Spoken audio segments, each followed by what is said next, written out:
Komið sæl og blessuð og velkomin að Rauða borðinu á þessu ágæta fimmtudags kvöldi, fimmtudaginn 12. mars 2026. Nú viljum að enda þáttinn í kvöld á menningu. Beta Skagfjörð leikari, Sindri Sparkul uppistandari ásækið og leikstjórinn Aron Martin ræða við mig leiksýningu sem framundan í Tjarnarbíói. Ég, Jóhanna, heitir það. Kynusla ber á góma sem og kaþólsku kirkjuna og ekki síst tjáningu sem andsvar við bælingu. Nú, Dr. Lára G. Sigurðardóttir lýðheilsufræðingur bregst við villu áróðri skaðleysi áfengis. Ég ræði við Láru og hún leggur persónulega spil sín á borðið meðal annars. Ragnheiður Davíðsdóttir sem stundum tekur viðtöl fyrir okkur hér á samstöðinu og við kunnum henni bestu þakkir fyrir.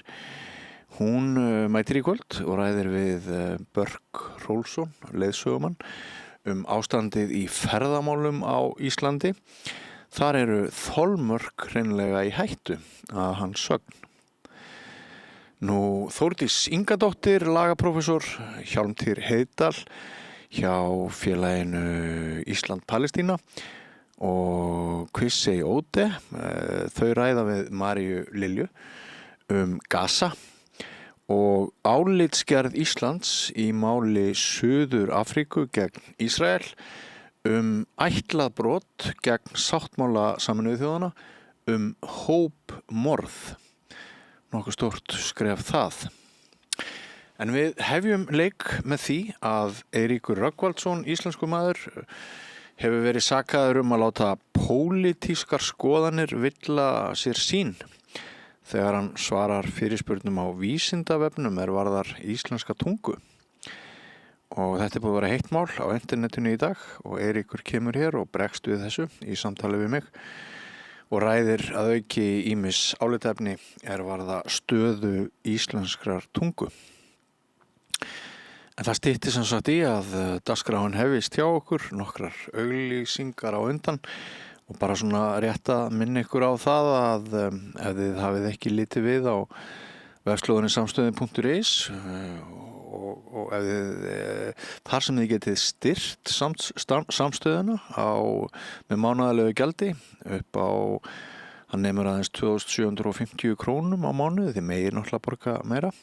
Ef þið hafið ekki komið þessu í verk en alltaf á leiðinni til þess, þá kvöldið í kvöld, ágætistími til þess. En eftir andartak hefst dagskráin með spjalli sem varðar beint eða óbeint, eingöngu í ESB, tengist menningar, pólitík og öðru. Eiríkur Rögnvaldsson hér handa við hornið. Hótel Bjarkarlundur opnar 1. apríl. Morgun verða hlaðborð frá 7, veitingarstaður opinn til 21, gisting, rafmagnshjólaleiga, kajakleiga og tjaldsvæði. Hótelbjarkarlundur.is. Þakklæti kraftaverkameðal. Maður losna við eitt almesta heimsins böl sem sjálfsvorkunn þegar maður sér það í raun og veru hvað maður gott og það alltaf eitthvað sem maður getur þakkað fyrir. Ég heiti Þorkell Máni Pétursson og ég trúi á þakklæti. Langar þig að byggja hús? Við hjá Arkitek færu þér heildarlausnina. Lóðir, hönnun, framleiðsla og uppsetning. Skoðaðu heimasíðun okkar, arkitek.is og hafðu samband. Kennarar eru þrefalt líklegri en ófaglærðir til að halda áfram í kennslu. Börnin okkar eiga skilið fagmennsku og stöðuleika. Fjárfestum í kennurum. Kennarasamband Íslands. Samstaða skilar árangri. BSRB, afl í þágu almennings. Öflug verkalýðshreyfing lykillinn að öflugu samfélagi. Alþýðusamband Íslands, samstillt barátta í þágu launafólks í meira en heila öld. Vantaði meiri lit í tilveruna? Fundu nýja flík í fatamarkaði Vorstjörnunnar, Bólholti 6, opið alla laugardaga og sunnudaga frá 1 til 4. Vertu velkomin. Hjálpið okkur að byggja upp dreifikerfi samstöðvarinnar með því að læka síður samstöðvarinnar á YouTube og Facebook.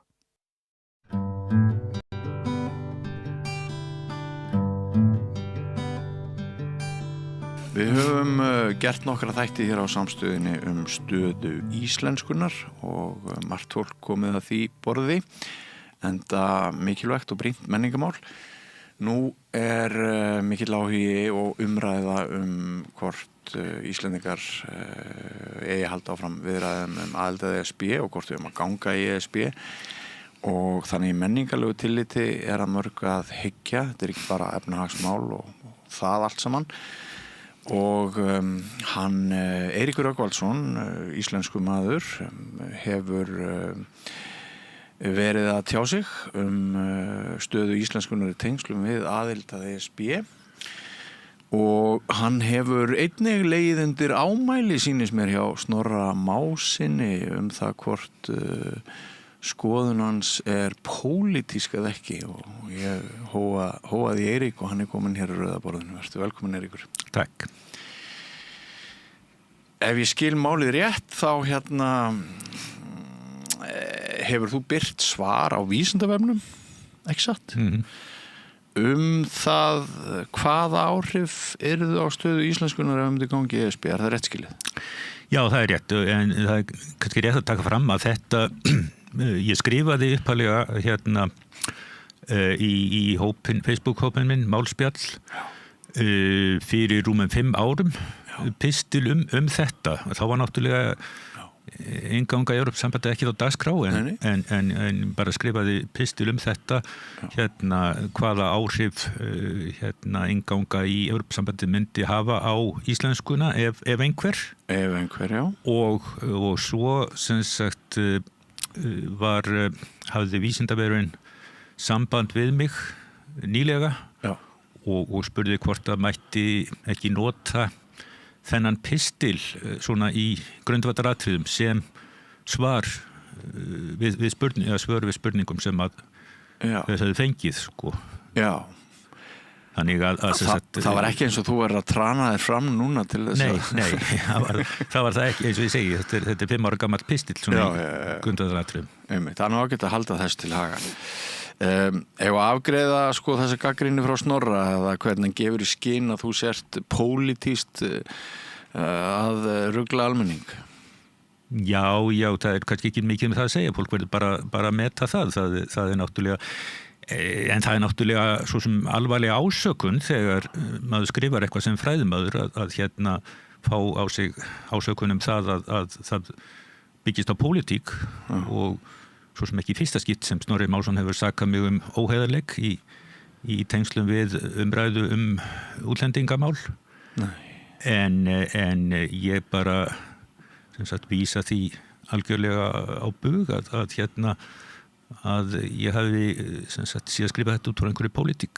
Já, og fyrir þá sem ekki vita alveg hvað við erum að tala en þá koma ókunnir að þessu borði og þessari umræðu þá sem sagt hyggur Snorri að af því að þú viljir að Ísland gangi í ESB þá drægir þú upp rósrauðari mynd af stöðu íslenskunar með aðild.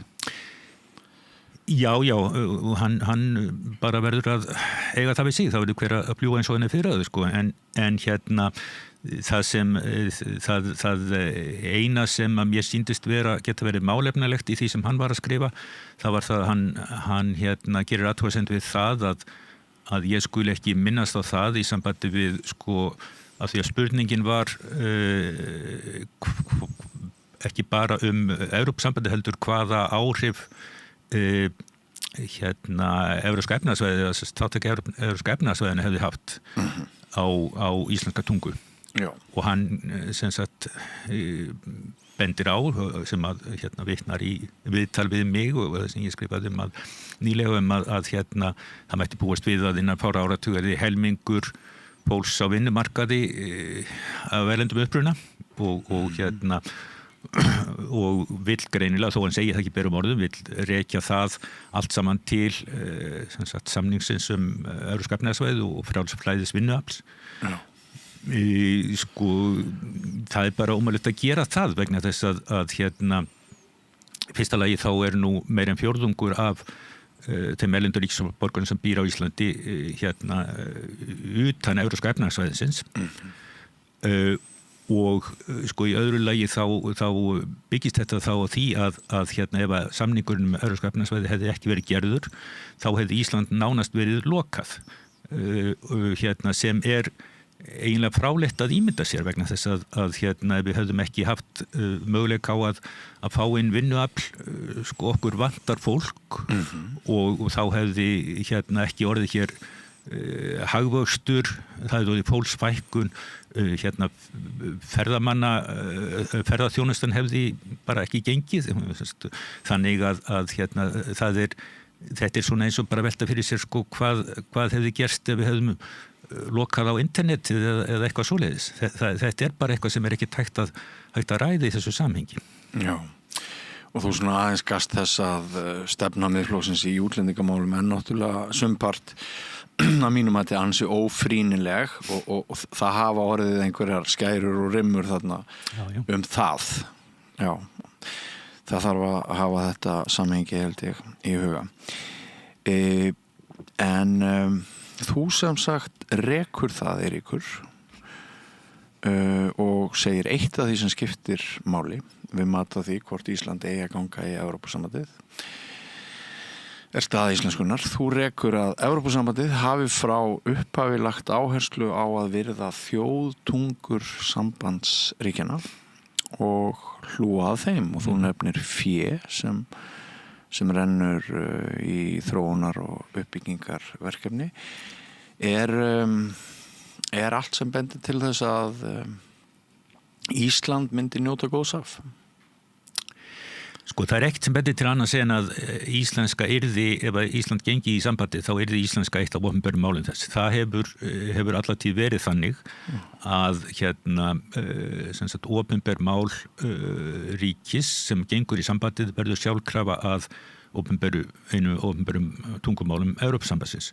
Það var að vísu hérna í upphafi með írskuna þegar Írar gengu inn 1973 held ég að það hafi verið, mjög snemma. Þá lögðu þeir ekki áherslu á það að írska, sem náttúrulega algjört minnihluttamál á Írlandi, að hún yrði jafnsett öðrum málum.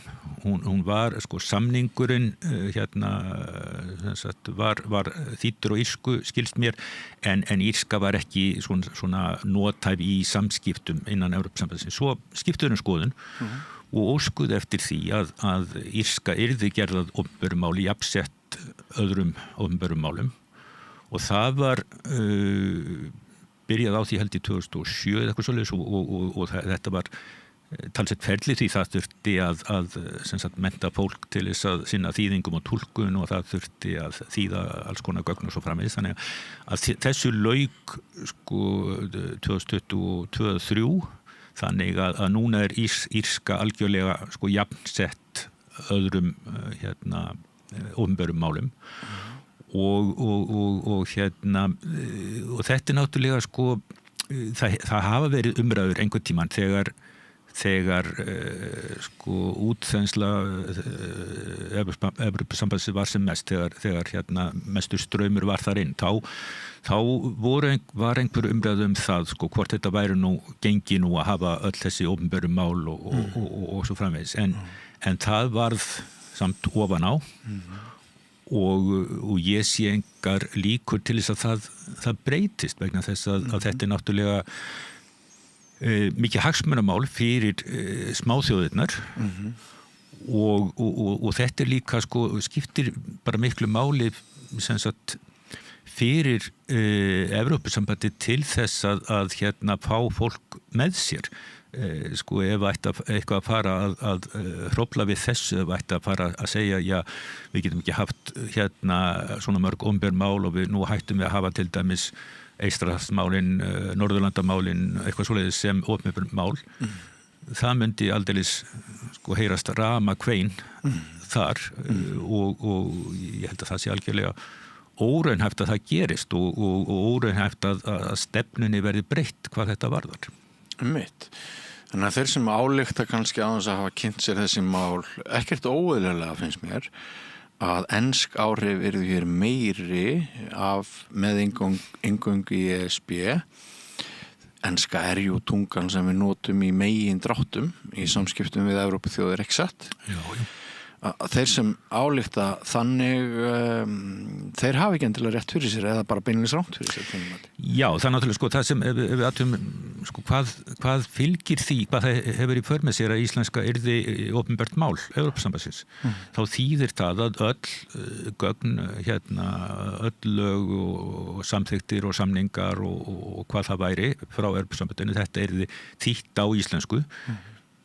Talsvert að því svo sem þýtt nú þegar vegna Evrópska efnahagssvæðisins en þarna myndi heilmikið bætast við. En svo kemur það líka að það þýðir að íslenska yrði vinnumál, sem sagt Íslendingar gætu, við gætum skrifað Evrópusambandinu og stofnunum þess á íslensku. Það bara þannig? Já, og ættum kröfu og fá svar tilbaka á íslensku. Já. Og sem sagt íslenskir fulltrúar til dæmis á Evrópuþinginu þeir gætu talað íslensku og fengið túlkun og á öllum fundum þá væri hægt að nota íslensku. Þannig að það skiptir heilmiklu máli. Já, þarna finnst mér að þeir talsmenn ríkisstjórnarinnar að þeirra tveggja flokka í ríkisstjórninni sem hafa aðelda ESB á stefnuskrásinni mér finnst það áhugavert að þessi menningarrök séu yfirleitt ekki rædd. Nei, mitt og við þetta er það sem við vitum að myndi gerast Við þetta bætist að Evrópusambandið hefur verið með alls konar verkefni og áætlanir á sviði tungumála, sviði þýðinga og máltækni og annars slíks sem við höfum geta tekið þátt í að nokkru leyti vegna aðildar Evrópska efnahagssvæðinu. En það kæmi til miklu fleira sem við getum tekið þátt í og til dæmis Evrópusambandið hefur verið með alls konar stuðning við svona smá þjóðatung eða það sem þeir kalla less widely spoken languages eða minna notuð tungumál eða minna töluð tungumál eða eitthvað svoleiðis og til dæmis írska hefur notið mikils góðs af því og þá ekki meina ekki meina írskuna í Evrópusamstarfi heldur bara beinlínis írskuna á Írlandi og nú náttúrulega stað írskunar allt önnur en íslenskunar. Írska náttúrulega algjört minnihlutamáli en eftir sem áður þá erum við náttúrulega ekki óskaplega mörg sem tölum íslensku og þannig að það má vel færa rök að því að hún þurfi sérstakann stuðning og mér finnst ekkert ótrúlegt að við gætum fengið ýmis konar stuðning við íslenskuna en þetta auðvitað eitthvað sem að maður getur ekki fullyrt neitt Nei. Þú náttúrulega búin að skrifa ógrynni stöðu íslenskunar og ert nú augljóslega með, hvað maður segja, kærleika, væntum þykju gagnvart tungunni, fyrst og fremst að leiða ljósi augnáttúrulega þinnar menntunar og mörguleiti yfirburða þekkingar. Ef ég spyrði þig, er ekki svolítið kraftaverk að íslenskan lifi? Jú, ég hef oft sagt að það er ekkert sjálfgefið að 350-400 manna þjóð hún eigi sér sjálfstætt tungumál sem er nothæft á öllum sviðum öllum sviðum í nútíma tækni þjóðfélagi það er ekki sjálfgefið og við þurfum alltaf að vera að vinna að því að svo verði áfram og leiða til þess. Náði íslenskan að lifa af vegna þess hve duglega við höfum verið að skrifa og vegna einangrunarinnar? Ef einangrunin var þýðingamikil, hvað verður þá hana í ólgusjónum sem nú öllum þessum breytingum, öllu þessu nýja fólki sem hefur ekki íslensku sem fyrsta tungumál, búsett hér á landi, risavaksinni ferðaþjónustu og öllu því? Ég veit sko, það auðvitað ýmsar ástæður fyrir því að íslenskan lifði og breyttist minna heldur en grannmálin og einangrunin eitt af því skrifin annað og margt fleira sem skiptir máli en þetta auðvitað allt saman breytt og það nú ég hef nú og við Sigríður Sigurjónsdóttir prófessor sem voru með stórt rannsóknarverkefni fyrir nokkrum árum áhrif ensku og íslensku skrifað ýmsar greinar þar sem við erum að benda á að sko hvað þrýstingurinn á íslenskuna hefur aukist gífurlega bara á fáum árum, síðast svona 15 árum kannski og það stafar af tvenns konar breytingum, annars vegar breytingum á tækni sviðinu, það eru netið og snjallsímar tölvuleikir og allt mögulegt slíkt og svo hins vegar þjóðfélagsbreytingum sem eru þá sko fjölgun útlendinga á íslensku vinnumarkaði, það er ferðamannastraumurinn, það kennsla á ensku í íslenskum skólum og svo framvegis. Þetta allt saman skapar gífurlegan þrýsting á íslenskuna sem ekki hefur verið áður og spurningin hvernig við bregðumst við því og ég held aðeins ég geti náttúrulega áslag ég geti ekkert fullreynt það, ég held að þetta sko gæti verið ef við gengjum með Evrópusambandið þá held ég að þetta gæti verið sóknarfæri þar að benda á þetta hvað og til þess að reyna að fá einhvern stuðning við íslenskuna. Já. Ég mér láðist að geta tæknibreytingarna og auðvitað spyr maður sig álitina spurninga vitandi að til dæmis yngri kynslóðir eru í enskum málheimi á internetinu, félagsmiðlunum og því öllu held ég að ég geti fullyrt meiri hluta oft bara ef við tökum eitt sólarhring að þau séu að skoða meira af ensku efni en íslensku og við náttúrulega greinum báðir þessar breytingar sem verða á tungunni. Ég hef stundu sagt að mér finnst ég hitta krakka sem hugsa á ensku, þýða síðan hugsun sína yfir á íslensku og útkoman verður eins og við gömlu kallarnir myndu segja örlítið bjöguð. Já. Hvað er hægt að snúa þessu við? Já, en sko það kostar átak. Það náttúrulega sko það var í gangi núna máltækni átak ríkisstjórnarinnar sem að sko beygðist stuðlaði að því að gera íslensku gjaldgenga í tækni heiminum og með góðum árangri og sko ég held að sé alveg óhætt að halda því fram að einmitt sko skýrsla sem var unnin á vegum Evrópuverkefnis sem ég tók þátt í á sínum tíma sem fulltrú Íslands, skýrsla sem heitir Íslenska á stafrænni öld, kom út 2012, að hún hafi átt talsverðan þátt í því að sko ýta þessu átæki úr vör, sem sagt að opna augu vegna þess að það voru gerðar 30 slíkar skýrslur, sambærilegar skýrslur fyrir öll mál, opinber mál Evrópska efnahagssvæðisins og þar kom í ljós hvað íslenska stóð í raun að vera illa í tækniheiminum miðað við önnur mál. Hún var í neðsta sæti og ég held að þetta hafi átt sinn þátt í að opna augu stjórnvalda fyrir því að það þyrfti eitthvað að gera. Og sko þetta er dæmum eitt sem hefur verið gert en við þurfum auðvitað bara að gera miklu meira. Já. Sko lestrarstund með börnum á íslensku, mann skilst að hún hafi vikið á mörgum heimilum. Já, það kann að vera og það var nú þetta verið ánægilega fréttir núna af bókamarkaðnum að þar hafi selst óvinni mikið af barnabókum og vonandi en veit þá gott en það er líka það þarf að hampa bókum miklu meira og ég var nú ekkert að skrifa það og fleiri hafa talað það að ef maður skoðar fasteignaauglýsingar eins og ég gerði í fyrra stundum myndir úr íbúðum þú sér aldrei bækur Nei.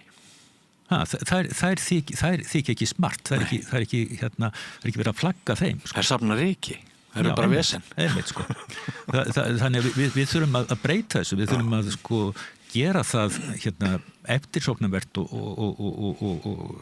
smart að vera með bækur upp alla veggi Já, þetta er mjög góða punktur Svo varst það þú eða var það einhver annar sem að ég las daginn sem var með pælingu að í gamla daga þá lærðum við línulega varst það þú? Ég var að skrifa það, já Sem varst að skrifa þetta? Já Og nefndu þetta aðeins? Já, sérstætt að ég var bara að rifja upp að þegar ég var í háskólanum fyrir nærri 50 árum þá satt maður á lesstofu og að læra og vildi hafa algjöra þögn í kringu sig og svona leit þá illu auga sem voru með einhverja truflun eða ræskja sig að hósta eða eitthvað svoleiðis en svo þegar ég kem núna vestur í háskólatorg eða eitthvað það sem að stúdentar eru þá sitja þau saman við svona hringborð eins og hér með tölvu fyrir fram að sig og ótal glugga að opna og með eitthvað í eirónum og svo er þau með síma og svo er þau að tala saman og svo framvegis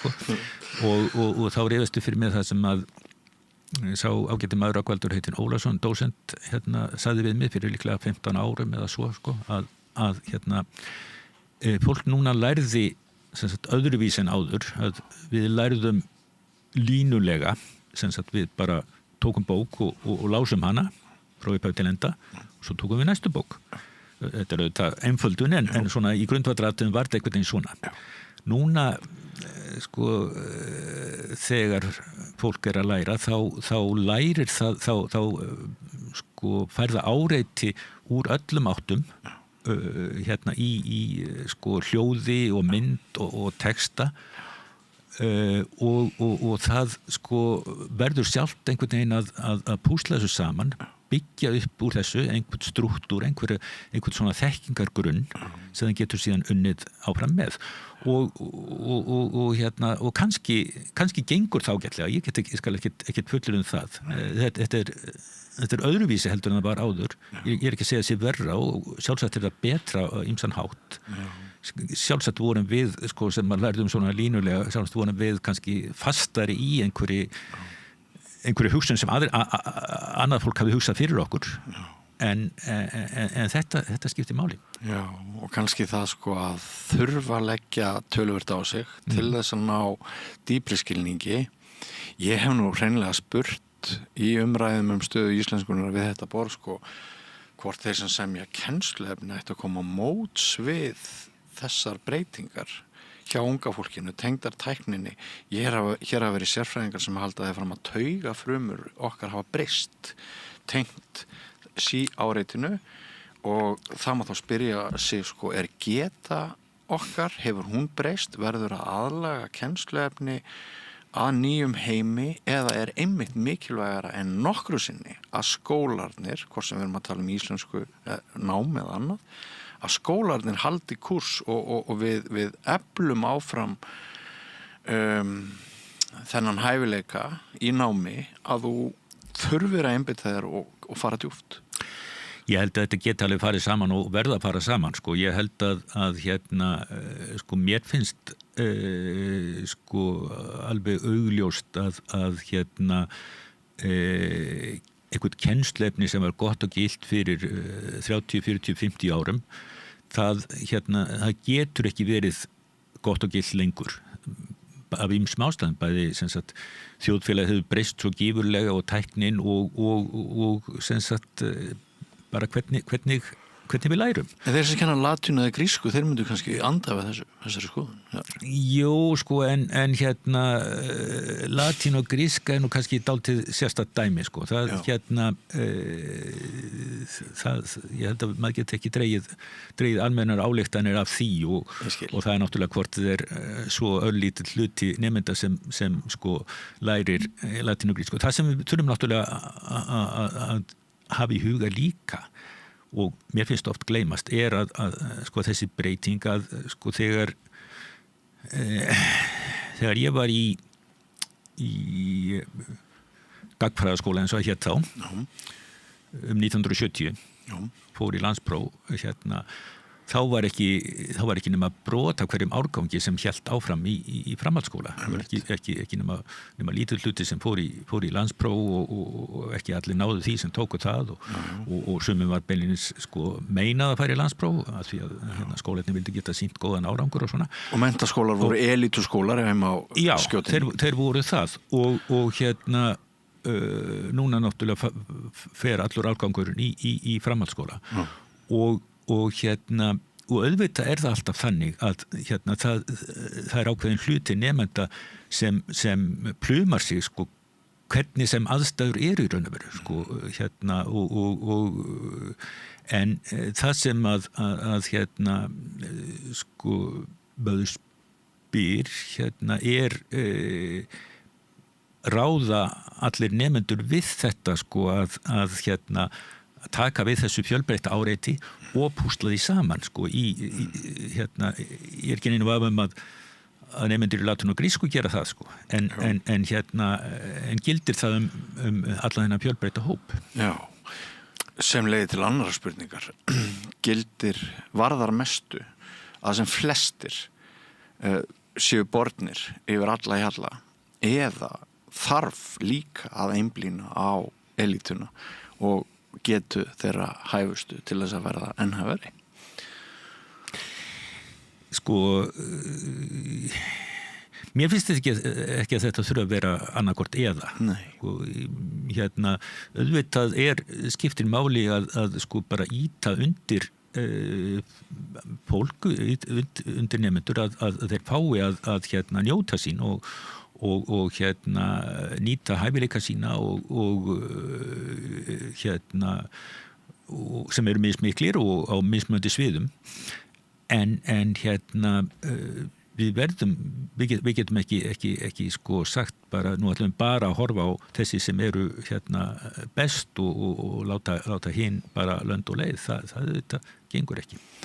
Ég nefni þetta vegna þess að sko skólafólk í grunnskólum hefur sagt PISA að það er þrennt sko. Við tölum mest hvað gengur illa og hvað eru margir sem ekki ná einhverju lágmarksviðmiðum en svo eru tvær arfbreytur sem skipta líka máli. Við erum líka víst með óvinnu fáa sem skara fram úr með aðra þjóðir og svo er samkenndin sem hefur ekki mælst á pari við nágranna þjóðir. Þannig að sko mér skaman að velta þessu fyrir mér.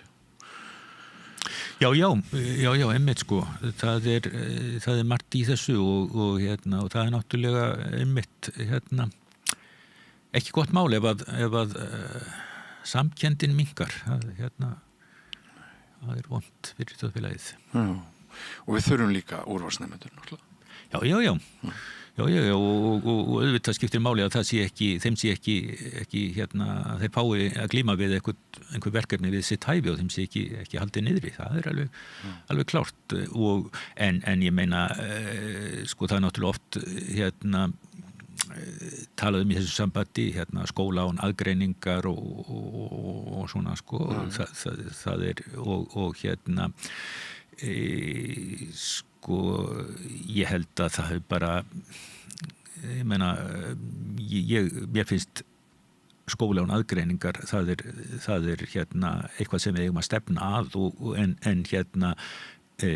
það þýðir ekki þetta er raun og veru ekki mjög heppilegt orðalag á íslensku sko en það þýðir ekki að að öllum sé kennt það sama og sama hátt og eitthvað svoleiðis. Það þýðir bara að öll séu með og engin skilin eftir útundan. En vandinn auðvitað sá að skólakerfi það skortir fé og starfskrafta til þess að sé hægt að sinna öllum nemendum nægilega vel. Já, ef framkvæmdin ekki í anda hugmyndafræðinar, þá setjum við upp með vanda. Já.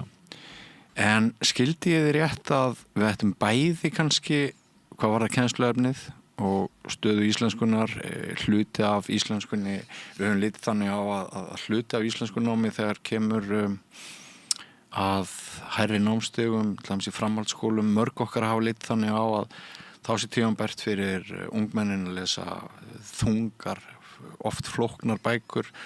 Það var náttúrulega mokkinn var að skrifa flestir skólar væru hættir að kenna Laxness og svona. Er þetta sem sagt bæði það að við þurfum eða ættum að hafa í huga breytingar á kennsluefni en líka varðveita þessa hugsun hve mikilvægt að þræla þeim í gegnum þetta línulega sem þú varst að nefna á bókasafninu forðum og reyna að koma þeim út úr því að vera alltaf að flakka á milli í kjarnan? Já, ég heldur verðum að reyna að finna eitthvað jafnvægi þarna á milli og fyrst og fremst náttúrulega bara vera opinn fyrir nýjungum eins og ég held að margir kennarar séu svo sem og margir skólar en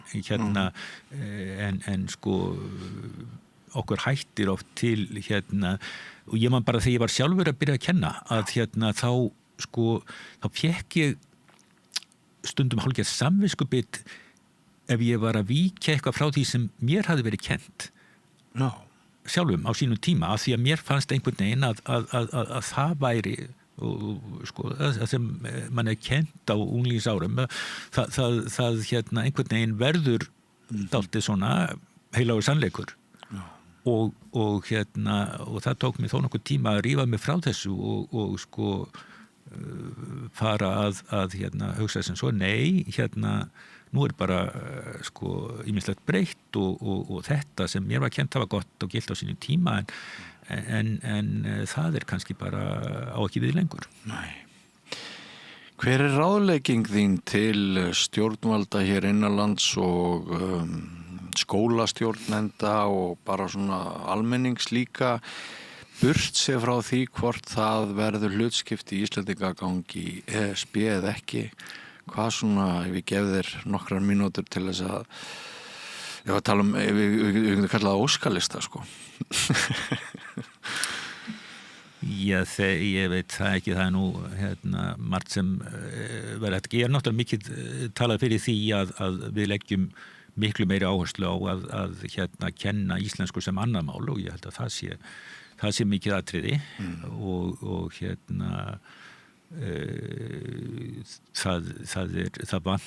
til þess vantar margt, það vantar fleiri námskeið, það vantar menntaða kennara, það vantar heppilegt kennsluefni og svo framvegis og það þarf að gera miklu meira í því og ég held að sé hægt að gera miklu meira án þess að það kosti einhver ósköp, ég held að sé hægt að gera miklu meira því að kenna íslensku á vinnustöðum, svona kenna grundvallar orðaforða í því starfi sem fólk í og svo framvegis. Nú, þetta eitt og svo náttúrulega þetta að íta sem mest undir lestur barna og unglinga og svo sem allra. Ég hef nú stundum sagt að það besta sem væri hægt að gera fyrir íslenskuna það væri stytting vinnutímas. Þannig að foreldrar hefðu meiri tíma með börnum sínum. Svona að því tilskildu þá að þeim tíma væri varið virkilega í það að tala við börnin og lesa fyrir þess og framvegis en ekki þannig að foreldrarnir væri í sínu snjallsímum og börnin í sínum Ég held að það alveg ljóst að börnin eru alast mjög mikið upp í ensku málumhverfi og hvernig ætlum við að breyta því? Það, sko, það talað fólk með alls konar, sko, það við talað að banna snjallsímabann í skólum og eitthvað svona, það hefur náttúrulega bara takmörkuð áhrif og ef einhver og við þurfum ekki ætlum að fara að sko taka símana af börnunum eða slökkva á netinu heima hjá okkur eða eitthvað svoleiðis. Við þurfum að gera þetta einhvern veginn þannig að það sé ekki, snúist ekki boð og bönn. Við þurfum að gera, sko, við þurfum að það sem við þurfum að gera er að kaffæra börnin í íslensku, einhvern veginn. Og þannig að gera hana töff og spennandi. Já, og nákvæmlega hvernig við gerum það er ekkert einfalt mál en sko þetta er náttúrulega sem sagt á ábyrgð fullorðna fólksins að halda íslenskunni sem mest að börnum. Svo er auðvitað hugsanlegt að fólki finnist það einfaldlega ekki þessi virði og það er auðvitað það er auðvitað til það er raddir sem segja við eigum bara að taka upp ensku og ég hef nú stundum sagt þessa sögu kannski sagði ég hana þegar ég talaði við í haust að hvernig þetta var á Írlandi á 19. öld þar sem að sko írskan var meirihlutamál en hrundi á fáum áratugum og ástæðan fyrir því hún hrundi var svo að foreldrar hætta ala börnin sín upp á írsku með írsku sem fyrsta mál af því að þau vildu að ættu sér betri framtíðamöguleika. Sáu það að framtíðamöguleika þeirra væru miklu meiri ef þau væru alin upp með ensku sem fyrsta mál. Praktískara. Já. Og ég hef svo sem heyrt svona raddir hér á Íslandi mjög fáar en þær heyrðu stundum fyrir hrun í bólunni allt þetta fara hér fram á ensku það var hagkvæmt já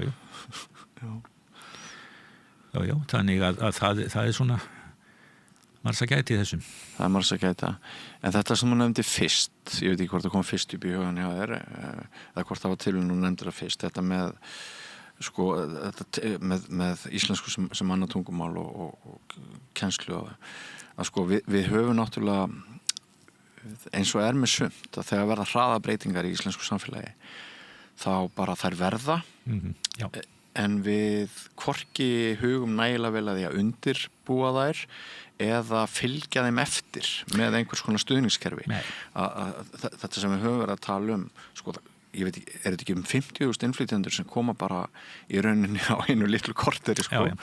Og við bara höfum sofið á verðinu. Við látum alltaf taka okkur í bólinu, það er bara þannig og kannski að einhverju leyti skiljanlegt þessu tilvík, þetta náttúrulega gerist svo snöggt en það sem að sko okkur skortir er einhver stefna í þessu, stefna móttöku fólks frá útlöndum og svona. Það liggur fyrir, það var mótuð í lok tíma síðustu ríkisstjórnar þá var hjá Guðmundi Inga Guðbrandsssyni það var mótuð stefna í útlendingamálum sem að lá fyrir sem sagt hausti 2024 og átti að inngildinguna og ýmislegt svona viðamikið stefna og sem hafði verið unnin að mér skilst í víðtæku samráði. Ég man eftir blaðamannafundi þetta. Var þessu aldrei hrundið í framkvæmd? Nei, vegna þess að svo féll stjórnin og þetta lenti einhvern veginn utangarðs sko síðast þegar ég gáði þá var þetta á þingmálaskrá ríkisstjórnarinnar að það ætti að leggja fram tillögu þetta í mars ég veit ekki hvort það var það kom ekki fram sko hvort að það þessi sama tillaga eða búið að endurskoða það eitthvað en ég hef ekki séð að þetta hafi verið lagt fram en þetta allavega mikilvægt að það verði mótuð einhver svona stefna en sko þetta með að kenna íslensku samanamál þetta er mikilvægt á svo mörgum ástæðum sko auðvitað vegna íslenskunar en ekki síður sko bara vegna samfélagsins og vegna lýðræðisins í landinu að sko það var nú rætt það daginn ég skrifaði nú pisla þetta eitthvað umræðu enskunotkun á sveitarstjórnarfundi á Vopnafirði eða einhvers staðar sko sem það liggur ljóst fyrir að samkvæmt lögum er það óheimilt það á íslenska mál stjórnsýslunar en þetta leiðir samt til þess að sko við þurfum að hugsa okkar gang hvernig ætlum við að virkilega að sko varðveita lýðræðið þegar við erum komið með sveitarfélög þar sem meiri hluti íbúa hefur ekki íslensku á móðurmáli. Það er eftir að hugsa tungumáli sem valdatæki. Já. Og ekki bara sem valdatæki heldur líka bara tungumálið sem sko mannréttindamál eða semst það að sko ef við erum með sveitarfélög þar sem að það er nú kannski bara eitt það sem að fólk af erlendum uppruna í meiri hluta. Já, Vík. En mjög hátt hlutfall sumstaðar annar staðar og hvernig ætlum við að taka á því máli sko eitthvað þessu fólki að þetta kann íslensku en alveg örugglega ekki allt og hvernig ætlum við að taka á því máli ef að það fólk sem sagt í praxís ekki kjörgengt af því það kann ekki íslensku erum við þá ekki að taka af því einhver lýðræðisleg réttindi og erum við þá ekki að segja sko þessi stór hluti íbúa hann ásýr í raun og veru hann hefur ekki möguleika á að eiga neina fulltrúa í stjórn sveitarfélagsins sko, ég er ekki að segja að ég hafa einhverja lausn á þessu en ég er bara að benda og þetta er eitthvað sem við þurfum að taka á annars gleðnum við í sundur. Já. Eitt bara í blálögin ykkur, tími okkar á þróttum. Er það ekki algjör lágkúra og til skammar að þegar maður fyrir til útlanda, maður flýgur heim, maður kemur í leifstöð og öll skilti og allar upplýsingar eru þar á ensku og það eins og sért komin inn í eitthvað Disneyland. Jú, það er það þetta og búið að tala þetta lengi og stjórn Ísafía hún lýsti því yfir einhvern tíman undir þrýstingi frá ráðherra að þetta er allt komið í búið að breyta þessu öllu nú man ekki hvenær það átti að vera hvort það var 2024 eitthvað svoleiðis, það er allavega sá tími liðinn svo var verið að gera athugasemdir við þetta núna í haust og þá sagði Ísafía að þetta hefði nú tafist af einhverjum ástæðum en mér minnir að næsta tímasetning sé 2027 eða eitthvað svoleiðis. Ég fór þarna daginn og það var það var búið að breyta einhverjum skiltum þannig að íslenska var ekki lengur með minna letri heldur en enskan en hún kom samt á eftir enskunni þannig að og mér fannst þetta nú svona ekki nóg gott því að eins og því við nefndum írsku áðan það er náttúrulega Írlandi þá er alltaf írska fyrst þó að sé ekki nema hún sé ekki nema sári lítill hluti þjóðarinnar sem á hana að fyrsta máli. Maður speiklar hugarheim barns bara vístölufjölskyldan skreppur út til tenni og búin að nurla sama fyrir vikuferð og kemur tilbaka og við erum að tala hvernig við getum gert tungumálið töff og spennandi og áhugavert og skilabóðin sem að barni fær þarna þegar það kemur aftur tilbaka eru, það er bara ennst kjaftaði. Það er nefnilega það, ég hef oft sagt þetta líka, svona til og með auglýsingar, eins og þeir eru auglýst Black Friday og Singles Day og allt þetta dót á ensku. Svona hlutir verða ekki til þess að drepa íslenskuna beinlínis. Ekki Þóran Eldjá sem sagði hér í þætti að það ætti bara sko Ríkisútvarpið sem leyfir sér að vera með auglýsingar þetta þá bara að taka það á bein sko. Já, en þetta drepur ekki íslenskuna, einstöku auglýsingar eða eitthvað svolítið, eða skilt á ensku en það sem það gerir hins vegar það að hafa án sem við gerum okkur grein fyrir því það hefur áhrif á viðhorf okkar og viðhorf ungu kynslóðarinnar að við sjáum, það ekki verið að flagga þessu tungumáli og það hefur getur haft miklu meira áhrif heldur en við gerum okkur grein fyrir fljótt baraði. Heldur betur.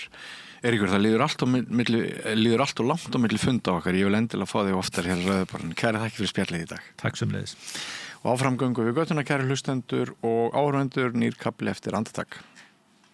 Frjáls fjölmiðlun á í vök að verjast allstaðar, ekki bara á Íslandi. Peningavaldið og sterku hagsmunaöflin eiga greiðan aðgang að stjórnvaldi og fjölmiðlum og eiga jafnvel sína eigin fjölmiðla. Þess vegna samstöðin svo mikilvæg. Hér pláss fyrir alla raddir, málin eru krufin til mergjar og samtölin eru stór og innihaldsrík. Samstöðin mikilvægt lýðræðistæki. Ég heiti Kristín Helga Gunnarsdóttir og ég styð samstöðina. Gerist áskrifendur á samstöðinni og taki þátt í að byggja upp öfluga og róttæka samfélagsumræðu.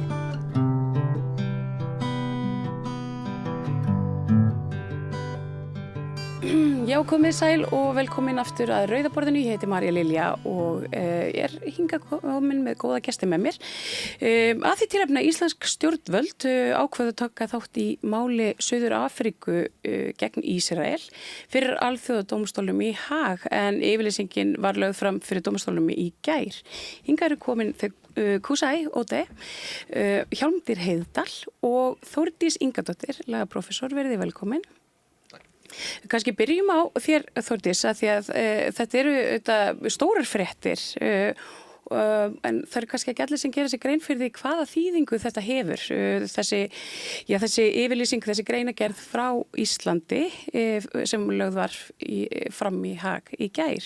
Geturðu kannski svona bara útskýrt hana svona í stuttumáli? Hvaða þýðingu hefur þetta fyrir Ísland og fyrir Gaza og fyrir alþjóðadómstólnum?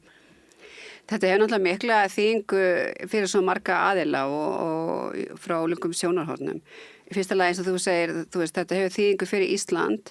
Við erum sem smáríki hér í fyrsta sinn að taka þátt í svona meðalgöngu fyrir alþjóðadómstólnum í Haag og svona eins og Þorgerður lýsti að standa með alþjóðalögum.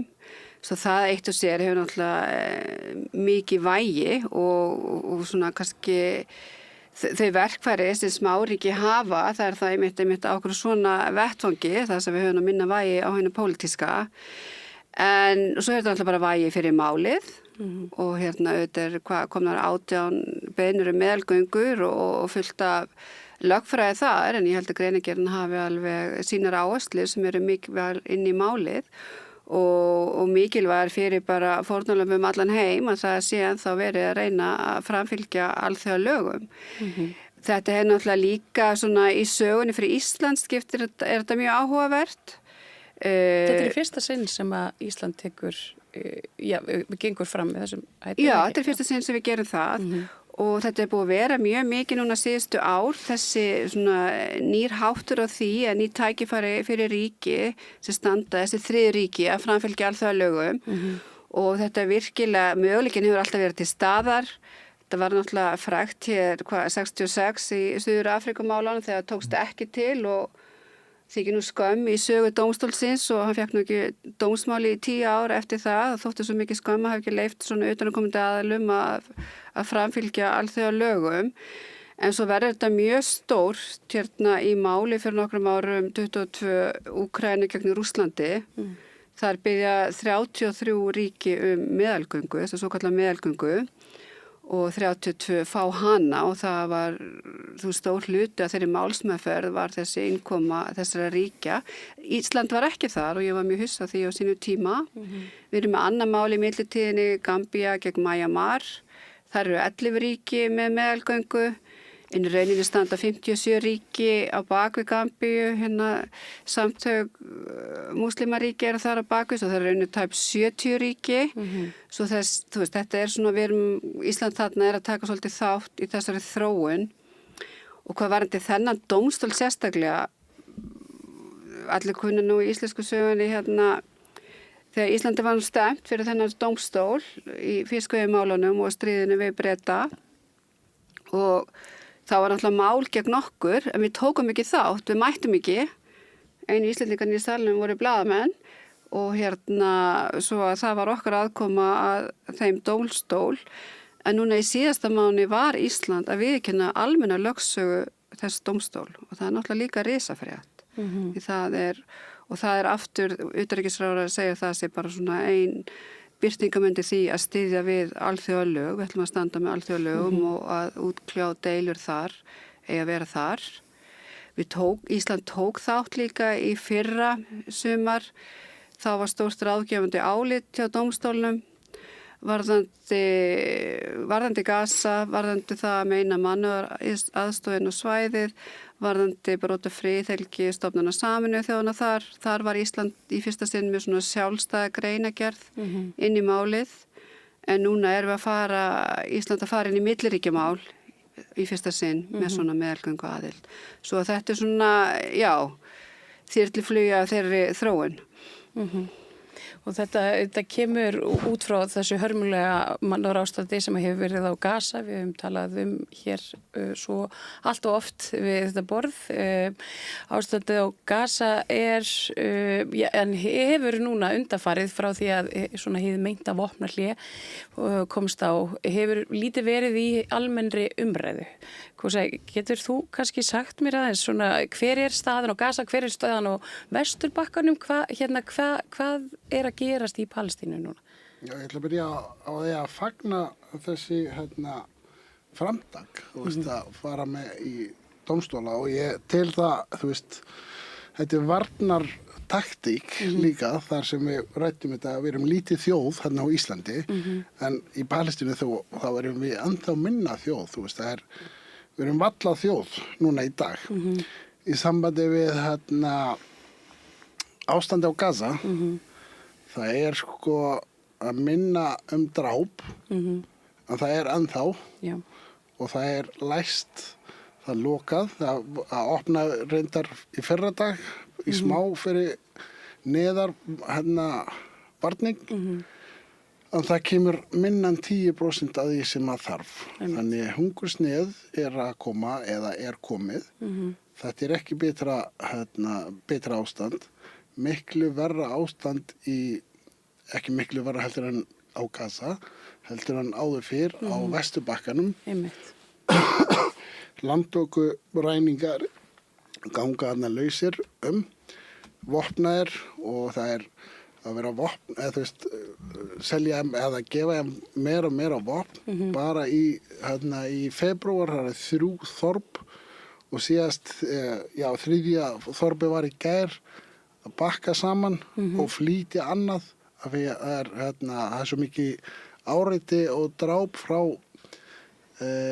landræninga og ísraelska herinn og það er 3 þorp sem eru dæmt núna bara innan við mánuð fyrir utan allt sem er að gerast. Það eru í síðustu viku þá voru 6 drefnir af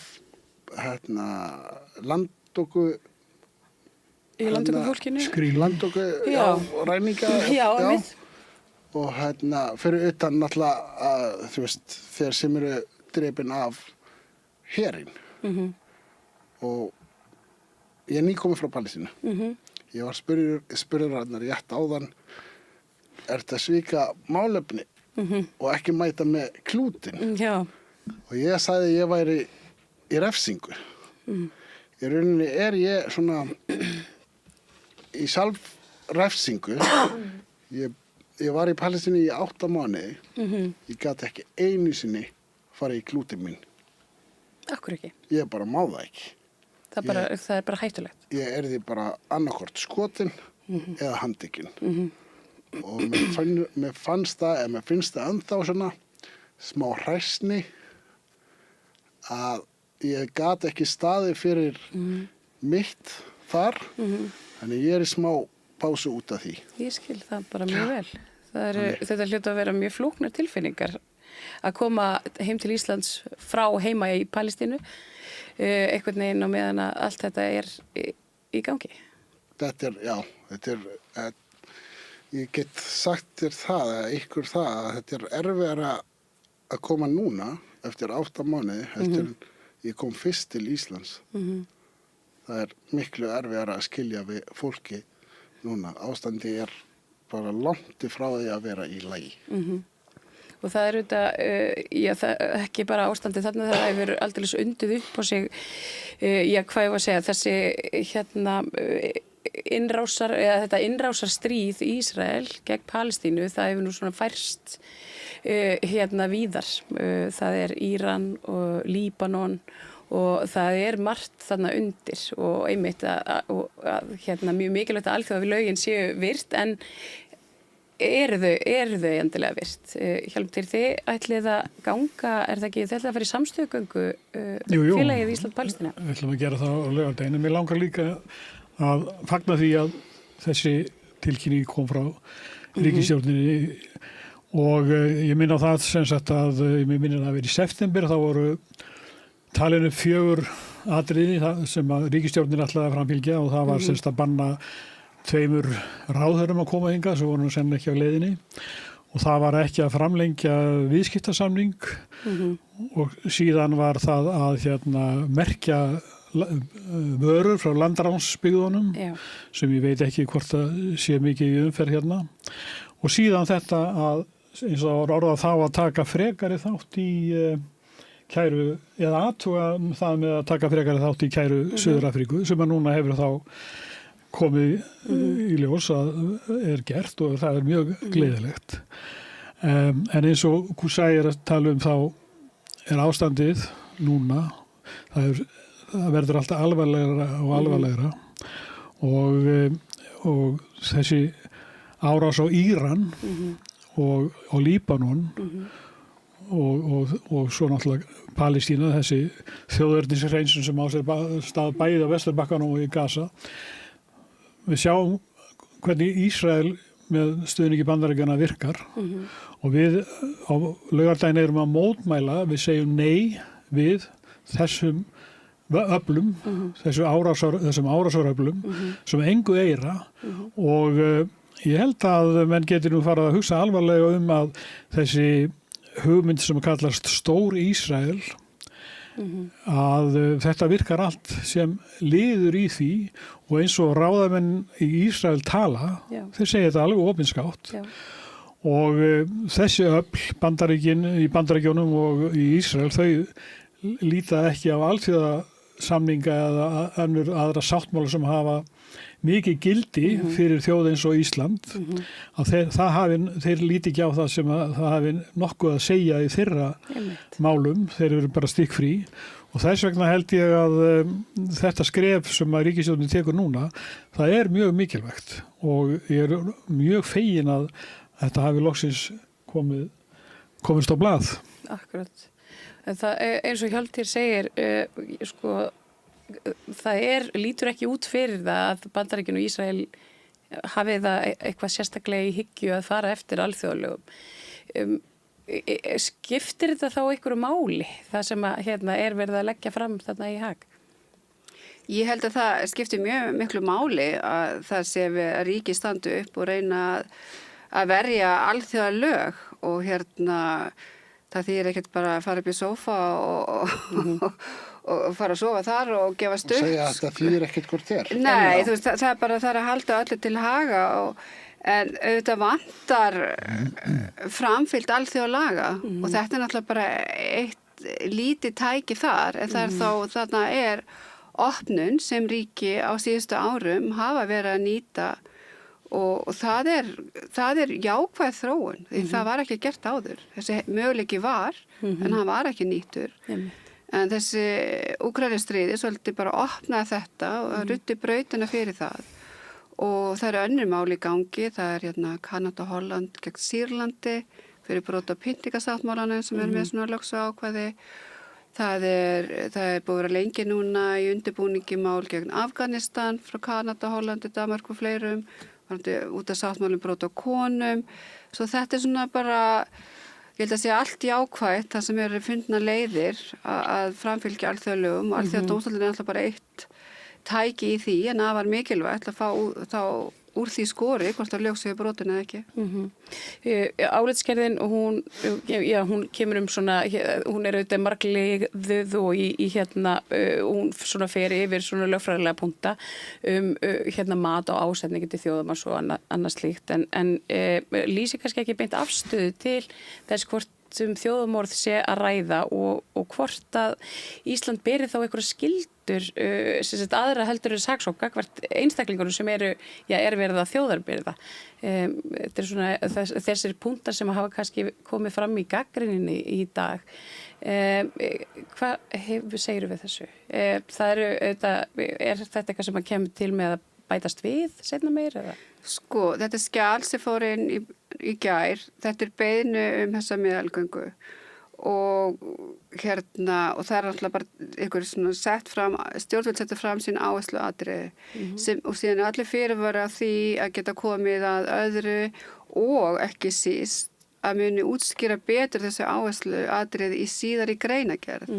Það sem fyrir núna stað er að beiðnin er komin inn, þá er það sent til aðila málsins, aðala málsins, Suður Afríku og Ísrael og þeir þurfa þá að kommentera á þessa beiðni og en samkvæmt reglum dómstólsins, svona meðalganga sem er réttur ríkja, sem eru aðilar að samningi sem er undir að koma inn og segja svona túlkun, það er ekkert mikið svigrúm fyrir dómstólinn að segja nei, svo þetta maður gerir það bara ráð fyrir að þetta verið samþykkt og þá fá aðila sem byggðu meðalgöngu skjöl málsins sem þeir hafa ekki í dag.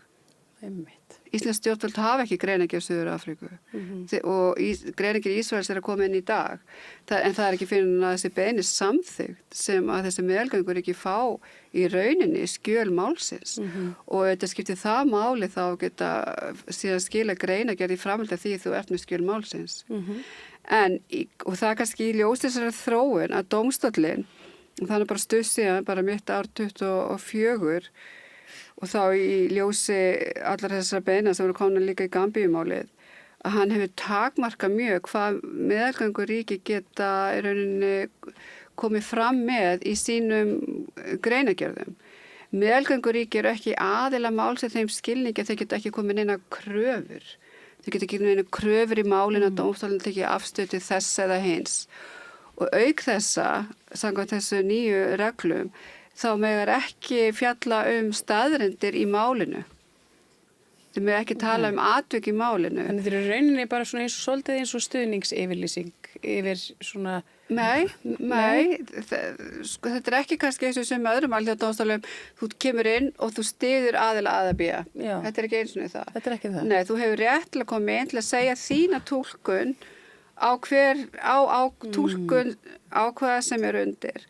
Auðvitað í hverju máli er bara bindandi fyrir aðila máls, en óneitanlega er að fordæmis er svo mikið, fordæmis gildi dóma dómstólsins og þess vegna er þessi réttur aðila sem eru aðilar saman sáttmála að koma inn og segja sitt álit hvernig ákvæði sáttmálans eigi að vera túlkuð. Og það er það sem ríki er að gera og það er mjög ólíkt hvað ríki er að segja, þeir svona réttu penn, ég hef skoðun á því hvernig fyrsta grein skyldur ríki að koma í veg fyrir þjóðamorð að vera. Önnur ríki segja, ég hef skoðun á því hvernig að túlka ákvæðum skyldur ríkja til saksókna, samvinnu með alþjóða sakadómstól eða annað. Svo eru önnur með eitthvað allt annað. Og það er svolítið þetta sem kemur fram í greinagerð Íslands, það réttir Ísland upp hönd. Við höfum skoðun á því hvernig að túlka eitthvað 4 ákveðin atriði sem er lögð áherslu í beiðninni sem verður síðan útfærð mjög nánar í greinagerð þegar stjórnvöld eru komið með gögn málsins. En það er samt með svolítið aðra hendi bundna bak við bak að meðalgönguríki með bara tjásum túlkun ákveðan ekki stærnandi málsins. Akkurat. Sko, það er svolítið erfitt að tala þetta kannski hlutina og það svolítið skemmtilegt að hafa ykkur hérna þig sem að talar svona út frá lagalegu sjónarmiði og svo þið sem að eru kannski meira í þessu svona í hjartanu. Ég ekki að segja að þú sért ekki með hjarta í þessu, en ég að tala að og við höfum rætt það áður og ég var með konu frá Íran við borðið í síðustu viku eða fyrir 2 vikum síðan og við vorum að tala sko að það allt svo núansað og kannski lagabókstafurinn það svolítið erfitt að setja eitthvað sem svona núansað og mennst inn í svona formfast sko þar þar töluðum við einmitt þetta að sko árásarstríðið á Íran, margir Íranir þeir kannski líta ekki svo á að þetta sé endilega slæmur hlutur en þú ert ekki alveg sammála þessu, hvað sagði veit ég því sem að kom fram í þessu viðtali. Ég veit ekki til neins nema kannski Ísraelar og Trump sem líta á stríð sem tækifæri og eitthvað gaman að því eða kemur eitthvað pottjætt gott að því en við veitum öll til að byggja nýtt hús þú þarft að rífa húsið þitt en það ekki þannig svoleiðis í dag það ekkert að vera að rífa húsið til að byggja það upp Bandaríkjumenn og Ísraelar hugsa ekkert gott fólk í Íran konur, kalla, samkynhneigða þeim alveg sama það og við veitum það öll og allir sem halda því fram eða reyna svona að hugga sig við það bara, já, þeir eru að losa okkur við þetta stjórn til að, frelsa okkur. Það bara langt frá því sagt. Og það segir ekki ég stýð íranska stjórnin og hef aldrei gert það og mun aldrei gera það í þetta mynd. En umræðan sem, margir eru, þetta ekkit Íranar, þetta eru sumir Íranar, að flagga ísraelski fáni eða flagga bandaríski fáni og styðja árás á landið sitt, alveg sama hver stjórnan landið eða hver fer illa með okkur, það kemur aldrei gott út úr hernám eða stríð gagnvart fólki mitt. Ég býð ekki djöfullinn heim til að losa mig við vonda maka. Ég ekki að fara að bjóða skrimsli heim, Epstein fólkið heim til mín til að losa mig við annan Epsteini eða eitthvað öðruvísi. Það kolránt. En sumir hugsa svona, alltaf greið þið, en að blanda Palestínu, blanda samstöðu fólkið með, sem Ertu að meina að þetta svona grafi undan samstöðunum með Palestínu að fagna því að Ísrael og Bandaríkin hafi ráðist inn í Íran? Það sko grafa undan og ekki, það svona alþjóðasamstöðunni kannski. Ég hef aldrei staðið bara með Palestínu. Ég hef aldrei staðið með mannréttindi Palestínumanna punktur. Það hefur aldrei það snýst ekki Palestínu bara og það búið að sýna það og sanna. Það Íran, Grænland, Írak, Lebanon, Kúba. Ísland, Kúba, Venezuela. Þetta snýst ekki Palestínu. Þetta snýst mannréttindi. Það líka... Og mannréttindi það ekkit, það engin landamæri þar. En það nefnilega vegna þess að þetta mjög athugandi að þegar að Trump hefur miklar áhyggjur af því að hermenn klerkastjórnarinnar sé að drepa mótmælendur og það sem sagt eins og í Morgunblaðinu þá akkur ekki Palestínu vinirnir út á götunni núna að mótmæla árás eða framfyrir klerkastjórnarinnar en sko hræstin dálítið mikið vegna þess að það skiptir engu máli fyrir venjulegan Írana að hvort hann skotinn af byssukúlum klerkastjórnarinnar eða hvort hann verður drepið með bandarískri eða ísraelskri sprengju. Þannig að þetta svo mikil ófrjáls þetta svo mikil skamsýni og líka hræsni sko að vera hafa meðöngun með eða samstöðu með þeim sem að mótmæla klerkastjórninni innan Íran og hins vegar að gera síðan árásir sem munu ekki geta haft neitt í för með sér ef að framgengur, en algjöra eyðilegging á þjóðfélaginu og það er talað að klerkastjórnin hafi drepið, það er sagt frá 3.000 upp í 40.000, ég veit ekki hvar talan á enda, en hvað verða margar þúsundir í valnum þegar að Bandaríkjamenn og Ísraelar hafa sprengt eins og þeir hafa getu til, vonandi brestur þá getu einhver tíman, en þetta er sem sagt mikil skammsýni að sjá ekki hver heildarþróunin er, hvert þau ætla sér. Það er búið að eyðileggja hvert ríkið að fætur öðru í kringum Ísrael, þeir hafa ráðist á 8 lönd í kringum sig, sprengt, þannig að þarna er aflað verki sem að er aldrei hægt að sjá að hafi eitthvað gott í för með sér. Er þetta þá ekki svolítið, svona mætti kalla þetta nokkuð svona djarft af Íslandi að hefja þessa meðalgöngu á þessu tímapunkti þegar að það logar allt þarna á svæðinu einhvern veginn. Ég meina, erum við að skapa okkur einhverja óvild, svona alþjóðlegu samhengi, þú veist, við Bandaríkin og Ísrael, eða hvernig sér þú það fyrir þér? Ég sé það sem nauðsyn höfðiki. Þetta er nauðsyn höfðiki. Þetta er varnar, þú veist, þetta er varnartaktík, þú veist, við veitum öll hvernig heimurinn hugsar núna, að þú veist, þetta er allt komið upp á borð, þú veist, það er ekkert verið að feila þess að bak við, þú veist, þetta og hitt. Trump og Netanyahu búin að sýna okkur nákvæmlega hvernig þessi stjórn og fyrirvarandi stjórn hugsar, en þeir eru bara mjög skýr með þetta núna.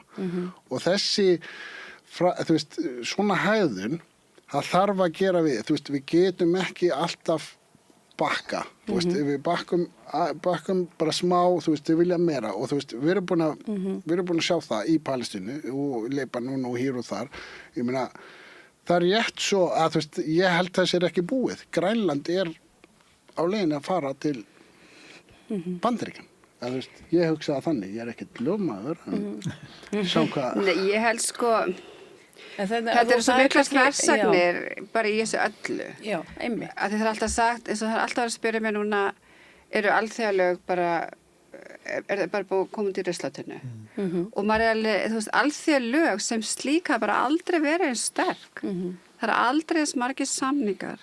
Við erum með alla þessar rosalegu dómaframkvæmd frá Júgóslavíu dómstólnum, Rúanda dómstólnum, öllum þessar dómstólum sem eru búin að taka ykkur lög eins og Genfarsamninga og þessi gömlu lög sem var bara orðin rykfallin, þú veist, eftir seinni heimsstyrjöld, og það er búin að færa þetta allt upp, allir landsrétturinn, allir ríkir eru komið með þetta sín landslög, svo að vissu leyti hefur það aldrei verið sterkt og allir þessi alþjóð, þú veist, hvað erum við með starfandi, 20-30 alþjóða dómstóla, en að móti kemur er sér kannski svolítið núna vissilega árás á suma hluta alþjóðlaga, ekki, það má ekki, hvernig komst þið enga í dag, það var reyndur okkur á 10 alþjóða samninga sem gerði mér kleift, allt sé þurft að nota og nýtast bara að fara fram úr á morgnana, sko. En það er þetta sem er svolítið skrítið og sérstaklega kannski þá verður svolítið ríki að taka sér bara stöðu. Það verður bara að taka stöðu með alþjóðalögum og ég held að mörg ríki bara undanfarið, þú veist, þau eru bara komin í miðja á með það, með ákveðin réttindi, með ákveðin hluta alþjóðalaga og þá verður þau bara standa með því og vissilega kannski hugsa að ég geti bara kannski svo smáríki orðið næst. Og hérna, ég vil bara standa, þú veist, með mínu kollegum þar og Ísland enn og í mannréttindaráði Sameinuðu þjóðanna. Þú veist, við erum að gefa út að við ætlum að taka stöðu og við höfum verið að taka stöðu þar erfið mál sem kannski voru erfiðar en enn erfiðari í dag, hugsið ykkur. Við erum með 4 áherslumál í mannréttindaráðinu og sínum tíma í Evrópuráðinu þegar við vorum með forsæti þar. Það eru umhverfismál, konur, börn, samkynhneigðir. Þetta er orðin bara, sko, má ekki nefna þessu orð og nöfn í dag og ykkur álættinni þar sem það er að berjast fyrir sem voru sjálfstæðir fyrir ykkur árum. Þar eru að taka okkur stöðu. Við höfum oft tekið stöðu gegnum tíðina. Bara henni í gamla daga með aðskilnaðarstefnu í Suður Afríku þegar var að fara ályktanir gegnum allsherjarþingið. Íslands greiddi atkvæða með því þau öll Norðurlöndin sátu hjá. Við tókum stöðu. Þú veist, það er alveg til dæmi og stundum höfum við ekki tekið stöðu. Það er alveg til fullt að dæmi það líka. Og meina okkur bauðst að vera stofnaðali Sameinuðu þjóðanna, minnsta ríki þá yrði aðili, við afþakkuðum það. Að það var gert skilyrði að við myndum afturvirt segja, stríða hætti þjóðverðum og við neituðum því og möndlaríkjónum. Við neituðum því, það var bara risa umræður í þingi, frábært tækifæri að vera stofnarinn. Nei, við ætlum bara að taka stöðu. Við erum að taka stöðu með Grænlandi. Kannski að þetta gera það miklu fyrr. Þú veist, þetta bara, og ég held bara öll ríki eru svolítið að, diplomati hefur alltaf verið svolítið hæg, ég get sagt þetta sem fræðumar og okkur finnst það. En þú veist, fólk þarf bara að geta tekið svolítið stöðu í dag og standa með því. En vistulega með eins og með árás og annað ríki, við erum að tala um alþjóðadómstóla, þar ekki lögsaga. Þess vegna erum við alltaf að tala Það engin viðurlög, fólk kannski það sem að almenningur vill einhvern veginn svona svolítið sjá eitthvað fangelsaðan. Framfylgt alþjóðlega hjá ríkjum og það svo gott að hafa því miður, höfum við núna allast í fordæmi. Þú veist, hvað margar þvingun aðgerðir gegn Rússlandi? Þú veist, það beitt, allt sem til í verkfærabásinu notað.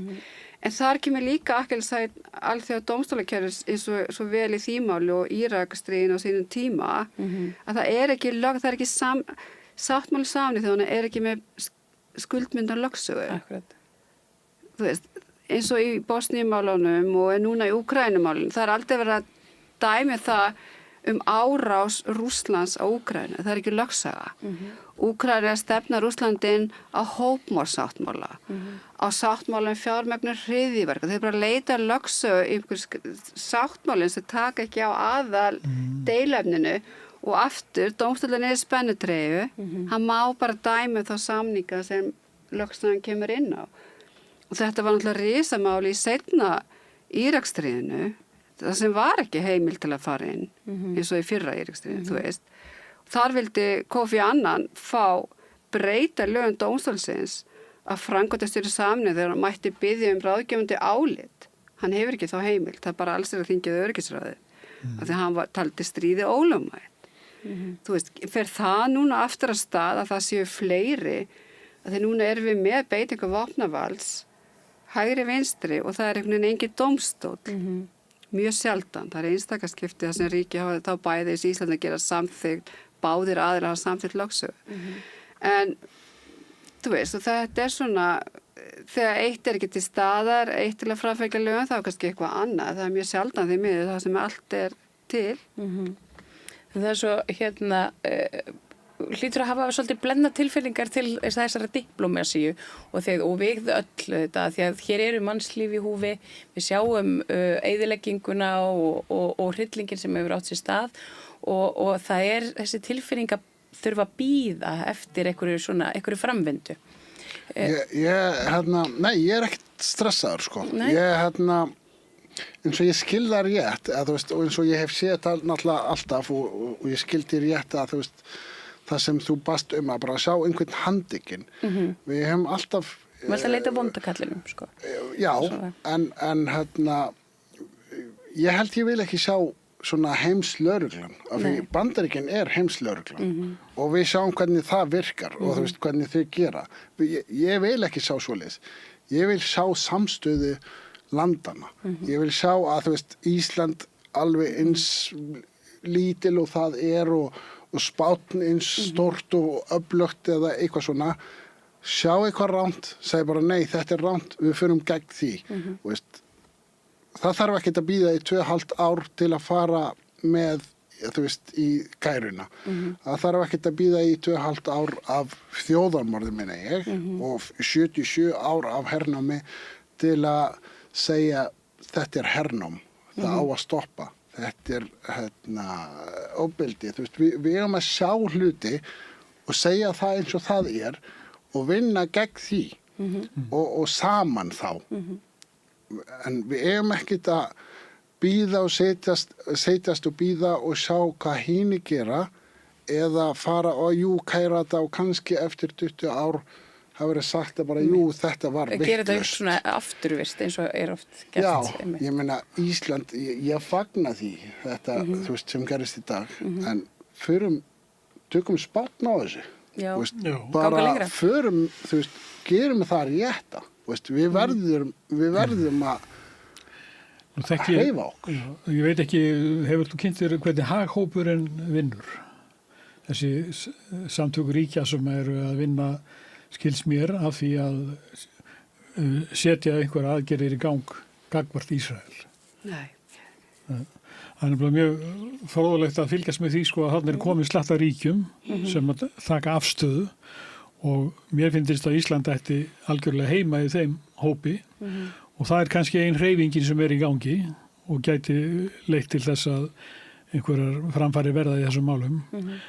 En það er náttúrulega sko þegar að Suður-Afríka fór fyrst með málið þarna framfyrir Alþjóðadómstólinn þá heyrði maður fólk sem að erlenda aðila sem höfðu lengi verið að fjallað Palestínumálið, þeir höfðu enga trú á því að dómstóllinn myndi, þeir voru að tala um að það kannski nást 7 atkvæði til þess að Suður-Afríka gæti haldið áfram með sitt mál. Kannski 8, er ekki 15 í... Jú. En það endar með því að það er sko allir gegn einum sem er náttúrulega kom bara... Í bráðabirgðaúrskurðunum. Já, sem kom bara mjög óvart. Og það er náttúrulega... viðbröð Ísraels eru náttúrulega þannig að við þekkjum þau öll að það þeir koma bara með einhver rögg á móti að þetta sé náttúrulega hafi ekkert gildi. En Alþjóðadómstóllinn kvað upp úrskurð í mann ekki alveg hvenar það að hernámið væri ólöglegt. Ísrael bæri að yfirgefa herteknusvæðin og borga skaðabætur, skila hlutum og þetta er úrskurður sem er komin fram. Er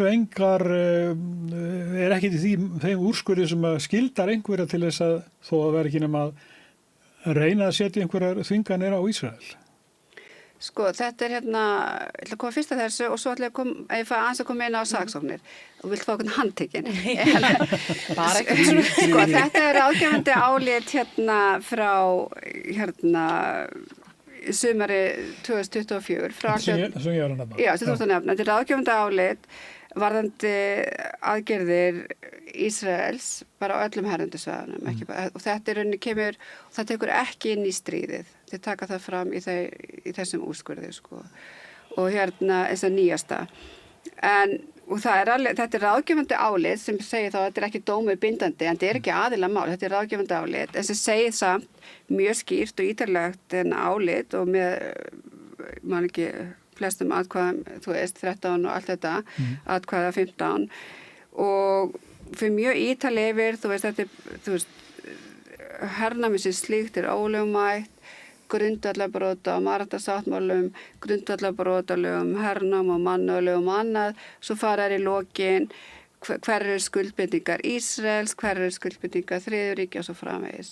Þetta fer síðan og meðal annars krafa skaðabætur, þetta fer fyrir allsherjarþingið og þar er þetta allt samþykkt þar, meðal annars af Íslandi og eins og segir meðal annars kallað á og setta stopp þá að taka við beinum varðandi tjón og annað. Það var reyndar strax 20 árum áður í fyrra ráðgefandi álit byggingu múrs. Þá var sett að stað svona tjónaskrá, ég man ekki hvað var 7-10 beinir skráninga komið þar. Svo það er að malla þar sko. En auðvitað með þetta álit, ég veit það ekki, en maður myndi ætla að það hefði kannski einhverja þýðingin í þetta mál. Og kemur óbeint inn á það, við erum ekkert að fjalla það í okkar, við getum það ekki okkar meðalgöngu, en bara sem lagfræðingur og fræðir mér á því sviði, þá mun auðvitað verða að vísa mikið til aðstæðna held yfir höfuð þegar að skoða ástand, vulnerable group og allt það, þau munu nota þá náttúrulega við fyrri nýlega álýsin varandi það og varandi áhuga þinn að fá okkur handtekinn. Já, mér langar bara einhver taki bara svona í bremsun og stoppi. Það sem er augljóslega bara ekki í lagi. Þetta er svolítið erfitt. Það er alltaf svo mikla væntingar til dómstóla. Hvort sem það hérlend innanlands eða alþjóð. Dómstóla stöðva ekki stríð. Það er bara þannig. og þetta það sem tekur langan tíma. En þeir kannski gefa sko, svona þjóðhöfðingjum tæki til þess að stöðastri og þess vegna spyr maður sér Þjóðhöfðinga ekki þurfa að bíða eftir dómstól. Nei, og sjálfsögur ekki. Þjóðarmorð. Svo þetta annað, en ég meina ef þeir vilja til að bíða eftir því einhver að drepa börn þarna, þú stoppar það áður en þú fer bara að byrja ég skal kæra þig. 100%. Þú fer ekki þangað, það á ekki að bíða eftir dómstóla.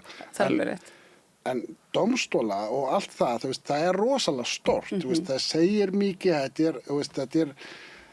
þetta viðurkenning, þetta kannski ekki mikið meira en það. Allavega fyrir svona heimil sem að trúir ofbúrslega mikið á diplomasíu. Já, í 77 ár, eða 45 ár í mínu lífi, dómstóla hafa aldrei gert neitt fyrir okkur. Það hafa aldrei, hjálpa okkur með eitt eða neitt sem palestínumenn. Nema andlega. Og svona stuðnings þetta þýðir mjög mikið en það stoppaði aldrei handtöku eða dráp eða bygging múri það gerði ekki neitt svona sem maður fann til en þegar morðingin dæmdur þó að sé hann gengur laus og það getur engin handtekið í honum það veit að fólk af honum Íslandingar, Bandaríkjumenn, þeir sjá hver sekur þarna og þá samstaðan verður, meiri og þá gerist eitthvað. Þannig að þetta meira svona, ég ætla ekki að gera lítil úr því og segja táknrænt, að þetta svona mikið þannig, þetta að benda á þessi sem sekur. Akkurat. Og ég held, það náttúrulega bara gjörbreyting á síðustu 20 árum. Við erum með alþjóðlega sakadómstól, það annar dómstól hann í Haag, sem hann rétt hjá, sem við erum að tala hérna alþjóða dómstólinn í Haag varðandi ábyrgð ríkja, en svo hinn dómstólinn sem fór á stofn 98, alþjóðlegu sakadómstól, sem á að saksækja einstaklinga, sem alveg aðskilið frá ábyrgð ríkja, þá ekkert að hafa áhrif á hvort annað.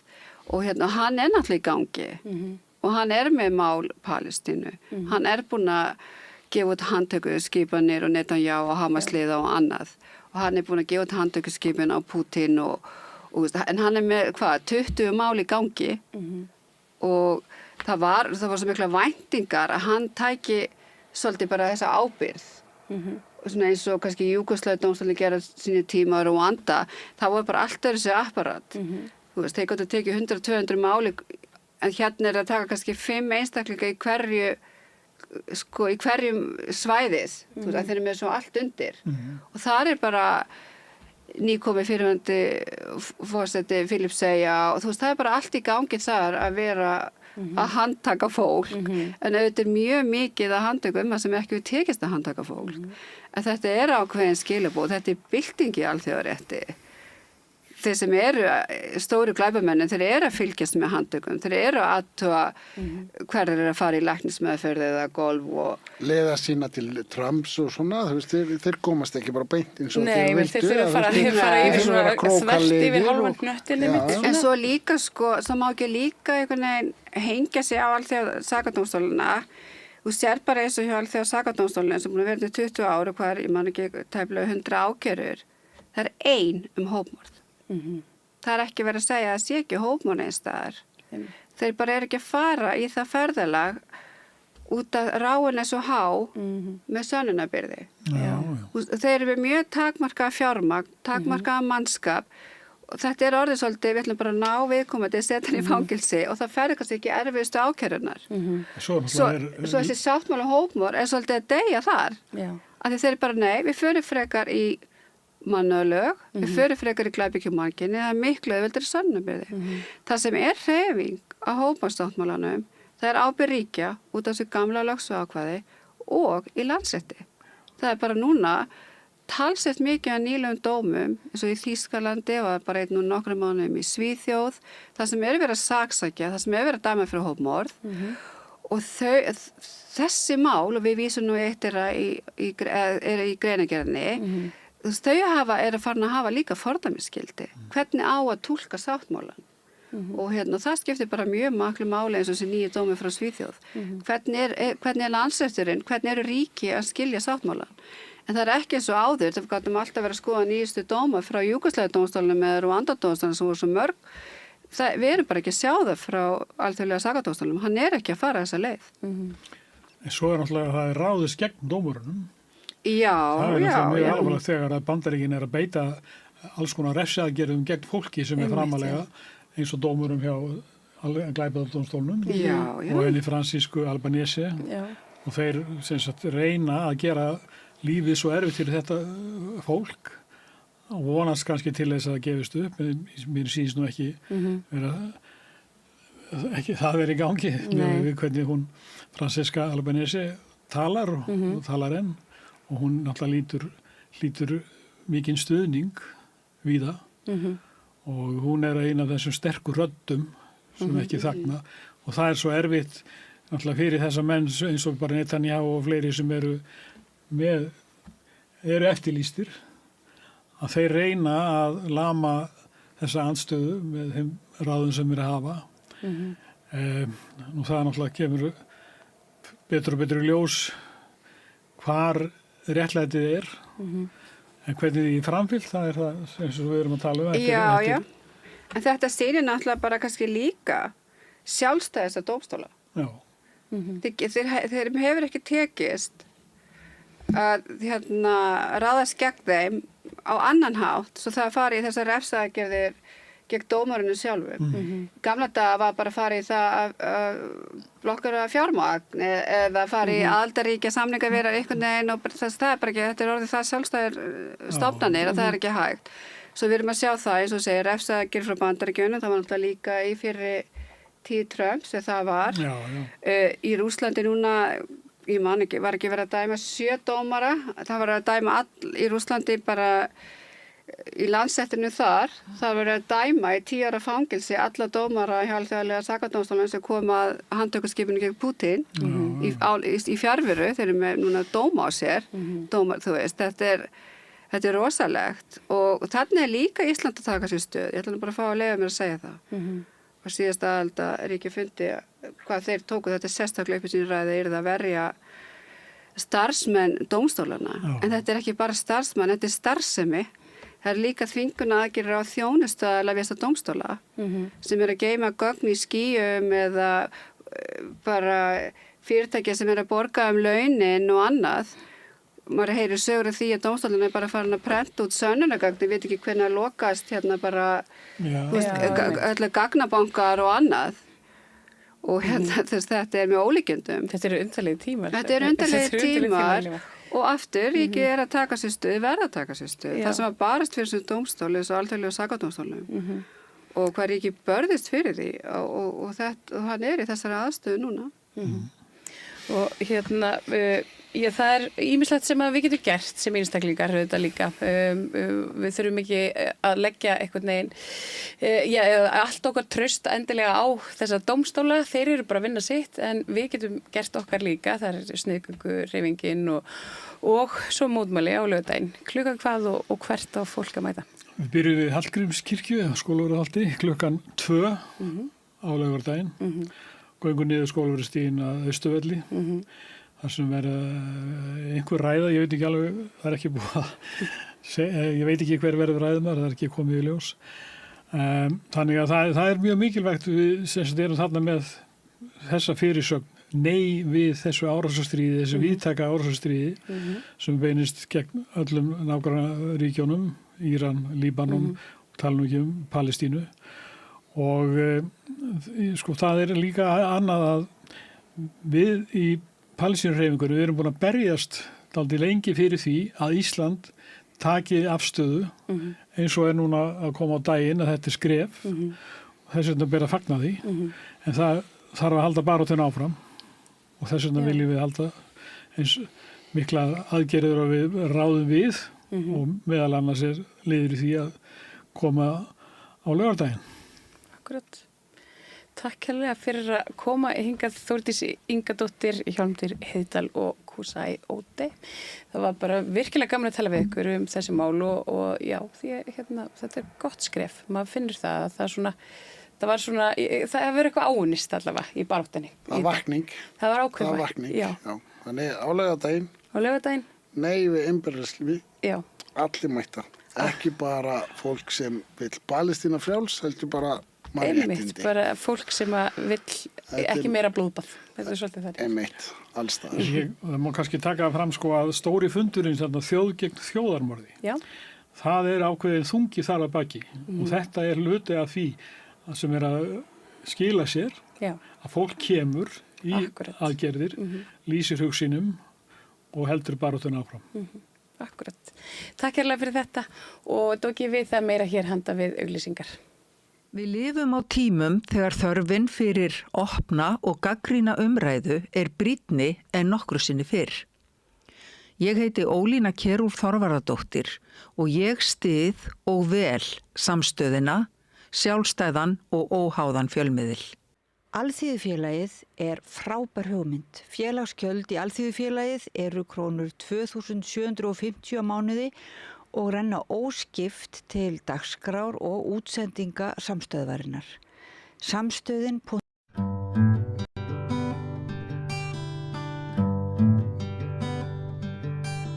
Það vakti nokkra athygli þegar Dr. Lára G. Sigurðardóttir, lýðheilsufræðingur og Elías Blöndal Guðjónsson held ég hann heiti, voru leitt fram sem jafningjar, gæti maður kannski sagt, með eins rétthafar skoðanir í Kastljósi á dögunum. Sprúttsali og sérfræðingur að ræða lýðheilsu, las ég víða á Facebook og mönnum fannst þetta svolítið sérstakt. Við erum líka með nýlega frétt stóraukinn fjölda innlagna á Landspítala vegna áfengisbölsins. Og kannski eru fréttir eins og sú frétt, kannski verður hún til þess að vekja fólk til frekari meðvitundar skaðsemi áfengis og tímana sem við lifum, þar sem sá dálítill svona partíspillir, upplifi ég, sem tekur ekki bara þátt í djamminu, til dæmis í fjölmiðlamennskunni og æpir á enn meira aðgengi að áfengi, hömlulaust frelsi, allt frá ungmennum til gamalmenna, frelsi til að fara til helvítis, ef svo mætti segja. En Lára komin hingað til mín, vertu velkomin. Takk fyrir. Af því ég nefndi þetta í ingangnum með þetta innví ykkar í Kastljósi, þú gagvart sprúttsala, augljóslega mjög ólíkir hagsmunir, almannahagsmunir versus einhverjir svona sérhagsmunir. Var þetta skemmtilegt? Þetta var hressandi. Ég kannski ekki sagt að það verið mjög skemmtilegt en þetta var hressandi umræða og ég svo ágætt að taka þessa umræðu bara upp á yfirborðið því að þú veist það í raun, ég búin að vera að vinna núna í forvörnum, áfengisforvörnum í meira en 10 ár og þetta kemur alltaf upp sprettur alltaf upp reglulega að gefa sölu frjálsa en við erum búin að vita það í til dæmis 40 ára áfengi krabbameinsvaldandi og bara fyrir utan öll önnur áhrif sem áfengi hefur og hvaða skiptir í raun ein mikilvægsta forvörnin ef ekki mikilvægsta stýring og aðgengi og það gerum við náttúrulega ekki með enga rekstri. Nei, það sem mér finnst að hafa breyst bara síðustu mánuði að þú kannastu gamla frasan að séu alkoholistar sem að komi óorðið á brennivinnið en umræðan og fræðslan sem hefur verið staðið fyrir núna síðustu vikur og mánuði, hún hefur einmitt verið svolítið þá átt að það séu margir aðrir en alkoholistar sem skaðist stórlega áfengi. Rosalega góða punktur og mikilvægur því að við með það sem við lögðum upp með læknadögum þegar við vorum með áfengi, tókum fyrir áfengi þar heilum degi og opnu kvöldi líka að við megum ekki bara innblína á þess að megum við vanda að stríða eða börnin, auðvitað það eru viðkomustu hóparnir en í raun þetta þessi normalisering á áfengisneyslu í samfélaginu sem við erum að sjá og það þessi lúmsku áhrif sem að oft dulin og við svona ekki beint jafn mikið upp á yfirborðinu því að áfengi bara í raun eiturefni, það taugaeitur og krabbameinsvaldandi og það fer ekki í manngreiningar álit, það hefur áhrif á bara í raun, það hefur í raun svona magn áhrif, dós response, þannig að oftast sjáum við kannski meira áhrif á það sem að drekka mest en það þýðir ekki að þeir hafi ekki áhrif á það sem að drekka kannski minna en drekka samt reglulega og við sjáum það líka svo Vogi, þú veist það oft fólk bara alveg heiðvirti borgara sem að sinna sínum skildum en eru samt með áfengisvanda en átta sig kannski ekki á því fyrir en svona spilaborginni farin að hrynja. Já, ég hef farið meðferð á Vogi og eitt af því sem maður rak augun í þegar maður kom hana inn í þetta eina skipti, það var einmitt að þetta spyr nú ekki stétt eða stöðu. Akkurat. Já. Það er nefnilega, sumir halda að þetta séu sko, þeir sem koma á Vog séu bara þeir sem við sjáum á götunni nýri í bæ sko, en þetta er bara fólk í öllum stéttum, það eru læknar, það eru prófessorar, það eru iðnaðarmenn, þú veist, þetta er einmitt. Og svo er það allir spyr ekki sko stéttni stöðu sko. Nei, og svo er það allir þeir sem ekki þurfa að fara í meðferð og eru ekki fíklar eða alkoholistar en eru svona að skaðast stórlega. Algjörlega, og það sem að einmitt Alma Möller benti á þinginu tölu frá embætti landlæknis að er 4% þjóðarina sem sýnir skaðlegt neyslumynstur, 23% sem er ekki smá hátala. En það eru öll sammála það er engin fjölskylda ósnortin. Nei, algjörlega, og ég held nefnir það svo, við þurfum aðeins að fara líka að hugsa að því nú er búin að normalisera áfengisneyslu svo samfélaginu, bara liggum við hvar sem ég fer, ég fer í fríöfnina, þá er að fyrst teku við manni áfengi allstaðar, bara, og ef að ég ætla að fara á kaffihús, kannski miðan dag, þá verður að benda á happy hour, setnundaginn. Og það er svona stöðugt að vera að halda ammanni þess að sé eðlilegt alltaf að vera að fá sér áfengi. En ef við hugsum bara út í hvaða efni þetta er, þá er ekkert normalt við það. Ef áfengi var að koma fram í dagsljósi í dag, að þá myndum við bara segja, nei, við viljum ekki hafa þessa vöru hér sem að er svona rosalega skaðleg. Einmitt. Og það er alltaf verið að reyna að senda þessi skilaboð á milli sigra og ánægju eða upptakturinn að gleðitilfinningunni sé áfengið. Eitt að klikkaðast það sem ég hef séð er hérna á Insta og svona þegar til dæmis einhverju gönguhópar hafa lagt á sig að sigra einhvern fjallstind á Íslandi. Það er heill dagur sem hefur farið í þetta að komast upp á fjallstind. Hefur þú sjálf farið í fjallgöngur? Já. Þannig að þú þekkir tilfinninguna þegar endorfinu, þegar líkaminn sjálfur býr til bestu efni sem hægt er að ná. Og maður sest niður og maður horfir yfir og sjóndeildarhringurinn er glæsilegur og maður ránaði með sjálf á sig að puða sér alla leiðinu, en nei, þá er það einstað sko, þá nefndi einhver að taka með sér kampaðinslösku í bakbókanum og svo er poppað og svo er þetta ekki mynd. Þannig að meiri þess að upp á fjallstindinu þegar líkaminn er búin að hafa fyrir því að framleiða alveg brjálæðislegt magna endorfíni, þá líka kampavín. Ég held þetta sé sko, einmitt nákvæmlega, þetta er svona að maður fyrir ekki að hugsa út í þetta, þá er þetta hálf súrreali sko, en ég held nefnilega því það er búið að prenta inn í okkur að tengja áfengi við einhvers konar velun. Þú veist, við erum að verðlauna okkar, við klárum eitthvað verkefni, við sigurum eitthvað, þú veist, vinnum eitthvað leik eða keppni eða eitthvað. Og þá er alltaf opnað, þú veist, það er búið að tengja þetta svo mikið við í raun að verðlauna sig. Og þá þekkir heilin fyrir hann bara ósjálfrátt að sækalla í þetta efni við þær aðstæður þar sem hann upplifir sig vera að sigra eitthvað. Þannig að, en finnst mér sko, ef maður hugsa í rótina, þá er það svona kannski hálfgerð tímaskekkja sko. Já, og bakreikningurinn, hann kemur. Að við höfum bæðið upplifað það, ég og þú, að maður getur orðið glaðar á góður í stundu með að fá sér í glas, ekki satt? Algjörlega, áfengi er náttúrulega, þú veist, að ég hugsa að mér finnst alltaf gott að pæla þessi í rótinu og svona, þú veist, af hverju erum við að sækast í áfengi og þú veist, að við skoðum bara í raun taugavísindin að þá er áfengi svona fyrsta hálftíman, klukkutíman hef fullkomna geðlyf að því gefna þú sett ekki búin að vera að drekka áður og það losar öll þessi búefni sem að láta okkur líða vel.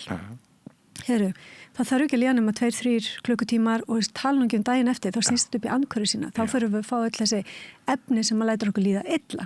Þannig og margfalt meira heldur en okkur leið kannski áður en við opnaðu flöskuna. Já, og í þessu tilliti erum við bara að tala sálina eða hugan, en svo er það líkamlega einkenni. Já, algjörlega. Og líkamlega í skaði. Einmitt. Og það er svo lúmst til dæmis bara kvíði. Þú veist, áfengi er bara fullkomið sko kvíðavaldandi lyf. Af því að það breytir boðefnum í svo kallega GABA og glútamat boðefnaskiptum í heilanum og eigur þetta glútamat sem tengist streitu, ræsir heilan og gerur okkur kvíðin og það virkja líka stöðva kvíðastöðan í heilanum, þú veist, í lengri tíma. Þannig að fólk kannski byrjar að nota áfengi við kvíða af því að það hefur jákvæð áhrif til að byrja með, en svo bara verður kurvan bara fer beint niður á við, andlega heilsan niður á við eftir sem að frá líður. Í raun út af efnabreytingum í heilanum. Og læknadögunum kom fram sko skaðsemi og líffærin. Einhvern tíma var talið að hófdrykkja væri ekki bara í lagi, heldur hún geti verið æskileg, en eftir því sem að mér skildist þá eiginlega búið að rekja algjörlega. Karl Andersen fór yfir það mitt, af því að það var talið svona svo kallið jóðkurva sem sjáum stundum í faraldsvæði, þar sem að hófleg drykkja átt að vera jákvæð, sko, en nú búið að rekja þær niðurstöður af því að í þessari rannsókn sem sýndi fram á mögulega jákvæð áhrif, að þar var fólk sem hafði drukkið mjög mikið og mjög lengi, það var tekið með í hópnum sem að drakka ekki, að það var búið hafði þá þegar var búin að líklega skada líffærin og hafði því minni lífslíkur til lengri tíma. En auðvitað verðum við alltaf, þegar við erum að tala um rannsóknir, þá getum við aldrei heimfært á einstakling, sko, því við erum alltaf, þetta alltaf bara meðaltöl sem við erum að horfa á. En að því að tala um hana normaliseringuna og þessi hópur sem svona sem kannski fæ sér 1 glas á dag eða 1-2 glas á dag og svona aðeins að sulla en ekki, það mætir í vinnu og það sinni sínu skildum og svoleiðis, að það náttúrulega hefur líka eins og til þess með brjóstakrabbamein, það engin örugg mörk lengur. Þannig að það er í raun bara magn áhrif. Og þannig ég held í staðin fyrir að við sem að eitthvað fara auka frelsi hér eða ég ætla nú vil helst ekki tala um frelsi, heldur meira auka aðgengi áfengi, þá ættum við jafnvel að endurskoða lögin og herða þau, því að það er svolítið áhverð að skoða áfengislögin, að þá þau miða bara að þau sem að eiga við vanda að stríða, eins og komst það í byrjun. Heldur þurfum við að útfæra það og setja áfengislögin þannig að lágmarka skaðan í samfélaginu, en ekki bara fyrir þá sem að eru með mesta vandan. Akkurat. Og sko, það hefur verið svolítið svona, ég veit ekki hvort ég að segja feimnismál, en sá hópur Íslendinga sem hefur lent í vandræðum með áfengi, hann hefur kannski ekkert verið talinn mjög marktækur í umræðu áfengi. Þetta eru bara einhverjir sjúklingar, þetta eru fíklar, þeir tala bara út frá sínum eigin sjónarhóli, þeir lendi í krísu og kreppu en þeir eru ekki venjulegt fólk, þeir eru ekki almenningur. Svolítið verið þessi tilfinning hef ég upplifað. En núna sko hafa þessi mörk færst til með nýjum upplýsingum sem meðal annars komið fram á læknadögum ég nefndi áðan sko í inngangnum innlagnir og Landspítalann, þar sem rosalegt stökk í fjölgun á og þá erum við að tala um fólk sem að lendir í alls konar skaða en ekkert endilega það er ekki stimplað endilega sem alkoholistar eða fíklar, það eru bara algjörlega og með því sko gæti kannski náðst meira jafnvægi í sem sagt gagvart því hverjir meiga hafa skoðun, hverjir eru marktækir í umræðin og hverjir ekki. Algjörlega, ég skil, já, þá svo mikilvægt að myndi horfa á heildarmyndina, því að helstu röki sem að ég sé fyrir því að vilja leyfa netsölu eða þá að fólk vilji geta keypt eitthvað ákveðna tegund af rauðvíni til að hafa með steikinni á lögdum eða eitthvað. Og það er svona þín svona persónleg notkun, hún á ekki að ganga fram fyrir heilsu samfélagsins eða líðhelsu. Þannig að við verðum að horfa á heildarmyndina og fólk í raun sjálfu sér, ef að það vill fá einhverja sérstakar rauðvín eða eitthvað slíkt, þá getur þú keypt það utanfrá eða það er ekki til, en það tekur kannski 2 vikur að koma. En það skipt svo miklu máli að nú bara fólk að geta pantaði gegnum netið og að fá þetta bara strax heim til sín, sem að náttúrulega ekki gott fyrir þá sem að, eins og strákarnir mínu sögðu, já, þá þarf fólk ekki einu svona að fara lengur út úr húsi til að ná sér í áfengi. Þannig að og gamla fólkið og svona. Það fyrir því, já. Sko, samfélagskostnaður Íslands af því að þessi vara er leyfð og hennar er neytt að nokkru leyti í óhófi, hann er 100 milljarðar, er það ekki? Sko, jú, það er í raun talið vera svona varlega áætlað. Af því að sem við bara miðum við sambarilega skýrslur frá Svíþjóð, Fraklandi og annar staðar, þá kostnaðurinn í raun nær 150 milljörðum. Og fyrir hvern líter sem að áfengisneysla eykst, þá hreinum vínanda að per capita, eða per einstaklinga yfir 15 ára aldur, að þá aukast sko útgjöldin 17 milljarða. Wow. Þannig að, og við getum alveg notað, held ég, þessa milljarða í eitthvað annað. Get ég ímyndað mér, sko. Sammálaður með það. Já. Svo það voru augrandi hugmyndir á læknandi honum. En svo líkt og þú segir við ættum frekar að skerða áfengi heldur aðgengi að áfengi heldur vera að auka það. Þá kom líka fram þarna að það væri eiginlega gáfulegra af því það alltaf verið að biðja að lækka áfengisaldur niður í 18. Það var eiginlega til þess að bregðast við nýrri þekkingu. Núverandi löggjöf væri birt á úreltum upplýsingum og gögnum til að bregðast við nýrri þekkingu ættum við frekar að hækka áfengiskaupahaldur í 25 en að lækka niður í 18. Já, algjörlega. Ég var með fyrirlestur áhrif á heila ungmenna og það sem að í raun við vitum þegar áfengislögin voru sett, þá vissum við ekki hvað áfengi var skaðlegt fyrir óþroska taugakerfi. Þú veist að því að það hefur í raun núna sjáum við bara út frá rannsóknum að það getur skaðað verulega vitsmunagetu, minni og hefur áhrif sérstaklega svæði heilanum sem kallast strek eða hippocampus sem að mjög mikilvægur fyrir minni okkar, bæði að kalla fram minningar og búa til nýja minningar og það rýrna til dæmis í Alzheimer og heilabilun, þannig að og líka framheilin, þar sem við þurfum að hafa framheilan til að hafa hömlur á hvötum okkar og tilfinningastjórnun og bara skipleika líf okkur og svo lesa. Hefur með félagsfærni að gera? Já, mikla félagsfærni. Þannig að áfengi það dregur úr virkni á þessum svæðum. Þannig að, og getur haft skaðlega áhrif, sko, vísbendingar að það getur haft varanleg skaðlega áhrif. Það er svona, ættu við allavega að byrja að hækka í einhverjum skrefum, að mínu viti. Já, þannig að þér finnst það ekkert vitlaust að hækka áfengiskaupahaldur frá því sem nú er. Já, það var eitthvað svolítið erfitt að hækka í 25 en það er svona, ég myndi segja, ídeal því að 25 ára aldur þá er svona heilin að mestu leiti búin að taka út fullan þroska og skaðin er mestur þegar sko taugatengingarnar eru að mótast og það er þroskast síðast í framheilanum og þá eru mestu skaðin. Auðvitað hefur áfengi líka skaðlega áhrif þegar við erum fullorðin á heilan en það er ennþá meiri áhrif þegar fyrir óþroska taugakerfi sem er að taka út þroska. Allt leiðir þetta hugana líkil spurningu.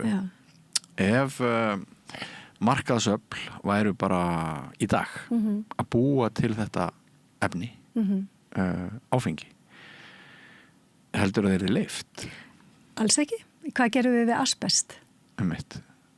Það var strax tekið að markaði eftir að við komum staðið að það er krabbameinshaldandi og við erum búin að ná bara góðum árangri í tóbaksvörnum fyrir utan nikotínið núna en svona með reyktóbakið og þannig að við þurfum að eiginlega setja svolítið, fara í sama farveg og með tóbaksvarnirnar er að gera áfengi minna sýnilegt og minna áhugavert og minna aðgengilegt.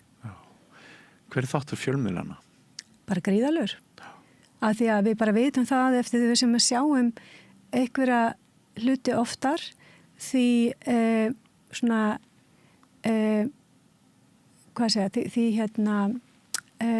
verða svona finnst okkur við þekkja hlutin og því meira samsömmu við okkur við hann. Og bara eitt gott dæmi til dæmis með þarna ákveðin nikotínsala sem er að selja einna mesta nikotínpúðum og er með mjög svona sterka markaðsherferð að krakkarnir í 7-8 ára er orðin spennti fyrir þessu merki. Þannig að það er strax búið að prenta inn í heilan að þetta er eitthvað sem er spennandi. Þannig að leið og þessi krakka fá eitthvað sjálfstæði þannig að getur maður ímynda sig hvað þeir fara að skoða sko. Þannig að Svo heldur Árni Guðmundsson forvarna fulltrúi sem hefur stundu komið til mín hérna að Rauðaborðinu og rætti þessum mál, hann heldur í fram að í þessari engasölu, netsölu þá séu dæmi, ég man ekki hvað hann hefur sagt að yngsti kaupandinn hafi verið 15 ára eða eitthvað, bara svona dæmi brotalamur. Já, og við sjáum það bara út frá nikotín, sölunni á nikotín vörum, öðrum en sigarettum, að það er sjaldnast verið að fylgja reglum þar. Það er bæði verið að selja í nikotíni hærri skömmtum, er leyfilegt. Það er verið að selja vöru sem hafi ekki markaðsleyfi og það er verið að selja með afslætti og undir borðið og svo framvegis. Þannig að það er mjög erfitt að kontrollera svona vöru sem er bæði ávanabindandi og fíkniefni. Þú veist, þá er svona alltaf komið með, ef þú nærð að krækja þér í neytanda, þá er svona alltaf komið með þannig sé ævilangan viðskiptavinn. Já, einmitt. Líklega. Með þartilgerðan kostnaði fyrir samfélagið og fjölskylduna og vinnina og þetta er fjölskyldusjúkdómur og oft þróast upp í harmleik sem að ótalmargir neyðast til þess að taka þátt í það að hafa verið spurðir. Algjörlega, þetta hefur svo miklu víðtækari áhrif heldur en á einstaklingin og til dæmis er þess að sagt, þú veist, já, ég má hafa leyfi til frelsi til að skaða sjálfa mig, en en hvað ætla ég að gera þegar skaðin er skeður?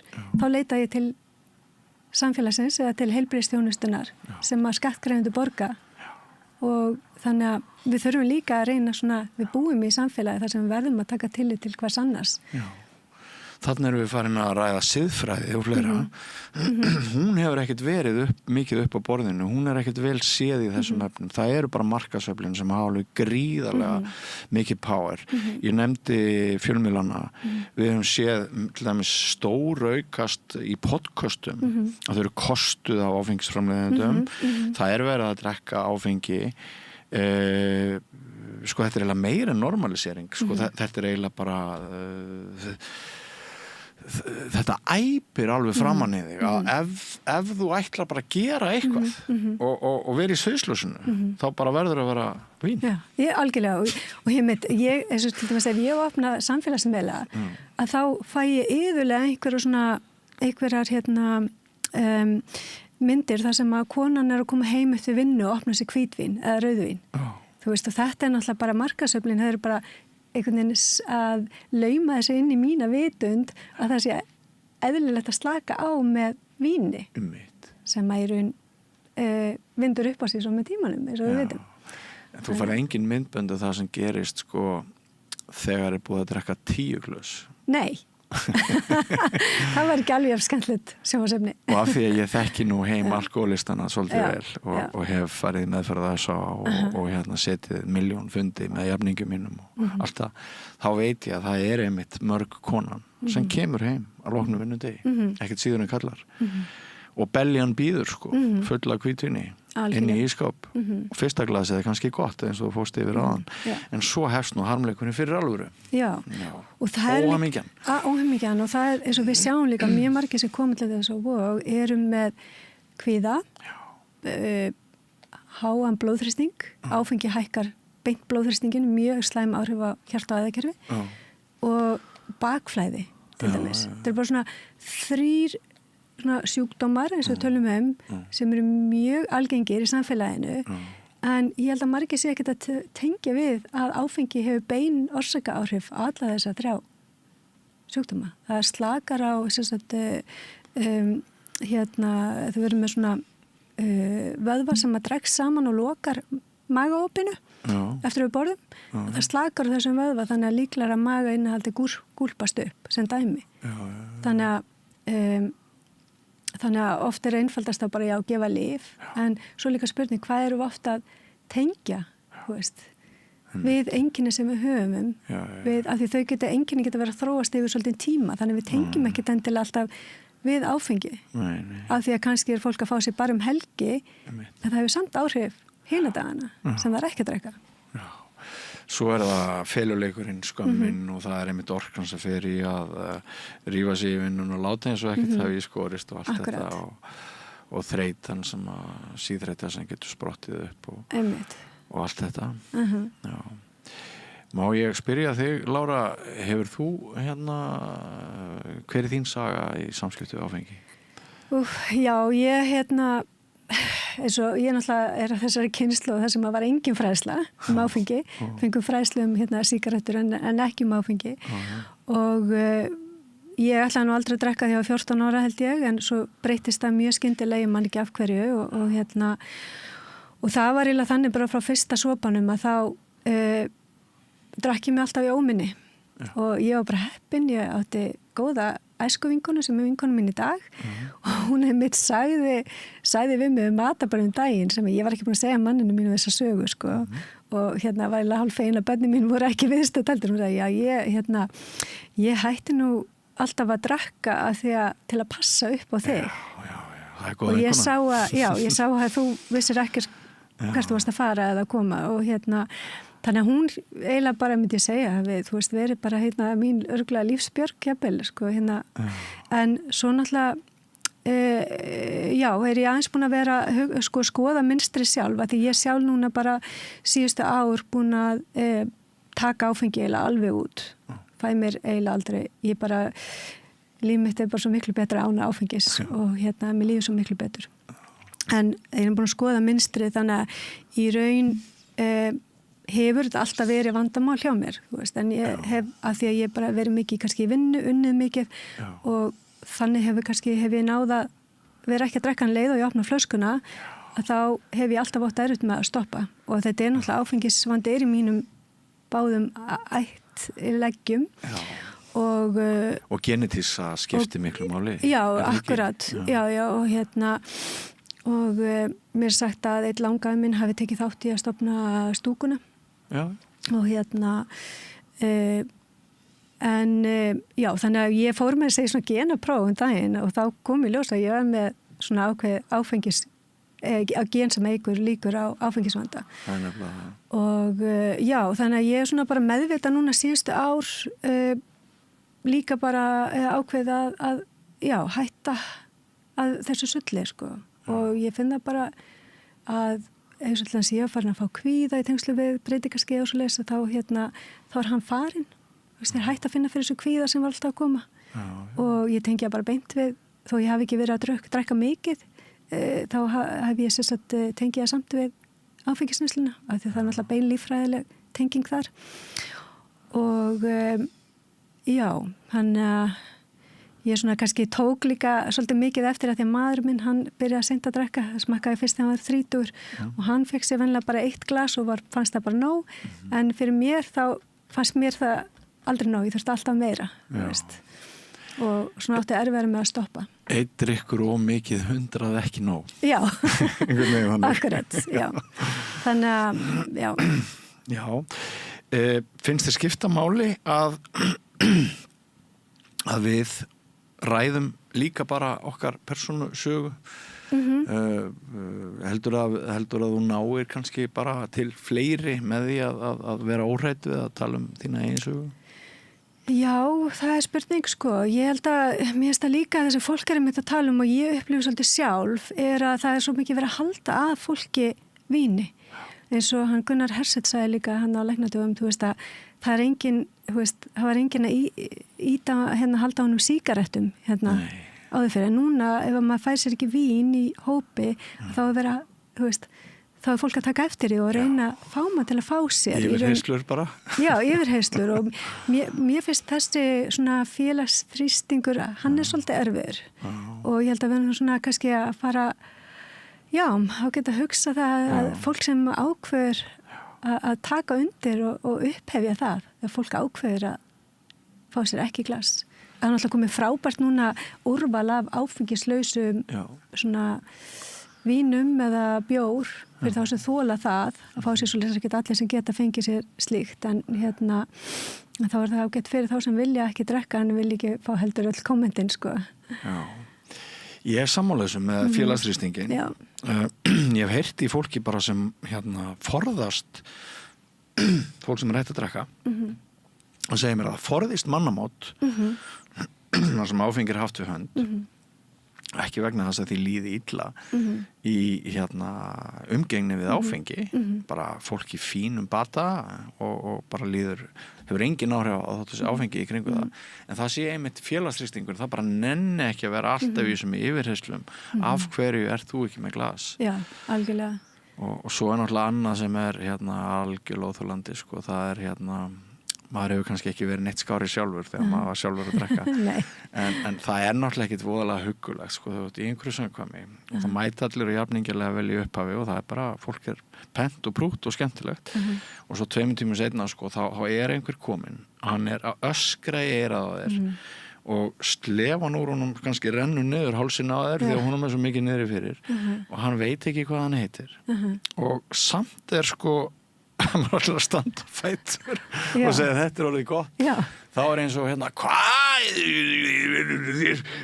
leiður fúll það svona menningar brestir það sem allt snýr á haus algjörlega og svo akkurat og ég búin að vera að skoða þetta líka því að mér finnst bara betra að sleppa að fá mér áfengi og þá eru svona einhverja vinkonur að segja já en það ekki jafn gaman að fá sér, en svo þegar ég með viðkomandi í partíi að þá finnst mér viðkomandi bara miklu skemmtilega án víns þannig að það eitthvað, þú veist maður svona eftir sem að fjalla þess sjálfur þá sér maður skemmtunin að hún svo fljót að fara einmitt, en það líka svo frábær tilfinning og þetta, sko, þegar maður upplifir að lífið bara betra en nokkru sinni eftir að maður hættir að þurfa að drekka, sko. Já, og vakna með skýran huga, tilbúin í daginn, geta notað alla helgina, þú veist. En þetta jafnframt, svo ég tala fyrir sjálfa mig, hinn stóra ranghugmynd alkans og skelfing og ógn. Það að þetta snýr allt á haus, framtíðin snýr á haus alkinn trúir því sjálfur að lífið verði fyrst svo handónýtt að það borgir sig ekki að lifa því stundum ef hann geti allavega ekki eitt von eitt fix þótt að sé bara eftir 6 mánuði eða eitthvað bara raðar þannig upp í stundatöflunni að ok, ég get verið á hnefanum hérna en eftir hálft ár þá gegn, þá get ég gert þetta þarna og þetta náttúrulega það sem að maður getur ekkert útskýrt fyrir fólki 1, 2 og 3 að þarna sem sagt sjúkdómurinn að brengla sín við höldum að lífið verið ömurlegt ef við hættum að drekka. Þetta frábær punktur og svo gott mikilvægt að taka bara 1 dag í einu og akkurat þetta, ég var bara að hugsa það núna í síðustu viku, ég var í útlandum og förum út að borða og ég var alltaf vön að panta mér hvítvín og það einhver ár síðan ég hætti því, sko. Alltaf bara, ég gæti ekki hugsa mér að vera fínt út að borða og ekki með hvítvínsglas með.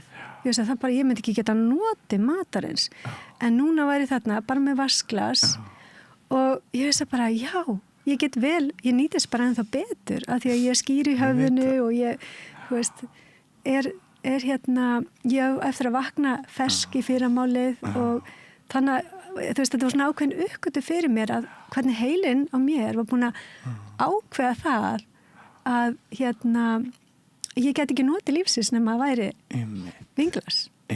Það svo gott að koma hann að stað þetta ákveði frelsi líka svona frelsistilfinning að finna þetta, ég get kannski deilt inn í þetta að þegar ég gerði aftur tilraunir eftir 9 ára edrumannsku og fannst að ég gæti orðið hófdrykkjumaður þá var einmitt þessi glansmynd að kona mín mér tókst að teikna það upp sem einhverja fyrirstöðu. Ég var eitthvað minna spennandi í hennar huga, sko, að hún gæti ekki dreift einmitt á hvítvínsglasi með mér í utanlandsferðinni, á sólarströndinni, á veröndinni og sólsetrið framöndan og eitthvað svona. Það er bara ótrúlega fyndið.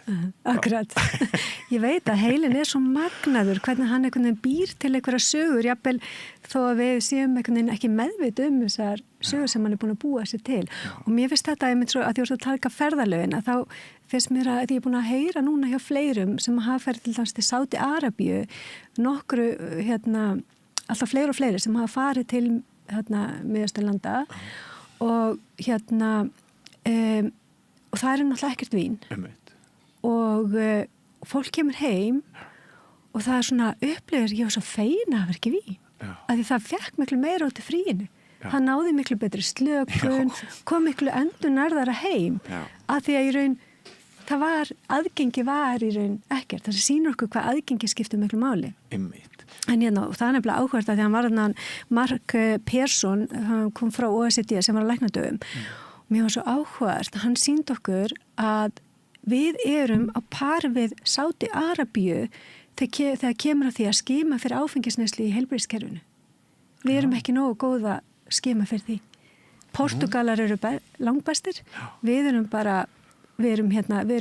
með þeim vestu í að skima fyrir áfengisneyslu. Já, og það einmitt verið að spyrja stóra spurninga hvað var það lækna og heilbrigðis starfsfólk á spítulunum og svona að það vanti réttu spurningarnar læknar upplifa þeir hafa ekki kannski umboð til þess að spyrja það sem okkur finnst persónulega að viðkoma spurningar. Er það ekki? Jú, ég bjó nú í Bandaríkjunum tíma var þar og þar fórst ekki til læknis nema, sko, þú veist líka hæðar og þyngdarmældur og síðan var alltaf spurt reykingar og áfengi hvert einasta skipti sem þú komst og svo ef að, þú veist, og læknir fór alltaf yfir það ef hún, þú veist, fannst ástæð til, þá ræddi hann það.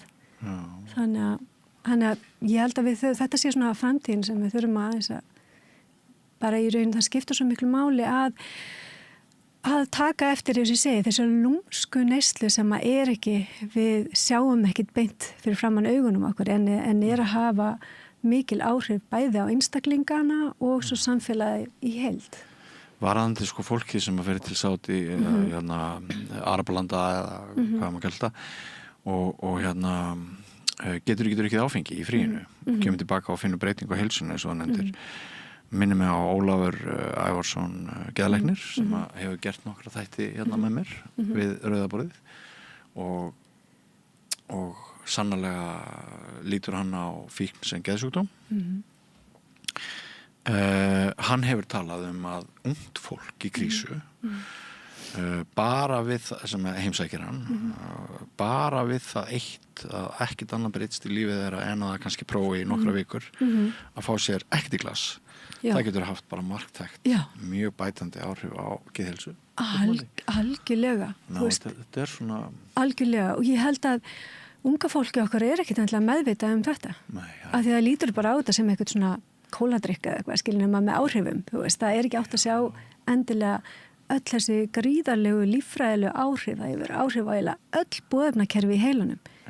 Þú veist, oxytocin, endorfín, við þekkjum þetta allt dopamín, þú veist, gabaglutamat, serotoninni, líka minkar serotoninni sem við erum alltaf að sækjast meira eftir það ekki og erum held ég með í að taka lyf sem að auka serotonin, þunglyndis og kvíðalyf.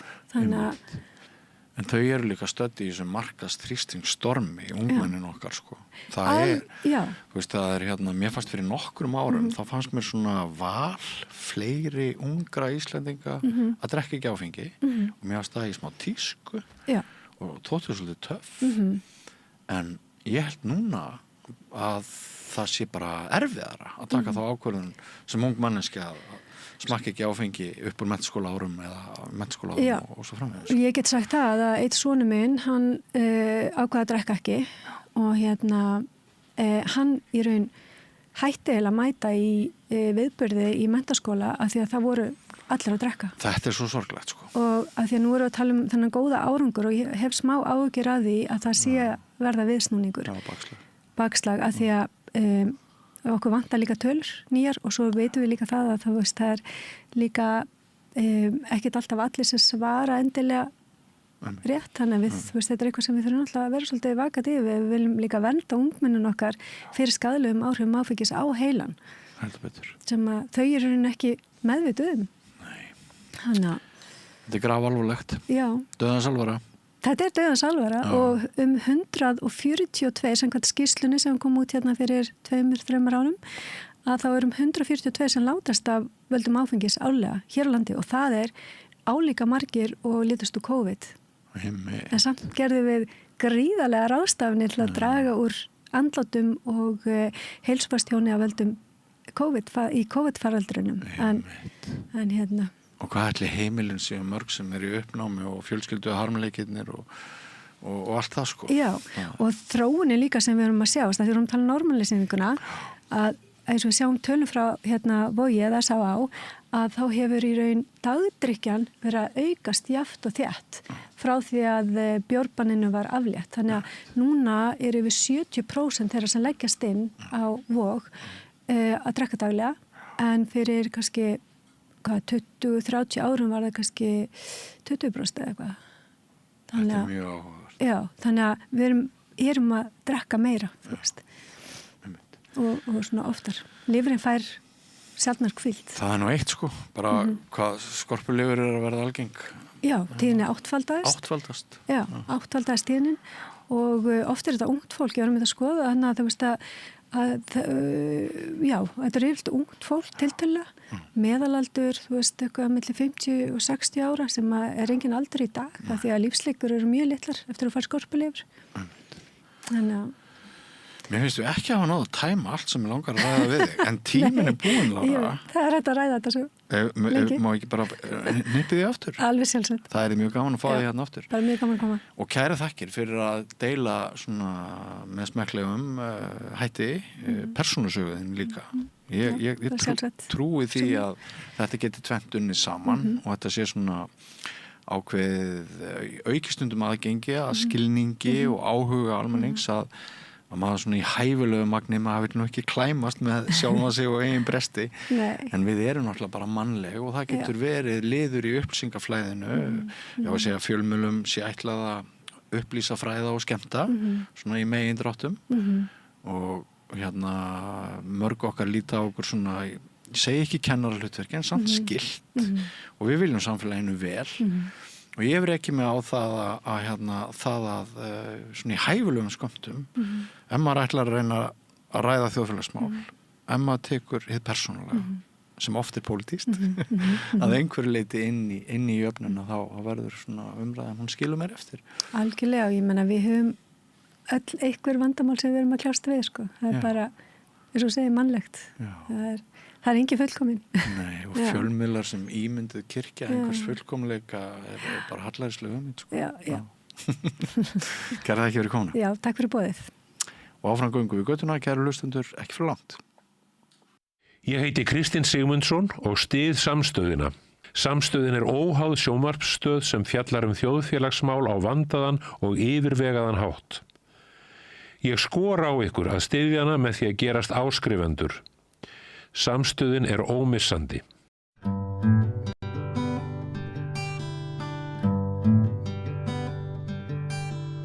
Komið sæl. Í dag ætlum við að fjalla ferðamannabransan. Það heilmikið hægt að ræða í sambandi við hann. Bæði hefur ferðamönnum fjölgað mjög undanfarin ár og svo heyrum maður reglulega fréttir af ýmiss konar, atriðum sem að leiðsögumenn eru óánægðir með og ferðamenn almennt. Sjálf var ég einhvern tímann á ferðinu við Gullfoss og Geysi, ekki alls fyrir löngu og þar var varla hægt að þverfóta fyrir ferðamönnum. En til þess að ræða þessi mál er ég búin að fá hérna reyndan leiðsögumann, Börk Rolfsson. Vertu velkominn, Börkur. Já, takk. Hvað ertu búin að vera lengi í bransanum? Sko, ég fór fyrstu ferð með túrista miðjan júní 1983 og síðan hef ég verið eiginlega öll sumur, alveg framundir aldamót síðustu, eiginlega öll sumur, en það var ferðamannabransin ekki nema mestuleið til á sumrin fram að aldamótum. En frá aldamótum er ég búin að vera, eða skömm eftir aldamót er ég búin að vera bara fullmenntaður leiðsögumaður og rútubílstjóri og annað og búin að vera aðalstarfið frá aldamótum. Ertu það sem kallað er svona driving guide? Ég er bæði driver guide, ég er sitjandi guide og ég er rútubílstjóri, jeppabílstjóri í einhverjum jöklaferðum og bara allt. Hvert er hlutverk leiðsögumanns? Getur þú skýrt það svona bara í nokkrum orðum? Já, það er meira að segja til, sko þetta er skilgreint, ákveðin skilgreint hvað er leiðsögumaður á Íslandi og það er til ákveðin staðall meira að segja það sem er búið að skrifa undir hér. Já. Leiðsögumaður er foringinn í hópnum, hann náttúrulega kynnir landið og fólkið fyrir ferðamannum og hefur ákveðna skyldu þar að segja satt og rétt frá og svona og vera leið svona skemmtilegur, þetta má ekki vera einhver leiðinleg þula bara. Hann ábyrgur fyrir hvar stoppað og hvernig stoppað og hann ábyrgur fyrir því gagnvart ferðaskrifstofunni sem hann að vinna fyrir að halda áætlun sem í flestum tilfellum hæg nema náttúrulega, þú veist, bíli, vitlaust veður eða eitthvað og leiðsögumar á Íslandi, íslensku leiðsögumar, alltaf farastjóri í hverju ferð. Þannig að jafnvel farastjórarnir í hópnum, þeir verða að hlýða leiðsögumanni. Leiðsögumar ræður hvert farið, hvar stoppað og annað. Þó náttúrulega ræður hann ekki, sko bílstjórin ræður náttúrulega öllu sem varðar öryggi bíls og farþegar sinna. Það þarf ekki að tala það. En leiðsögumenn ráða hvort við stoppum hér eða þar og eru bara ábyrgi fyrir því gagnvart sinni ferðaskrifstofu og sínum kunnum og og svona hvernig ferðinni bara hvernig hún framkvæmt sko innan þeirra marka sem að þeir þó hafa leyfi til að gera gagnvart sínum vinnuveitendum. Já, einmitt. En á þessum árum frá því þú byrjaðir, hvernig hefur þróunin verið í þessum ferðamannabrasa? Hún hefur verið mjög mikil. Og bara því vorum að tala réttindi og skyldu leiðsögumanna, þá var það allt öðruvísi hérna upp á 1980. Jú, það var gróft plan og það átti að sýna fólkinu Dettifoss og hitt og þetta. En þá var frelsi bæði bílstjóra og leiðsögumanna til að gera svona einhverja aðra hluti, gera auka stopp og hitt og þetta, miklu meira heldur en núna.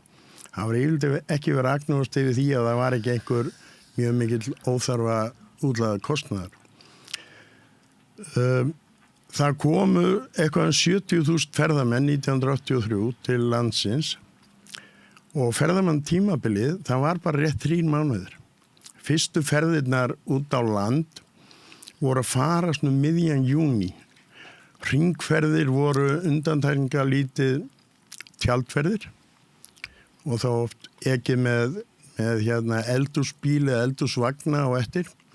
Edduhótelin voru svo sem komin en það var lítið hótel út á landi og þetta og farþegarnir voru í flestum tilfellum sko náttúruunnendur, kom hingað til að sjá náttúruna og ef þú voru þjóðverjar þá voru þeir vola mikið hérna með áhuga á sögunni sko. Þeir þekktu Íslendinga sögurnar mjög vel og maður þurfti að passa sig á að vera sko klár í því, geta svara þeim spurningum hvar fæddist Gunnar á Hlíðarenda og hitt og þetta sko.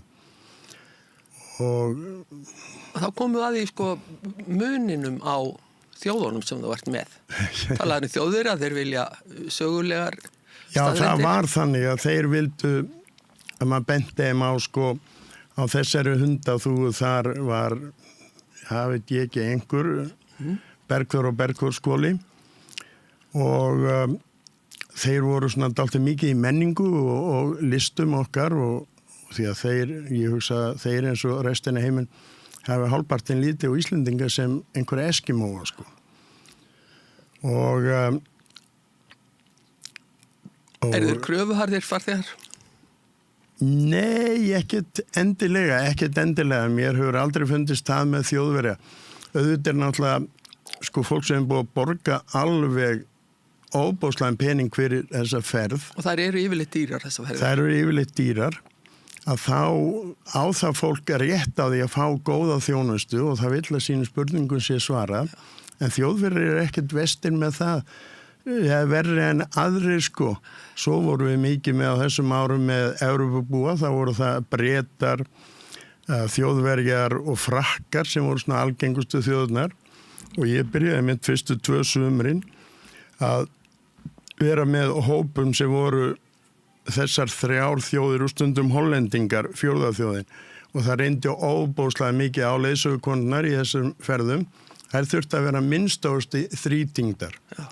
Og segja alltaf 3 tungumálum, en þetta voru skemmtilega fyrir tjaldferðir og fólk var bara búið eftir því og kvöldvökur á kvöldin með varðeld og annað og þetta voru mjög skemmtilega ferður. Allir sem voru í þessum eldhúsferðum og tjaldferðum í Galanda, þeir líti allir til þeirra með söknuð. Ég hef ekki hitt einn einasta rútubílstjóra eða leiðsögumann annar sem var í þessum ferðum sem segist ekki sakna þessara ferða. Þetta voru rosalega skemmtilega ferðir.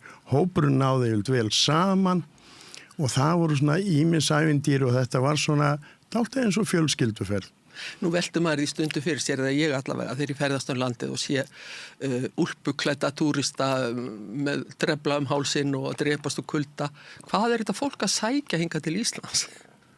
Sko, þetta hefur breyst svo mikið að nú til dags stór hluti ferðamanna sem koma til Íslands, ég myndi segja ekki minna en helming eða meira, sem bara að koma að leita Instagram stöðum. Það að segja, þeir fara gullhringinn og þeir vita að það stopp Þingvellir. Maður heyrir það ekki ofta að þeir vilja stoppa á Þingvöllum að því að þetta sé sögulegu staður, heldur að því að þetta sé bilið á milli jarðskorpuflekana. Það sem þeir vilja sjá, dalinn og annað. Þeir koma á Geysi, þeir vilja sjá Geysi gjósa eða Strokk, hafa lítinn áhuga á neinu öðru þar og Gullfoss vilja bara sjá að því að hann dálítið fallegur og rosalegur, hann stór og mikill. Þeir hafa engan áhuga á einhverju konu sem hét Sigríður Tómasdóttir og hennar baráttu fyrir þessu eða því sem að tengist þessu eins og virkjum fallvatna og fleira, engan áhuga á því. En svo ég minnist nú á veðrið. Það vilja allir fá sól og sumar. Það er alveg sama hvaða árstíð þeir eru. Maður heyrir það ekki oft hjá túristum, maður heyrir stundum, jú. Við komum veturinn því að við vildum sjá norðurljósin. Norðurljósin svona 90% attraction á veturna. Það virkilegt, já. Já, en þeir vilja náttúrulega nýta dagana, sjá hvað, fá okkur peningin og þeir vilja kynna snjó og kulda en ekki þessu vondu veðrun sem að ég vissi að það snjór og kulda en ég gerði mér enga grein fyrir þessu. Ég frá Alaska eða Kanada og vanur að keyra snjóaru en þessu átti ég ekki von á. Skafrenningi og roki. Skafrenningi og blindu og rokið. Rokið það sem að allir túristar kvarta undan því að þeir kaupa sér rándýra skíðafatnað eða eitthvað úti. Svo kaupa eitthvað sem heitir water resistance dót. Þeim skítkalt að því að vindurinn blæsi gegnum þetta allt saman. Og þeir skilja ekki þegar við erum að reyna að ráðleggja þeim kaupiði reggala. Komið með góðan reggala, klæðið ykkur undir hann ef í reggalan mist. Því að það eina sem stoppar vindin. Þeir segja reggala í desember, fáðu rigningu í desember. Já, en talandi norðurljósin, það rétt sem ég hef heyrt að það séu aðalega Asíubúar sem eru spenntir fyrir norðurljósunum? Nei, það bara, við erum bara með svo mikið af Asíubúum í veturinn það sennilega það sem að rugla fólk aðeins, það allir spenntir fyrir norðurljósum. Ég hef búin að eltast við norðurljós svona professionalt í 30 ár og ég get ennþá mist mig og argað og gargað þegar eru flott norðurljós. Hvernig eru viðbrögð? Þau eru allavega og ég kann nú góða að sögja því sem ég skal segja þau eru allavega. Asíubúarnir vilja bara fá mynd af sér með norðurljósin bakgrunn. Asíubúar eru bara út á Instagram. Og þeim, við flytjum alltaf allavega þessi mentu leysum smá ræðu þar sem segjum frá norðurljósum hvað þau eru og svona meðan við að bíða, stytta tíman. Þeir eru bara með tólin í eirónum og hlustand og eitthvað. Þeim alveg sama hvernig það verður til. Ég bara sjá norðurljósin. En aðrir, Evrópubúar og Amerikanar, þeir vilja vita þetta allt saman og allir vilja sjá sem fallegust norðurljós eins og við sjá þau á myndum á Facebook og Instagram. Því miður það nú ekki hægt að treysta á það. Þetta eru dálítil vísindi á bakvið að finna norðurljós og annað.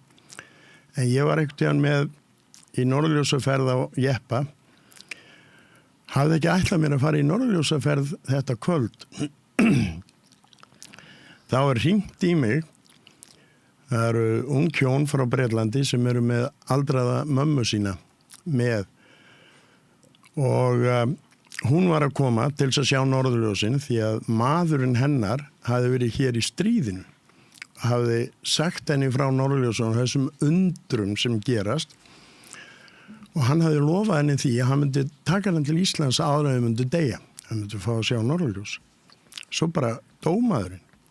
Jæja, sonurinn fór með mömmu og konuna og ég tók með mér í þess að ferða alveg óvænt blaðakonu líka svona, sem skrifar ferðapistla af því að það hafði enginn fundið norðurljós síðustu 4 daga og hún var á leiðinni heim daginn eftir en þá fréttuðu því að það væri kallaður svona norðurljósa sérfræðingur sem væri bara út allan nóttinni þyrfti og fyndi þetta.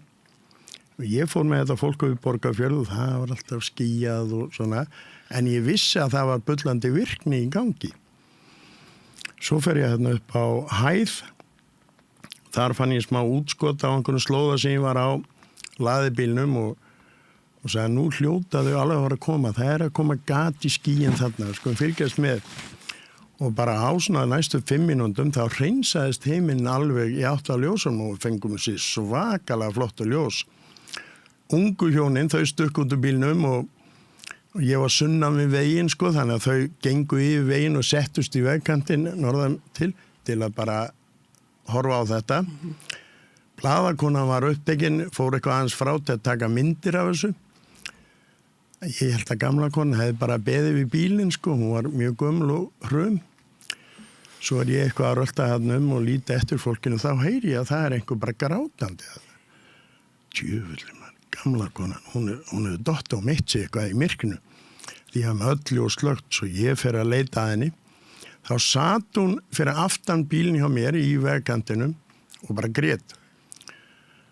Og ég stökk til henni og segi, hvað að dastu hérna niður eða hvað? Nei, sagði hún, ég er bara svo glöð að hafa séð þetta og þetta var ósk mannsins míns og ég með, hérna, sagði hún, með svona litla púðurdollu, öskunans, eða hluta af öskunni og ég er búin að dreifa henni hérna þegar norðurljósin voru, þannig að nú er hann að horfa á norðurljósin með mér. Þetta er fallið saga. Já, ég man vel eftir þessu og þetta er svona ein af þessum reynslum sem maður gleymir ekki. Já, þetta er tilfinningaþrungin stund þegar fólk sér norðurljósin. Mjög. Já, en aftur að því hvað fólk er að sækjast í hérna, þú segir fossarnir eru alltaf aðdráttarafl. Sko Íslandi er fyrst og fremst náttúruvætti, bara allt Ísland er eitt stórt náttúruvætti. Þetta er eina landið í heiminum sem er byggt ofan á eldfjalli. Og hér höfum við sko jarðfræði undring hvert á fætur öðrum. Við höfum nýhraun, nokkra mánaða gömul jafnvel. Svo getum við séð jarðlögin og annað. 10% af landinu eru jöklar og við erum með stærstu eyðimörk í Evrópu, norðan Vatnajökuls og svona. Og Ísland er staður sem að fólk kemur eða á að koma náttúruna vegna sem vil sjá fallega náttúr, fallega firði, falleg fjöll og hittu þetta. En Ísland er svo miklu meir en bara það er saga og fleira. En nú til dags, eins og ég nefndi held ég áðan, þá eru Asíubúar til dæmis sem að hafa haldið upp í vetrarferðamennsku hér í nokkur ár núna og ég ætla bara að leyfa mér að segja að haldi henn uppi því að þeir koma inn í stórum stíl, ekki allir frá Kína, það eru líka frá evrópsku Kína og evrópskir Asíubúar, sko. Þeir eru hér fyrst og fremst fyrir norðurljósin, allt annað er svona auka og og bara Instagram myndir einhverjar, þetta er svona fyrir þeim er þetta svona líka við hálfgert Disneyland, sko. Og mér er ekki leiðilegt að segja það, sko, að þetta eru ekki, almennt ekki þessi náttúru unnendur sem að er að koma til þess að bara njóta náttúrunar. Þeim finnst það alveg vonlaust að gera það. Og ef maður stoppar með fullan bíl af Asíubúum á einhvern fallegum stað og segir, þetta er svo ljómandi fallegu staður og við höfum tíma, stoppum hérna bara í svona hálf tíma og löppum njótum útsýnisins og njótum náttúrunar, lyktarinnar og hljóðin í fuglunum eða vetur, njótum þess að vera úti, það snjókoma, það bylur, svona léttur bylur, njótum þess bara að vera, drepum öllu, þá sitja asjubúðnir oftast inn í bíl og bara, djöfullin, auka stopp núna til hvers, það ekki að sjá hérna, bara einhver helvits fjöll og snjór og ég held að það sé verið vitlaus þessi leiðsögumar. Er það ekki aldrei svona undir því komið hvar þú stoppar og hvað til sýnis? Jú, en ég ofta að tala með maður stoppar eitthvað staðar að það sem sko fallegt útsýni, gróður eða bara algjör eyðimörk eða eitthvað. Ég til dæmis oft þegar ég að fara með bara litla hópa fjölskyldur eitthvað á 4-hjólsdrifnum bíl inn í landmannlögur, þá hef ég oft stoppað áður en ég kem inn í þarna inn eftir á stað þar sem að þú sérði ekkert nema svartan sand í kringu þig og svona eldfjalla gíga þarna gamla í kringu þig og það ekkert lífandi þarna, það engir fuglar, það ekkert engin skorkvikindi, það ekki neitt, talsvert hátt upp og ég hef stoppað þar og fólk hefur alveg fílað það í tætlur að labba aðeins út í svarta eyðimörkina sko. Það sem ekkert, því miður þarna raflína sem að fólk þarf svona dált að reyna að snúa bakinn í því að þetta línuvegu sem við erum að keyra en fólk fær líka alveg út úr því að stoppa á þessum stað og út af því að þetta svo algjör eyðimörk sko. En ef þú ættir að segja svona almennt hvernig upplifun fólks að þá hún yfirleitt bara mjög góð. Yfirleitt hún það og fólk að fá það sem það hafi væntinga til nema kannski norðurljósin stundum og stundum snjóleysi eins og núna í vetur þá fólk búið að verða fyrir vonbrigðum sem hefur verið að koma hérna í 3 og 4 daga ferðir hér Suðurland og rétt Vesturland en þeir sem hafa farið hringinn, þeir hafa líka oft lendið því að fá bara miklu meira en réðu við, sko. Já, ég man eftir því þegar ég var í starfi þar sem ég þurfti að fara með útlendinga og fekk leiðsögumann til þess að við voru reyndar ekki nema 4 eða 5 í bílnum og það var grenjandi rigning allan tíman. Já. Og ég hugsaði með mér, döðvorkendi fólkinu hafa verið að bjóða þeim upp á þetta, en þau voru alsæl með þetta.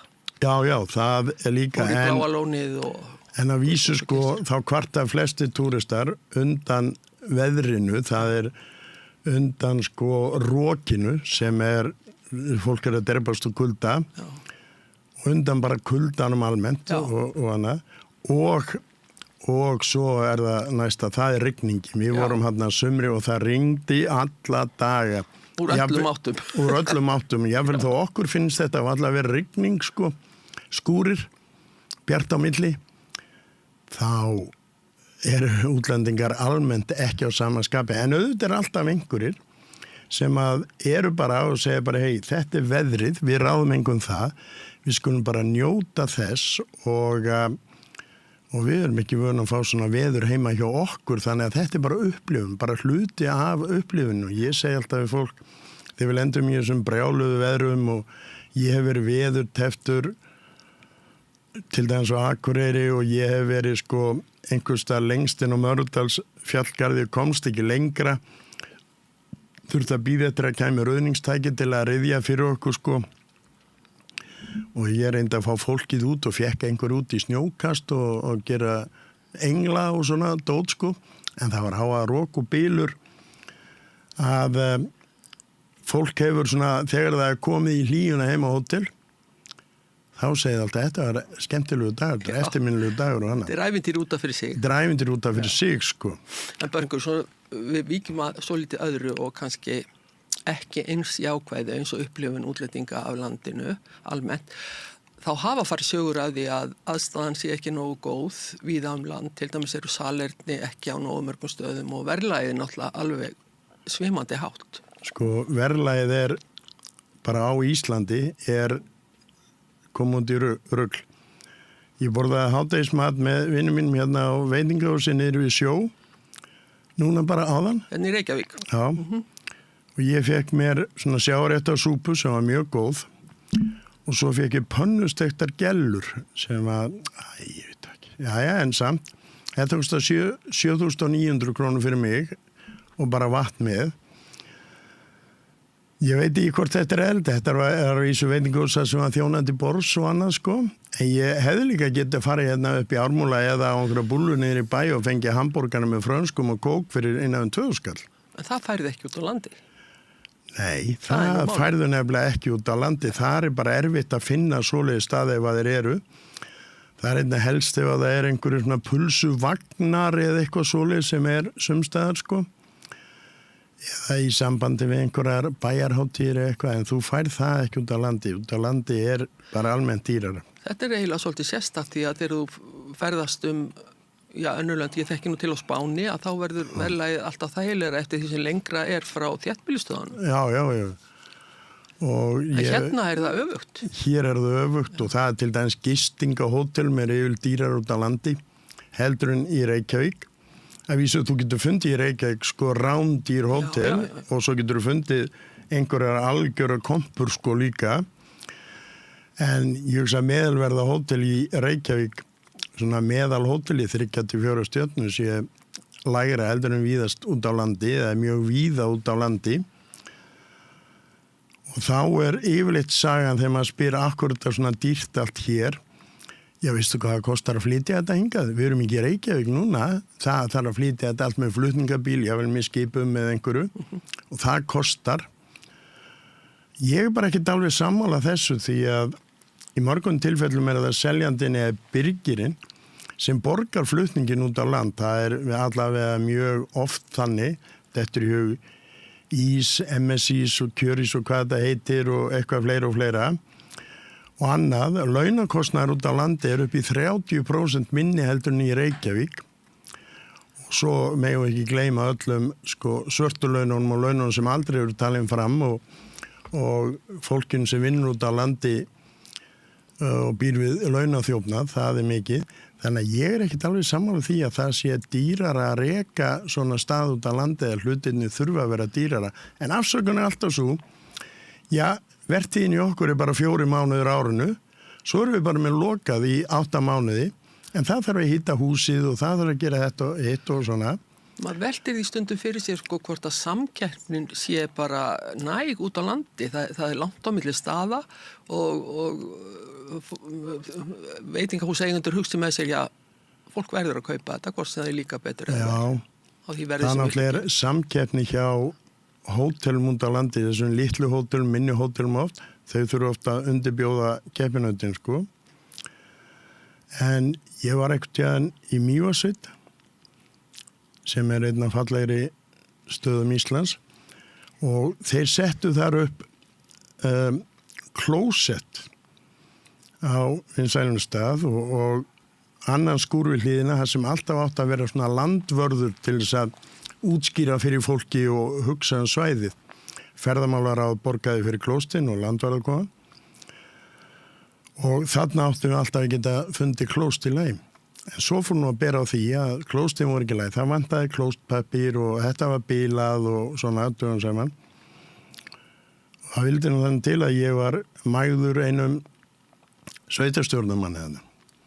Svo ég bara þetta upp við hann þegar ég var ekkert í kvöldmattjáðan með þetta væri náttúrulega skelfilegt. Það væri ekkert gert fyrir túristana þarna upp í Bjarni, eða þarna upp frá sig við Kröflu og þar. Og það væri ekkert hugsað og þó ekki væri annað en að sjá maður verið til nógu klóstpapír og skóla leðjuna af göngustígnum upp að gegnum Víti. Því að hann verður stundum svo fljúandi hall út af blautum leir að fólk er bara á hausnum. En talandum verðlagningu, er verðlagningu inn á þetta svæði? Þarf fólk að borga fyrir? Nú til dags held ég að það þurfa að borga fyrir bílastæðin. Það er bara eitt stað á landinu sem rukkar fyrir að fara inn á svæði hjá sér. Og það er kerið. En klósettaðstöðuna, þarf ekki að borga fyrir það? Jú, oftast þarf að gera það. Það er dálítið að borga fyrir svona. Já, oftast þarf að gera það, en samt ekki alltaf. Það fyrir eftir í hvort þú borgar fyrir bílastæði eða ekki, hvort þú ert í þjóðgarði eða ekki.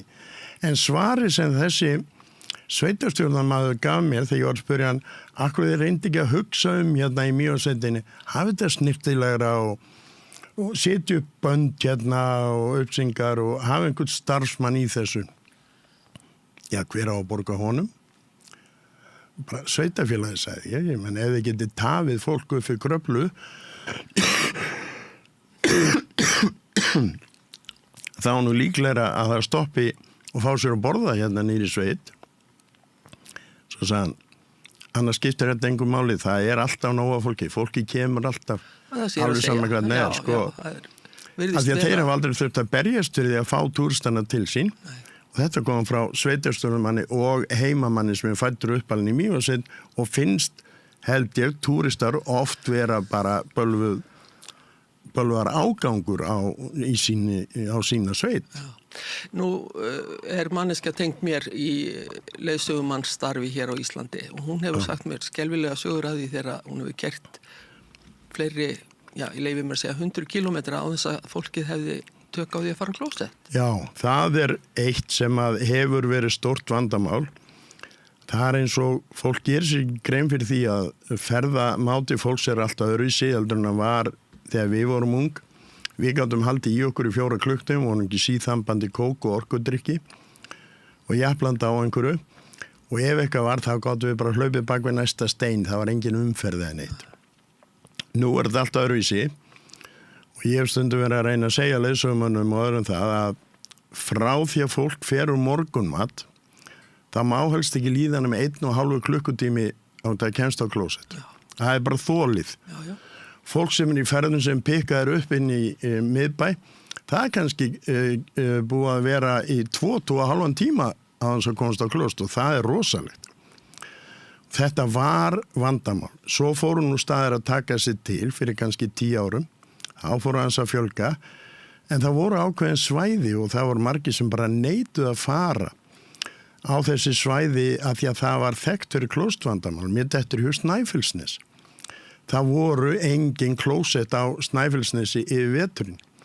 Þú þurfti að láta þau pissa og pisshúsi gatnirnar í Borgarnesi. Síðan var allt lokað á Arnarstapa yfir veturinn og engin klósett þar og bara hvergi klósett á Djúpalónsandi, alltaf lokað yfir veturinn og þannig það enn þann dag í dag að því að það frýs á því, sko, það ekki dramagnar og erfitt. Hvernig að þurfa að afsaka þetta fyrir Sko, ferðafólkinu? ég var yfirleitt ekkert að reyna að afsaka það fyrir ferðafólki. Ég sagði bara, svona þetta, við þurfum að keyra hérna 200 kilometra eða keyra í 2, 3, 4 klukkutíma og það engin, sko, klósett eða annað sem við þurfum, þannig að þið verði bara að pissa og sleppa kaffinu í morgunmati eða eitthvað. Og þá tilfelli að fólk sé að fara biðja að þú stoppir til að geti farið út að pissa? Já, það hefur gerst og haldið marga góða sögur á því. Já. En síðustu 10 árin hefur orðið bragabót og til dæmis Snæfellsnesi sem var alræmt fyrir þetta, það nú aldeilis orðin bragabót þar, klósett opinn 24 tíminn sólarhring bara hringinn í kringu Snæfellsnes og það þarf enginn að lenda í vandræðan þar en þú þarft að borga hafa með kreditkorti sko til að opna klóstin og víðast út á landi þá var hægt að finna klóst, það var meins að setja upp klósett á miðjum Mýrdalssandi fyrir allnokkrum árum, bara ein bygging sem bara klósett og reyndar útsýnisturn í leiðinni. Flott klósett, kreditkortaklósett er á miðjum Mýrdalssandi og það eru þokkalega merkingar á vegunum í báðar áttir. Samt fólk að væla yfir því að það sé hvergi klósett. Og leiðsögumenn eru nú einhverjir fregustu ferðalangar sem ég þekki og ég þekki á nokkuð marga, en það einn af þeim. En sko, þeir vilja helst ekki stoppa þess en þarf að borga fyrir klósett. Ég vil bara ekki að fólki mitt fá það á tilfinninguna að þú eru alltaf að borga. Þetta nú tilfelli víða erlendis. Þetta nefnilega tilfelli bara víða erlendis og við eigum ekkert að vera í einhverju svona skilur bjánaskap og ég hef í gegnum mín 40 eitthvað ár sem rútubílstjóri lendi því að vera með farþegar sem var bara gjörsanlega í spreng og þurfti að renna heim á næsta sveitabæ sko. Og byggja bara, vildu við vera svo væna að hleypa þeim á salerni því að konan hérna, hún bara alveg að kúka á sig.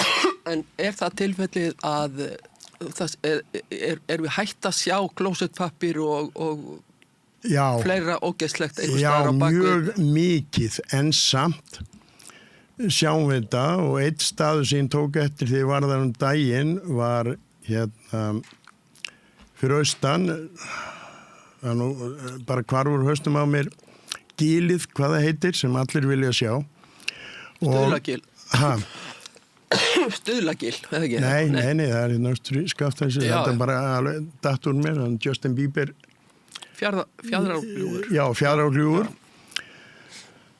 Þar kom nýr eigandi fyrir 1-2 árum og síðan hann kom þá hafa klóstin verið lokuð af því að það var vegagerð eða ferðamálráð eða einhver sem byggði þessi klósett og meðan það var, þá var alltaf landvörður á svæðum sem að fylgdist með öllu en þessi nýjeigandi, hann ákvað stækka bílaplanið til þess að það væri hægt að leggja... Þau geta rukkað fleiri.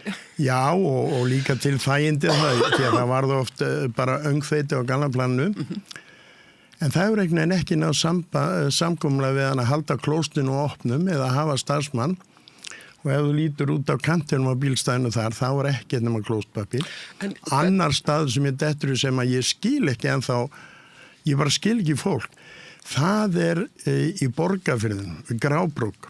Það er flott bílastæði fyrir rútur og annað, flottu stigi, smíðar til þess að labba upp á topp og þetta er albesta stoppið á leiðinni sem sagt milli Akureyrar og Reykjavíkur eða eitthvað starf ef þú þarft að eyða tíma, stopp upp á alveg 1,5 tíma, lágmark. Það er ekkert salerni, en það er allt svona kjarrivaxi þar í kring og ég bara treysti mig varla til þess að gangaði gegnum kjarrið án þess að þessi klósettpappir út alla grundir. En er ekki rukkað á bílastæðin hann? Ég veit ekki hvort það er rukkað á bílastæði við Grábrók en ég hef ekki svo sem stoppað þar. En tölum bara almennt, það sem rukkað er inn á bílastæði. Almennt er það. Er það ekki skilyrði? Ég myndi telja það fyrir gjaldlagningu að það sé í lagi með aðstöðuna ég myndi telja það og allir eru sammála okkur í því að það ætti að vera skilyrði en það er ekki lagalegt skilyrði en það ætti að vera skipulagsnefnd sveitarinnar eða einhver ætti að setja skilyrði það þannig að þeir sem að ráða hvort þú færð að setja bílastæði niður ekki að því verða að setja salerni í leiðinni.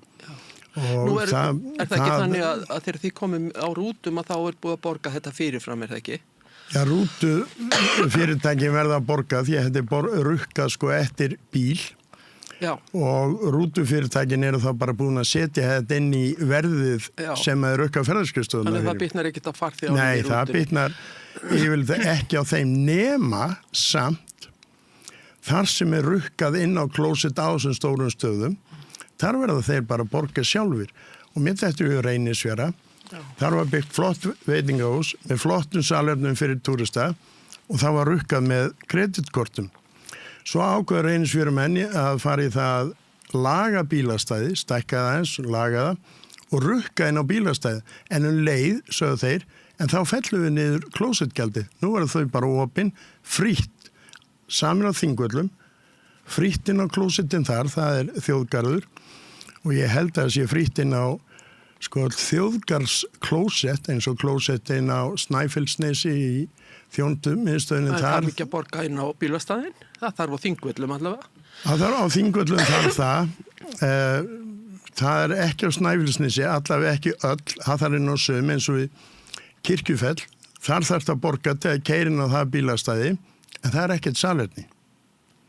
Næsta salerni, almenn salerni er í Grundarfirði, aðeins frá og það er ekkert alltaf opið. Því var lokað daginn, talsverðan tíma og þá er fólk bara í vandræðum, hvert hefur við farið þá? Hvert getum við keyrt til þess að komast á klósett með fólki?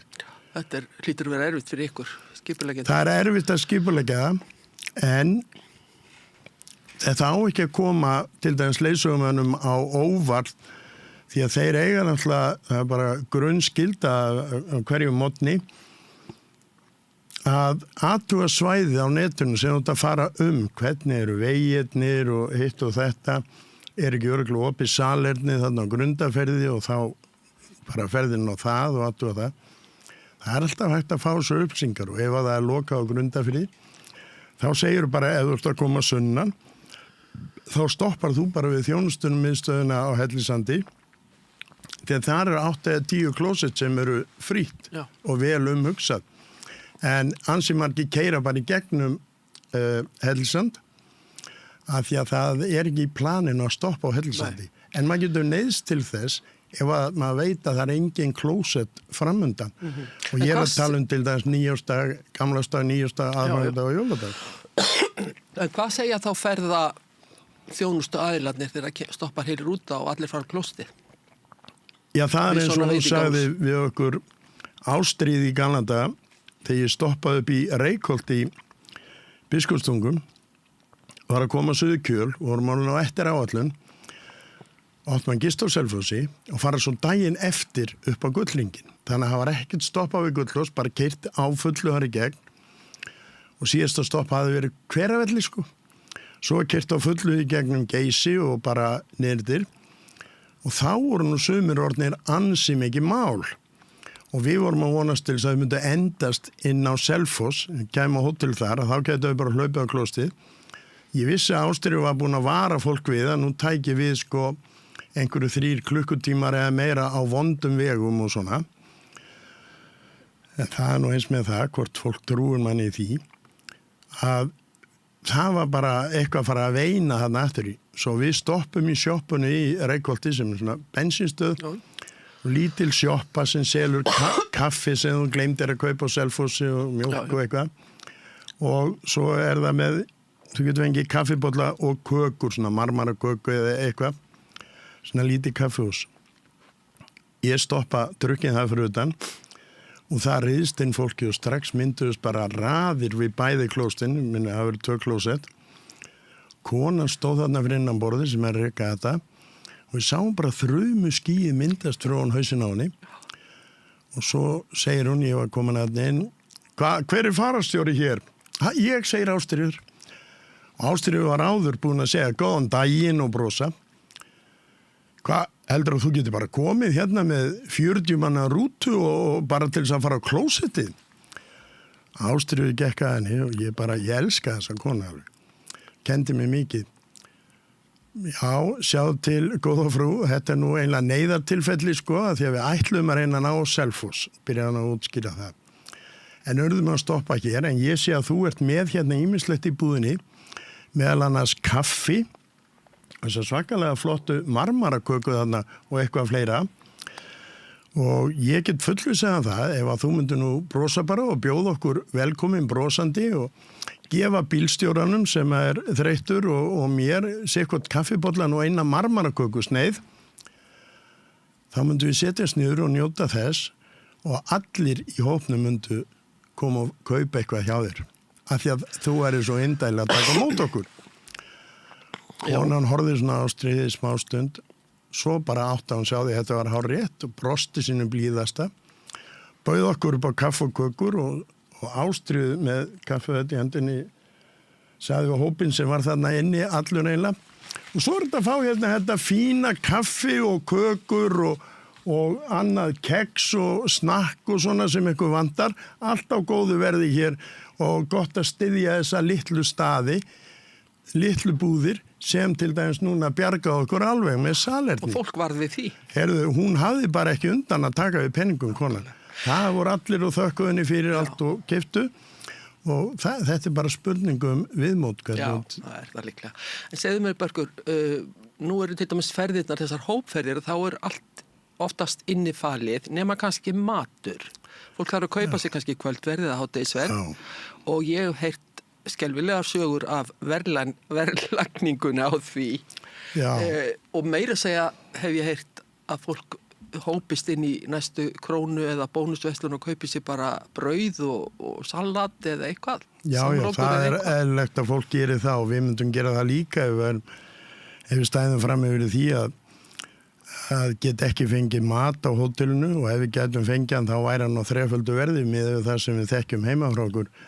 Við myndum frekar fara inn í krónu og kaupa gott brauð og álegg og eitthvað eða eins og við gerum oft þegar við erum í þessum ferðum að ef það eru hótel sem er ekki með matsölu stað sko eða matsölu, server ekki kvöldmat, þá þau yfirleitt með örbylgjuofn og aðganga heitu vatni. Kaffi, te og heitu vatni. Það nú alveg að minnsta.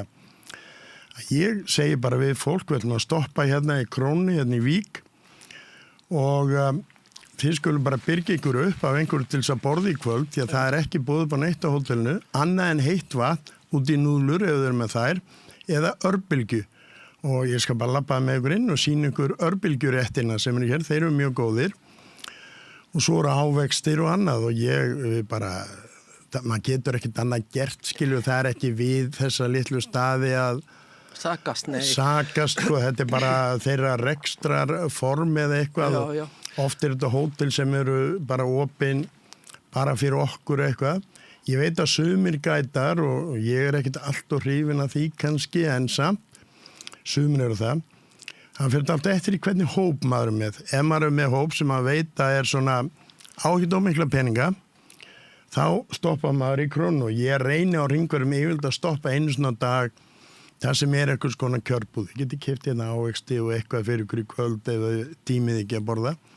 En sumir hafa þá bara lagt smá líkja á leið sína til að stoppa á einhverjum veitingastað. Hringt á undan sér á veitingastaðu og segja ég að koma hérna með 20 manna hóp bara í à la carte eða eitthvað og eða þá ef þú getur gert þeim eitthvað tilbúð, ég nenni ekki að standa í því að vera að fá tilbúð sko, svo ekki nema innan við helmingun af fólkinu sem að vill borða sko fiska því hann var á tilbúði eða eitthvað. Ég geri það ekki af því að ég bara tel það ekki í mínu verkaring að vera að bíða í 1,5 klukktíma meðan allur hópurinn er að borða á einhverju veitingahúsi og koma svo allt og seint á hóteli og er með raunin þá búin að vinna miklu lengur heldur en ég má. Ég nenni ekki að standa í þessu en eins og í Vík, ég nefni nú Vík að því ég keyri oftast þar framjá, það er einhver þróaðasti ferðamannabær á landinu. Þar stoppa maður við þessa stóru byggingu og segir, hér eru við með Krónuna sem er bara lágverðsmarkaður en með alveg toppklassa gæði. Þarna er kaffihús sem er alltaf með súpu dagsins eða lasagna eða eitthvað svona létt. Og svo er alveg veitingahús hérna í hinum endan á húsinu og á bensinstöðinni þar er kínverskur veitingastöð.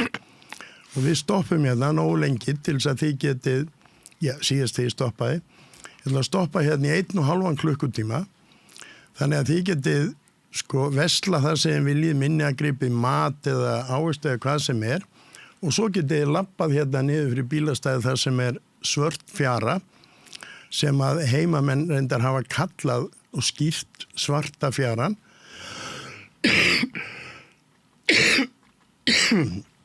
og skoðaði hana og ég meina maður verður að vera dálítið úrræðugóð þegar svona kemur upp á. Já, svona lesa svolítið í aðstæður. Já, lesa í aðstæður og maður getur oft ef að maður er í vandræðan sko, þá getur hann oft eða vel hringt á undan sér á þessu staði. Já. Ég hringdi alltaf undan mér á Brekku í Fáskursfirði sem var lítill veitingastað, Stöðvarfirði. Lítill veitingastaf sem nú er búið að loka og það voru gamla konur sem seldu þarna hambúrgur og pulsu fyrir sjómenn og fleira. Það bara hittist hann á í þessum ferðum sem ég var í það sumar eða þau 2 sumur að þá var þetta mjög heppilegu staður. Og ég hringdi alltaf í þann og kynnti mig hann daginn áður sko og segir ég ætla að vera á morgun þarna hádegisbili hjá okkur.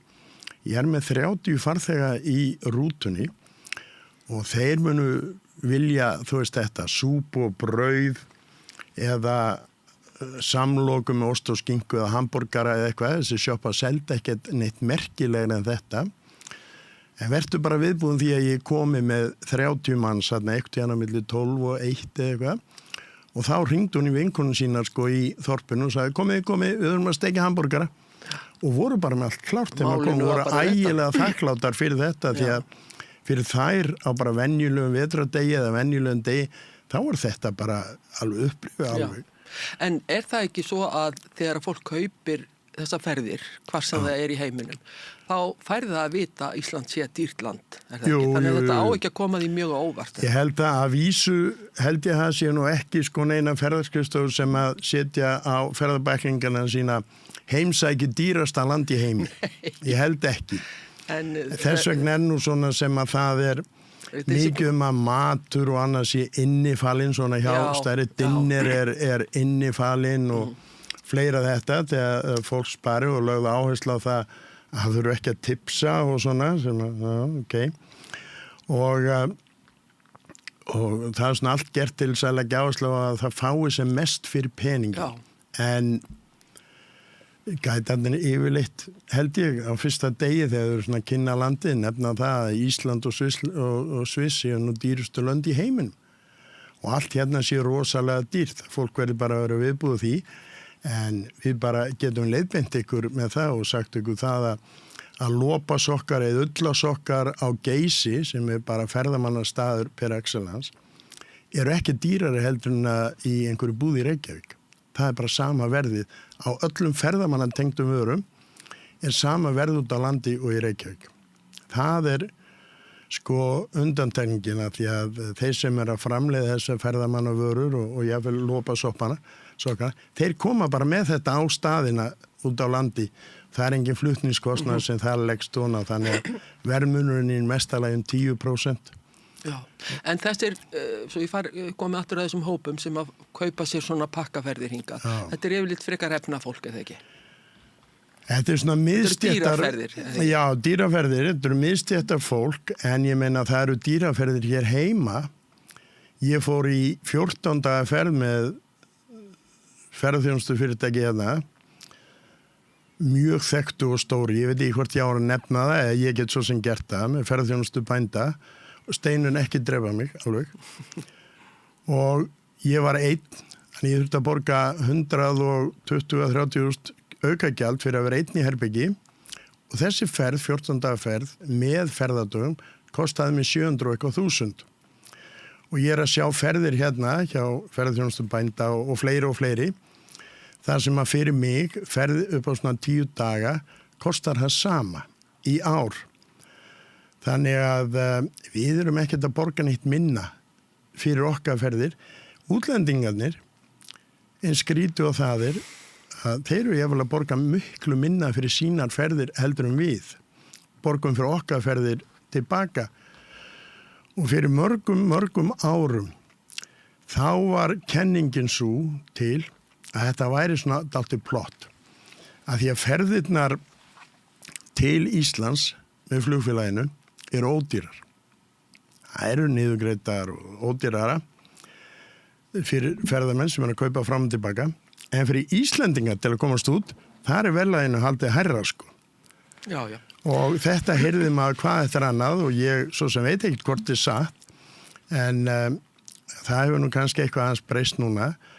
En jú, þetta eru dýrar ferðir og það oft mjög vandar og mjög góðar ferðir svona almennt og ég ætla ekki að halda öðru fram og sumi segja hvernig getur að vera góð ferð að keyra hringinum kringum Ísland á 6 dögum.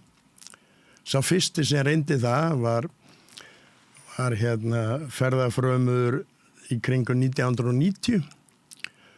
Það átti ég með öðrum lítið rútufyrirtæki og hann leiði litla rútu til að fara 9 hringi landið, 6 dagar hver hringur og við höfum 1 dag þegar hann kom svo úr hverju ferð til þess að laga bílinn og reyna að koma með gott standartur.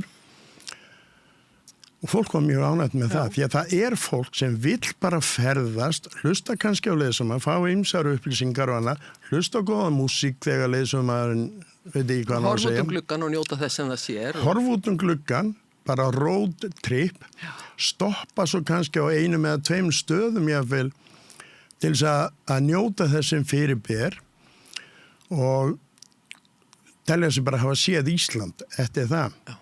Bergur, ég vil að koma inn á allt aðra hluti í sambandi við ferðamennskun og það kannski öryggismálin. Ég var nú sjálf lögreglumaður í mörg ár Og á þeim tíma... Kannastu það ábyggilega reynda að stinga það af einhvern tíðan? Það getur vel verið. En þá var mikið vegaeftirlit gert út hérðan frá Reykjavík og vegalöggæslu bílar voru allt land. Í hver skipti sem ég fer út á land, þá sé ég ekki lögreglubíl. Ég get alveg svarið að ég sé ekki lögreglubíl, nema kannski rétt í kringum þéttbýlisstaðina. Og svo annað sem ég tek eftir, svo ég hendur nú á því þessu neikvæða, að þeir sem að ferðast hérna á eiginvegum útlendingarnir eru með bílaleigubíla að þeir leggja nánast hvar sem með þess á blindhæðum og þetta stórhættulegt. Svo var ég einu sinni á ferðinni til Hafnar í Hornafirði, þá var heil lest af Duster bílaleigubílum eða eitthvað, allir alveg eins og húsbílum og það komst enginn fram úr, þeir keyrðu á 60 km hraða og þetta skapar náttúrulega gríðarlega hættu að fara fram úr þessu og hefði verið einhver löggæsla þarna á þessum stöðum og þá hefði þetta verið tekið á þessu. Ertu sammála mér í því að það vanti umferðarlöggæslu? Já, ég alveg sammála þér í því og því miður ber ég lögreglunni ekki góða söguna sko. Þeir eru á vegun, allavega hér á Suðurlandi, Suðurland að Jökulsárlóni og Reykjavíkur langmest heimsótti staðinn. Og ég gerir mér ofta leik þegar ég að keyra frá Reykjavík og austur á Hellu, þetta eru 50 mínútur, klukktími, þá ég að telja til dæmis ljóslösa bíla, sem ekki með ljósin á aftan og eru bara með einhver parkljósa framan. Og ég hef komist upp í 100 á þessum stað.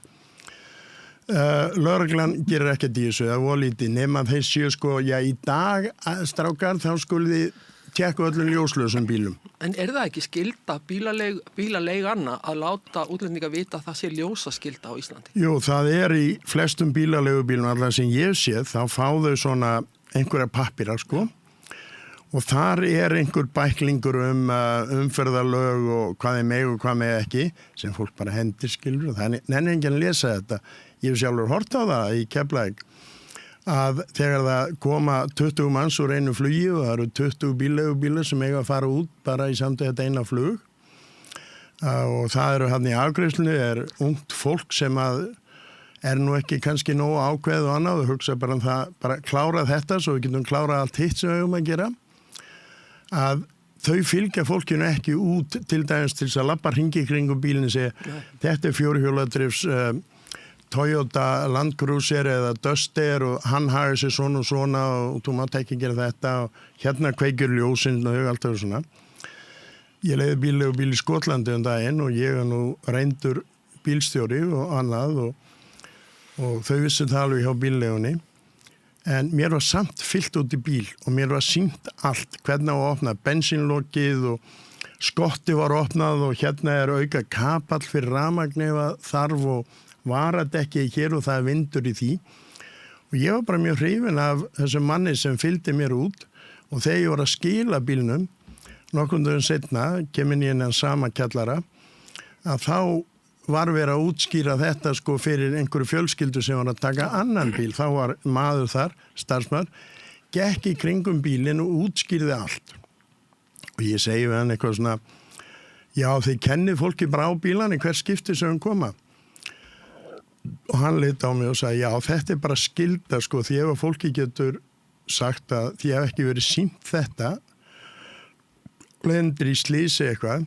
þá gætum við verið í vondum málum og svo gerum við þetta líka bara til þess að bílarnir okkar endist og hann sagði þetta á sérstaklega við til dæmis Amerikana og Íslendinga og svona lið sem eru vanir að keyra á hægri helming vegurins þá förum við með ykkur út í bíl og sýnum ykkur sko leiðum ykkur að finna það og hann sagði þetta bara varúðarráðstöfun gegn lögsóknum og annað og líka því að mikið þessu fólki Asjúbúar til dæmis, hann nefndi það hafa ég vel aldrei keyrt bíl bara tekið prófið í einhverjum hermum og eitthvað og það var nú komið fréttir á því í blöðum sko, það var einhver sem leigði bílaleigubíl svo Keflavíkurflugvelli og hann komst nú ekki langt þegar hann ringdi bara í bílleguna og spurði hvort það var eitthvað að hjálpa sér af því að hann gati ekki keyrt, hann kunni ekkert að gíra eða neitt svoleiðis. Þetta alveg til fyrirmynda sem þú lýsir hann út í Skotlandi. Ég var mjög hrifin af þeim Enterprise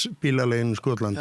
Mæli með þeim. Já, en á sumrin gríðalegt magn af ferðalöngum frá öðrum löndum á bílaleigubílum hérna.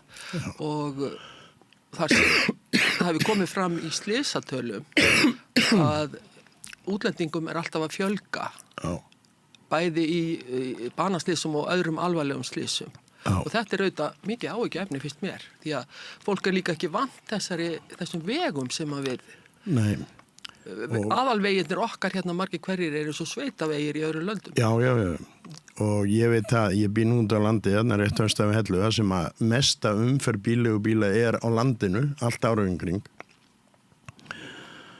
og búin að vera rútubílstjóri og bílstjóri í öll þessi ár að maður að sjá það að maður að sjá allan fjandan á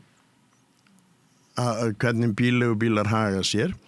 Þetta hefur komið í fréttum núna nýlega, bílar að koma út frá Seljalandsfoss var næstum því áreikstur bara rútubílstjórin gat bara hægt á sér.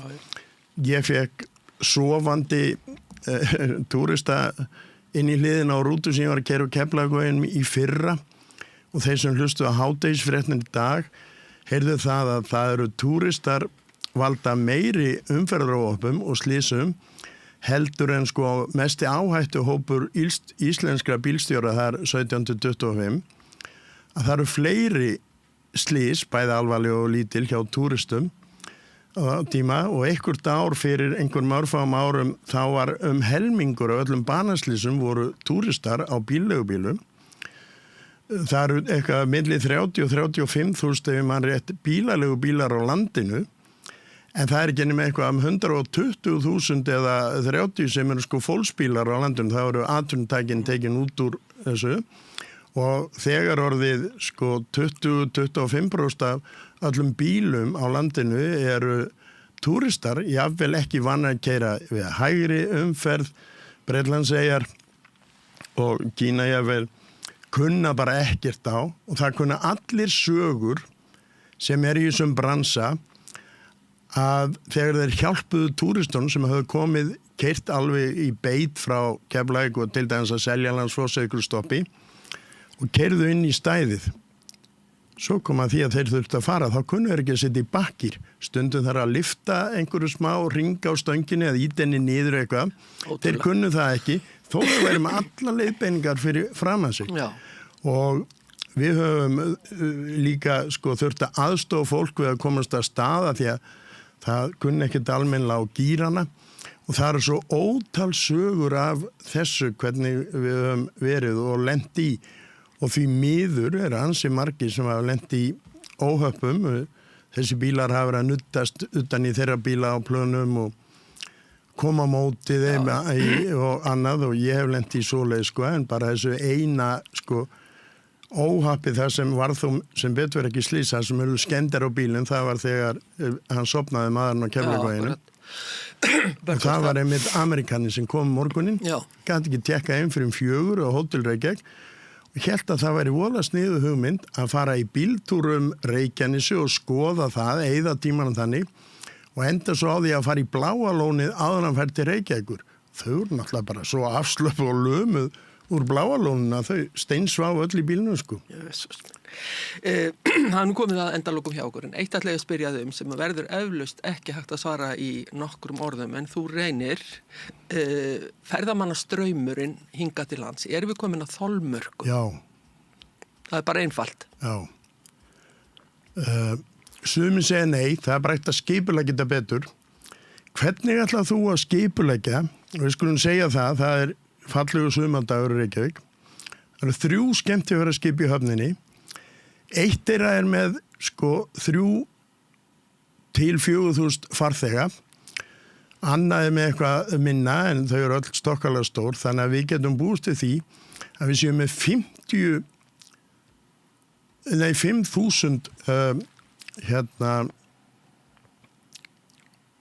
manns. 5.000 manns á Gullhring Hvernig þá ástandið á Bíddu Geysi? Hugsaðu þá annað. Hvað þarftu marga bíla? Þú átt 100 rútur, eða það gerir rétt hjá mér, til að flytja 5.000 manns, 50 manns í hverju rútu og það orðna sko rútur á stærri gerðinu sem tvo afturöxla, eru 12-14 metrar langar og þær eru allar á sama deginum á Gullfoss og Geysi og þessum Gullhringnum fyrir utan svo alla þessa venjulegu dagsferðir og alla túristana sem eru á þessum fallega sumardegi. Hvernig í ósköpunum þetta getur gengið að hans að verði stórslys, svo ég bara skil það ekki. Þeir tróðast, þetta sko að vera á hakinu á Þingvöllum og sondögum, náttúrulega bara skelfilegt. Þú hefur enga yfirsýn yfir hópinn þinn sem þú ætlar að segja, þannig að þú eru að segja allt í bílnum á hann og fer og þú eru að útskýra allt í bílnum því farið þarna skoðu útsýni, svo lappið niður í Almannagjá að P2 og það bara að lappa það niður eins og að reyna að lappa Oxford Street sko í jólaösinni. Það er allir og menn eru að olbóða sig áfram. Þetta er ekki það sem að túristar koma til Íslands til þess að sjá og þetta er ekki ástand sem við viljum hafa. Þetta höfum við líka svona ástandið á veturna í kringum jól og áramót þegar kínverjarnir eru hérna eða eins og núna kínverska nýjári sem var í febrúar. Þetta svona ástand höfum við líka á Gullhringnum þá þegar það er hugsanlega snjór og hálka, smá blindríð og annað. Þetta bara er ekki hægt. Þetta er ekki hægt, segir Börkur. Það er allt útsporað, úttróðið og ég er hálft í hvoru fegin að vera komin að þann aldur að ég er eiginlega hættur sko. Þú ert ekki alveg að baki tótti?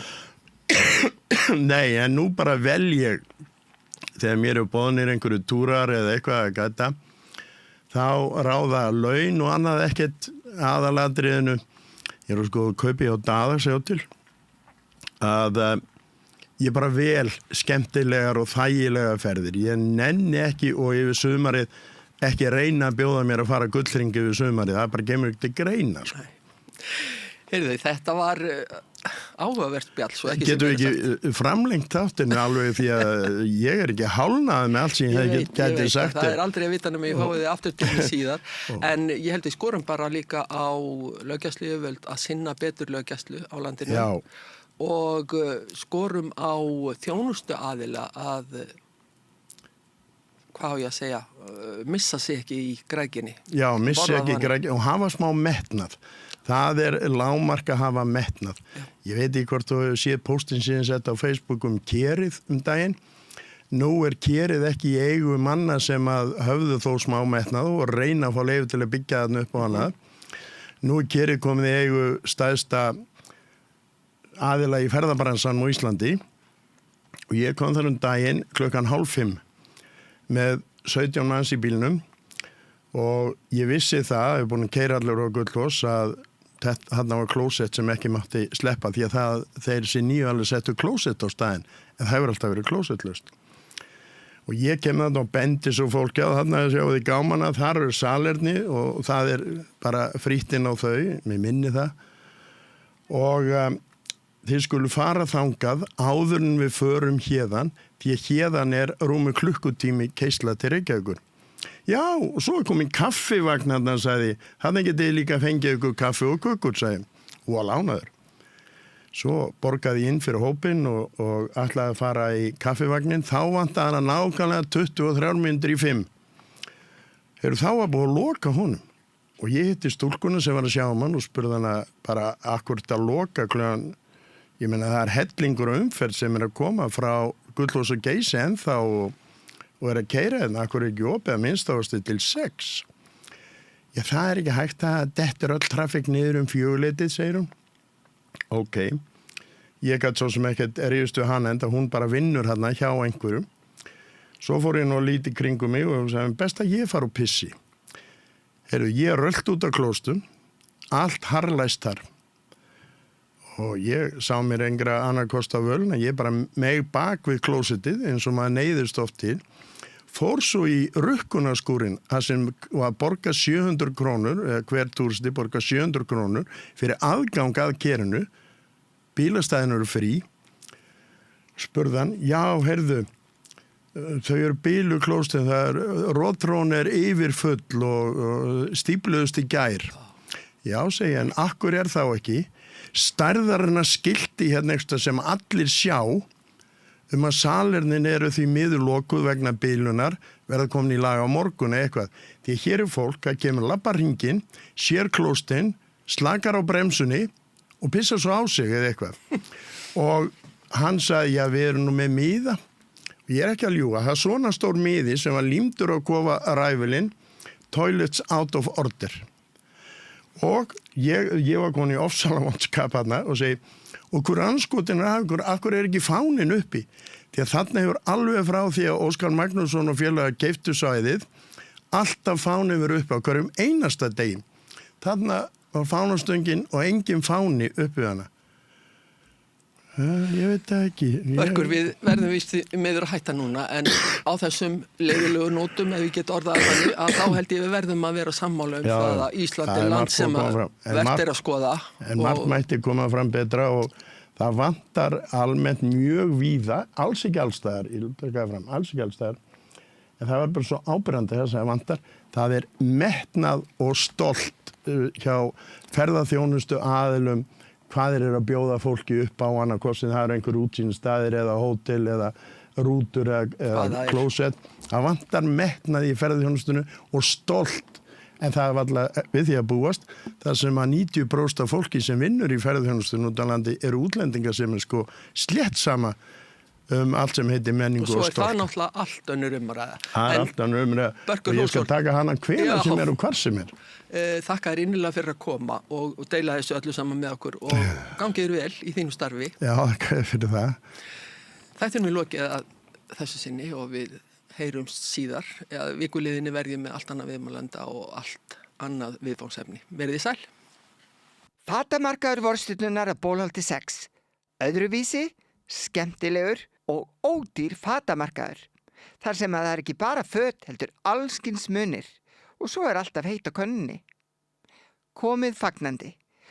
Opið frá 1 til 4 alla laugardaga og sunnudaga, fatamarkaður Vorstjörnunnar. Með því að ganga í leigjendasamtökin styður þú baráttu leigjenda. Leigjendasamtökin eru fyrir öll þau sem vilja vinna að réttlæti og öryggi á húsnæðismarkaði.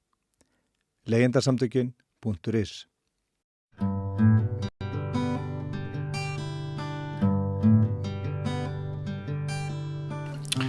Eftir tæpan mánuð, ég held að segja 10. apríl, þá verður frumsýning á leikriti sem að heitir Ég Jóhanna í Tjarnarbíói og leikópurinn, eða sem sagt, þau samtök sem standa að þessu eru, leikópur, kallast Endalaus vittleysa. Og ég fengið hér 3 góða gesti að Rauðaborðinu til þess að ræða þessa sýningu og kannski ræðum við aðeins kaþólsku kirkjuna líka, bæði nýleg ummæli úr þeim ranni og fleira. En veriði velkomin öll. Takk hella. Svo ég kynni ykkur, þú ert Sindri. Ég Sindri. Sparkle. Já, nota það líka sem nafn. Já, og þú leikur Jólöndu, já. Í þessu leikriti. Aron Martin, þú ert leikstjóri. Já, passar. Vertu velkominn. Takk að gæla. Og þá eftir Betta Skagfjörð, sem leikur Jóhannu. Svo sannarlega. Gaman að fá ykkur öll. Takk gæla fyrir að fá ykkur. Takk. Hvenær hófst þetta ferli?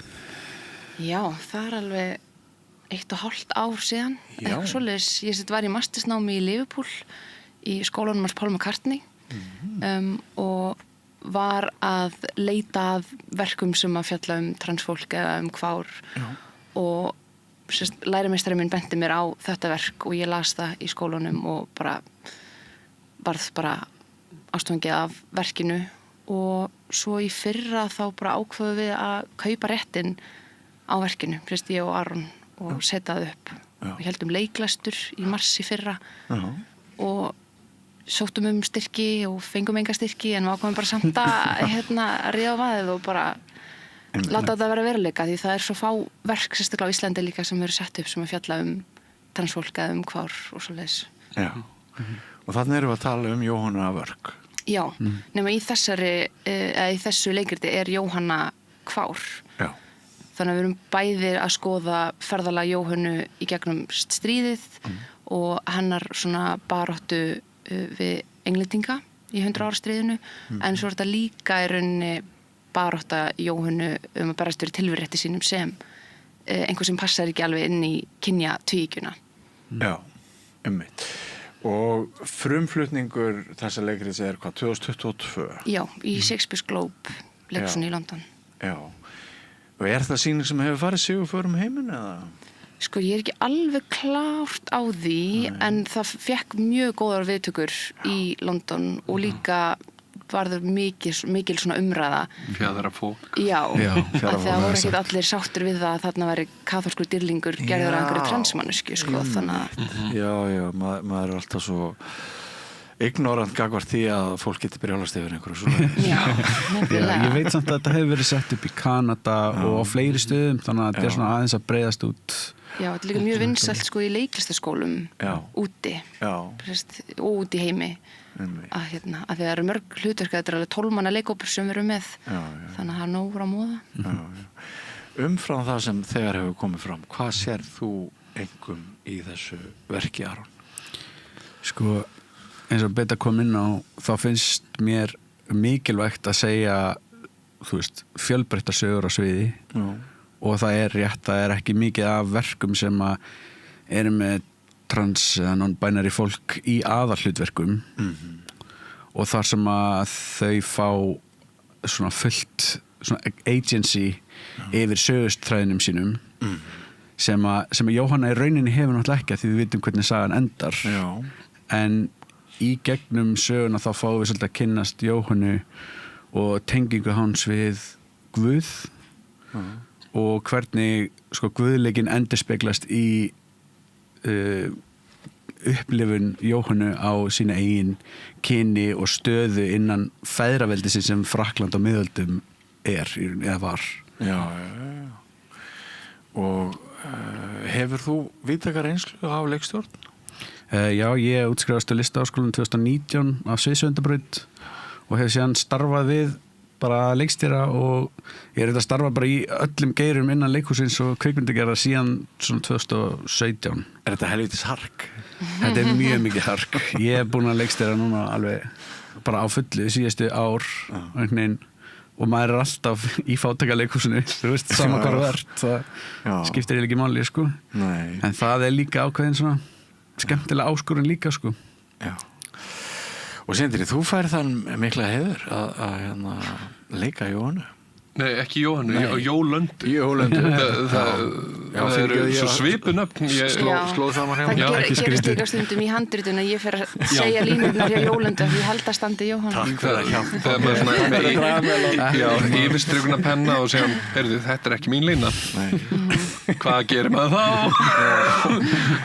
Já, nei, ég er Jólanda af Aragon sem er svona manneskjan sem að borgar fyrir herferð Jóhannu.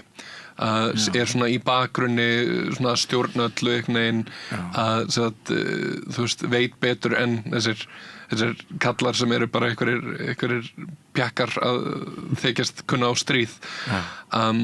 Og hún sem sagt náttúrulega hefur þurft að berjast fyrir sínu verandi kona að fá að vera þú veist í valdastöðu og síðan allt og þá byggir þessa svona þú veist þessa leið áfram sem er hægt að fara í gegnum feðraveldið til þess að verða valdamikil þrátt fyrir feðraveldið en síðan kemur einhver mannski sem bara við þurfum ekki feðraveldið, einhver lítill krakki sem er bara, ég er ekki kona og þá náttúrulega ég myndi segja að þetta sé svolítið karakterinn sé svolítið vísun í náttúrulega terfisma svona transfóbískar konur sem nota feminisma sem skjöld svona þykjast þeirra að vernda konun en hafa eiginlega bara það aðal áhugamál að vera á móti transfólki. Er það stór hópur í dag?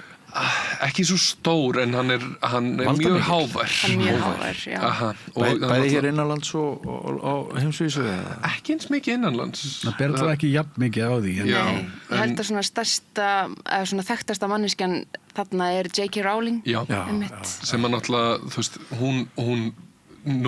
hún fjármagnar herför terfana í Bretlandi til þess að núna bara bókstaflega draga tilbaka réttindi. Seinast þegar ég var fyrir minna en ári þá allt í einu mátti ég ekki fara á almenningssalni bara út því að það voru bara ný lög um það ég gati ekki farið inn einn og þú veist það var Bretland, staður sem ég hefði elskað og farið svo oft til og síðan allt í einu bara hrækt á mann á götunni og eitthvað og þú veist þetta bara hlutir sem að orðræða eins og hjá törfunum gerir bara gerir fólki kleift að halda þau séu í ykkur baráttu á móti óréttlæti þegar að þau eru óréttlætið málað. Já, sko Betta. Já. Ef við reynum að fara í rótina að því hvað knýr fólk eins og J.K. Rowling áfram, sko. Já. Er þetta ótti eða hvað er þetta? Ég veit ekki, það er bara smá hjálp að svara þessu. Eru þið með til að svara? Ég held að sé ómögulegt að svara, það er ekkert eitt held ég, en þú veist, það er náttúrulega allir að passa upp á sitt einhvern veginn og það er svo auðvelt líka að búa til óvinn úr minnihlutahóp til þess að beina athyglinni að þeim. Og þetta er í rauninni bara svipuð orðræð og var, þú veist, þegar samkynhneigðir að berast fyrir sínum réttindum, þú veist. Nánast orð fyrir orð oftast. Það er bara eina sem er skipt út bara, þú veist, hommar eigi ekki vera kennarar út því að eigi ekki hafa aðgang að börnum og segjum fyrir það bara transfólk á ekki vera kennarar og það er bara, þú veist, þetta bara breytist beint yfir. Þetta er, ég held persónulega að mikill hluti af þessu törfisma byggist oft líka á því að vera í óæðri stöðu og vera einhvern veginn með svona óöruggan hlut einhvern veginn, ef þú getur traðkað á einhverjum öðrum þá getur þóst að þú sért ekki í þessari stöðu. Ég kaupi það, en þú sakar ekki J.K. Rowling um það, hún er nú í þokkalegri yfirbúrastöðu. Hún heldur það samt ekki. Nei, hún heldur ekki. Nei, mitt. Hún alveg svakalegt fórnalamb ef þú lest eitthvað inn á það sem hún segir. Og þú veist, hún fer inn á svona ýmislegt það stendur alltaf svo ógeðslega mikið upp úr þegar hún kom út úr skápnum sem transfóbísk þá er hún með stóra grein í BBC sem vann einhver verðlaun og eitthvað og ein lína er bara, já, þegar ég var barn þá hefði alveg verið hægt að sannfæra mig að ég væri trans og bara svona einhver svona ólga í svona, þú veist, ég held að flest fólk hugsa ekki svona, ég held að þetta sé svona já, þú fannst eitthvað óþægilega tilfinningu og vil, í staðin fyrir að pæla í því hvort þetta sé eitthvað þá bara stappaður á henni og stappar á öllum öðrum sem að minna þig á hana. Sko ég sprett upp úr svona fátækri alþýðu í Mývatnssveit og ég er bara alveg viss um það að bæði fyrir 40-50 árum að 60 þeirra var alls upp, ég gleymist undir hverju eða í dag það myndi bara hver einasta manneskja í sveitinni segja mér er skít saman hver er á hvaða kyni, hvaða skilgreiningar og hvernig þetta er og mér kemur þetta alltaf eins mikið og óvart. Ég er bara sammála. Já, algjörlega. Það er ótrúlega skrítið að fólk sé að skipta sér að því hvernig annað fólk lifi lífinu og gera það svona stóran böggul í sínu eigin lífi að þurfa að berjast svona hart á móti, þú veist, ég er ekki að berjast á móti öllu sem ég er ekki sammála af ég hef miklum krafti og sem er berjast gegn því að fólk fá bara að vera eins og það er, sko. Það eru mjög stóra svona samfélagspólitíska spurningar í þessu verki. Já, og það er alveg, þú veist, þessi spurning er líka þarna, af hverju hvernig komst Jóhanna á þann stað sem að hann kemst á og hverjir eru að nota hann sem verkfæri og hverjir eru innblásnir af sannleika hans, þú veist, og bara hinnum raunverulega guðdómleik sem að Jóhanna talar sko. Mér dettur í hug Beta að það séu mikið svona tilfinninga Þetta svakalega rulla, ég veit ekki alveg hvað ég var að gera mér með þessu, því við líka sko það er rosa mikið hreyfing, rosa mikið dans það einhvern veginn svolítið svona tungumálið, svona physical theater svolítið tungumálið í verkinu ekki bara í leikstjórn Arons heldur líka bara skrifað í verkið því að Charlie kvár sem skrifar verkið. Eru þið mörg á sviðinu? Við erum 12. Alls 12. Já, þessi dansarar og leikarar og tungumálið sem að Charlie rauninni skrifar allt rosa svona physical, það þessi kraftur og allt þetta sem þú skynjar eins og þegar þú ert trans, þetta allt svo rosalega svona líkamlegt þannig að tungumálið mikið svona hreyfing og við erum með 4 dansara sem tilheyra öll hinsegin samfélaginu og það dundrandi tónlist og mikil dans og mikið af mónologum. Jóhanna talar alltaf við Guð í gegnum áhorfendur þannig Jóhanna alltaf að breyka út frá leikritinu og tala við Guð þegar við áhorfendur. Þannig að má ekki glemast líka að þetta mjög mikið svona, þessi sýning líka partí, hún fyndin og það mikil dans, mikil tónlist þótt að þetta sé rosa þungt umræðuefni að þá þetta samt líka sko fögnuður á hinseginleikunum. Enda oft besta leiðin til að segja söguna. Algjörlega sammála. Þetta ekki bara transsýning, þetta líka danssýning. Já, og mikil húmor, við erum með þú veist, frábæra komiska leikara að ég þurfa að halda í mér hlátri, ég veit ekki hvað gerist, ég veit ekki. Það mjög erfitt á æfingum, við erum öll bara í hláturskasti og eitthvað sem líka svo góð leið líka til þess að díla við það sem erfitt í verkinu. 100%. En ég heyri það eftir sýning sem stendur nærri hjarta ykkar allra, satt. Og þegar maður að undirbúa rulluna, þegar maður að sjá fyrir sér þetta ferðalag og það eins og ég sagði að hann tæpur mánuð til stefnu færið þetta algjörlega heilan, þetta aðal hlutverkið ekki, náttúrulega Jóhanna. Færið þetta algjörlega heilan, dreymir þið þetta, hvernig Sko, já, eiginlega. Ég líka með OCD sem ekki að hjálpa og þetta passion project og það mikil ábyrgð líka. Þú veist, þetta mjög stórt hlutverk, þetta mikil texti, mikil hreyfing og ég að hlaupa út allt og ég að halda á sverði og það bardagar og alls konar. Þannig að já, þetta mér efst í huga og búið að vera einmitt bara síðan að við keyptum réttin í rauninni og við erum alltaf líka framlega, við erum óstyrt, þú veist, við erum Hvað þurfum við að selja marga miða til þess að sleppa? Ég reyna að hugsa sem minnst alla ég bara að segja það markmiðis. Hver marga sýningar? Það eru komnar 3 í sölu núna en það eru fleiri á tekniborðinu og bara við vonum bara að þessi sýning lendi líka bara hjá áhorfendum og veki áhuga og þetta ekki bara fyrir fólk sem í hinsegin samfélaginu þú veist, þetta fyrir alla og ég held að allir geti lært eitthvað eða séð sjálfan sig einhvers staðar í verkinu Svo þetta líka bara fyrir fólk sem eru áhuga á þú veist, sagfræði og eitthvað því þetta alveg endursögn á ferðalagi Jóhannu nefn bara með þessu elementi, við erum bara að varpa fram bara hvað ef að Jóhanna hefði verið transmanneskja, af því að hún alltaf dæmd fyrir að vilja klæðast karlmannsfötum og fyrir að hafa klippt á sér hárið Þetta gríðarlega áhugavert En mætti ég aðeins út í akkurat þú myndist á þetta sýning fyrir allt fólk þetta ekki bara hinsegin sýning en ég vil líka bara ég vil taka svolítið frambrót því að ég grínisti líka og hef verið hinn á þessu og það alltaf erfiðast að selja miða inn á sýningar sem eru auglýstar sem hinsegin. Það ógeðslega fínt. Ef ég auglýsi eitthvað sem drag, ekkert mál. Ef það hinsegin, það bara svona, þetta fyrir hinsegin fólki, ég mæti ekki.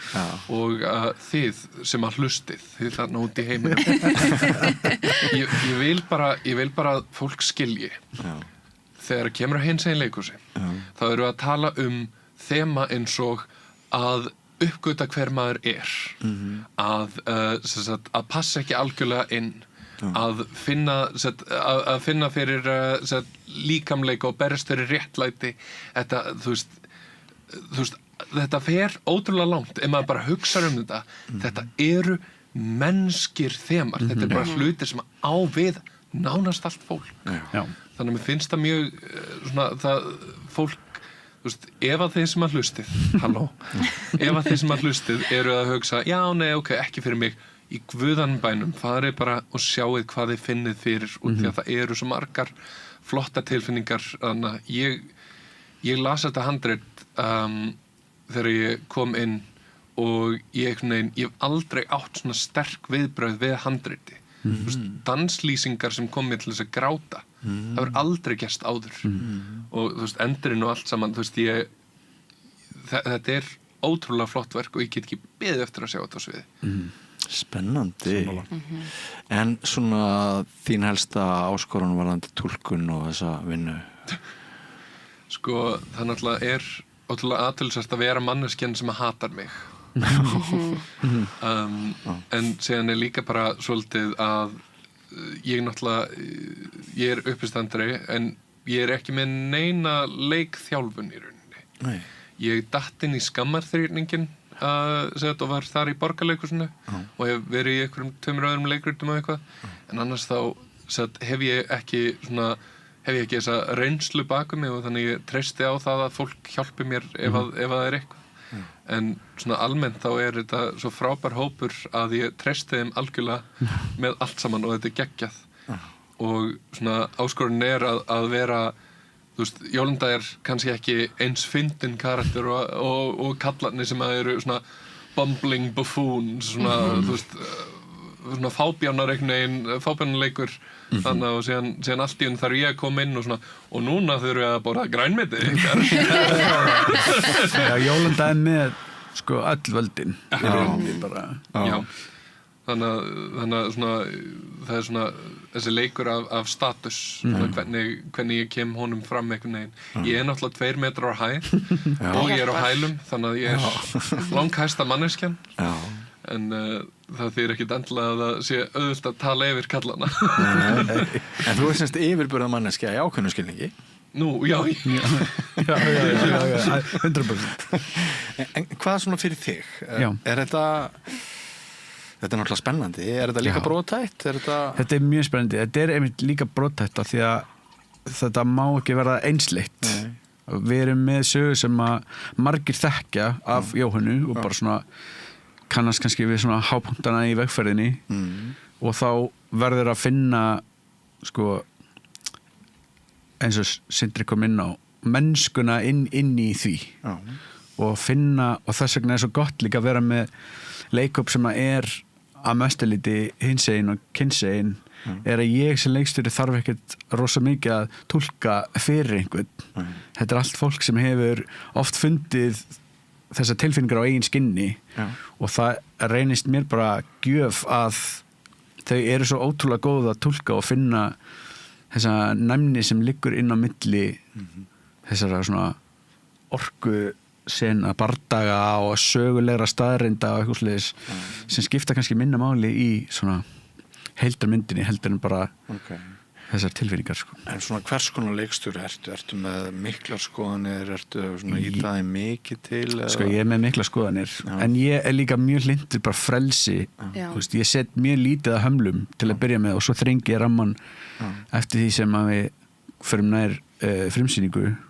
Það er mjög bara sem leikari bara ég má bara skjóta inn í sem er bara, það er algjör gjöf eða það er mjög þægilegt og við höfum mörg talað það líka á æfingum bara að bara allir fá bara að gera og gera og svo bara pikkar þú alltaf bara út einhvern veginn. Já, mér finnst best að vinna þannig og mér finnst það skemmtilegast því þetta verður þá að þetta er líka ekki, þú veist, ég er ekki transmanniska þannig að ég þekki það ekki á mínu eigin skinni þannig að ég færi tröstið bara til leikhópsins og ég er meira bara svo skipstjóri eða þú veist, ég er bara stýra skipinu en þau eru að segja mig hvert ég á að fara kannski. En svo verður náttúrulega öll vonin kolvillust hvert út í annað 2 dögum fyrir frumsýningu. Já, það breytist aldrei stressið kom og hæstalega Nei, ég segi bara En hérna bara rosa gaman að hitta ykkur og spjalla við ykkur, þetta er spennandi sýning og ég hef nú bara ákveðið það í hjarta mínu að ég ætla að fara og sjá þessu sýningu en mér langar, ég rétt innbræði á því í inngangnum áðan að við vorum að fá svona skítabombu frá kaþólsku kirkjunni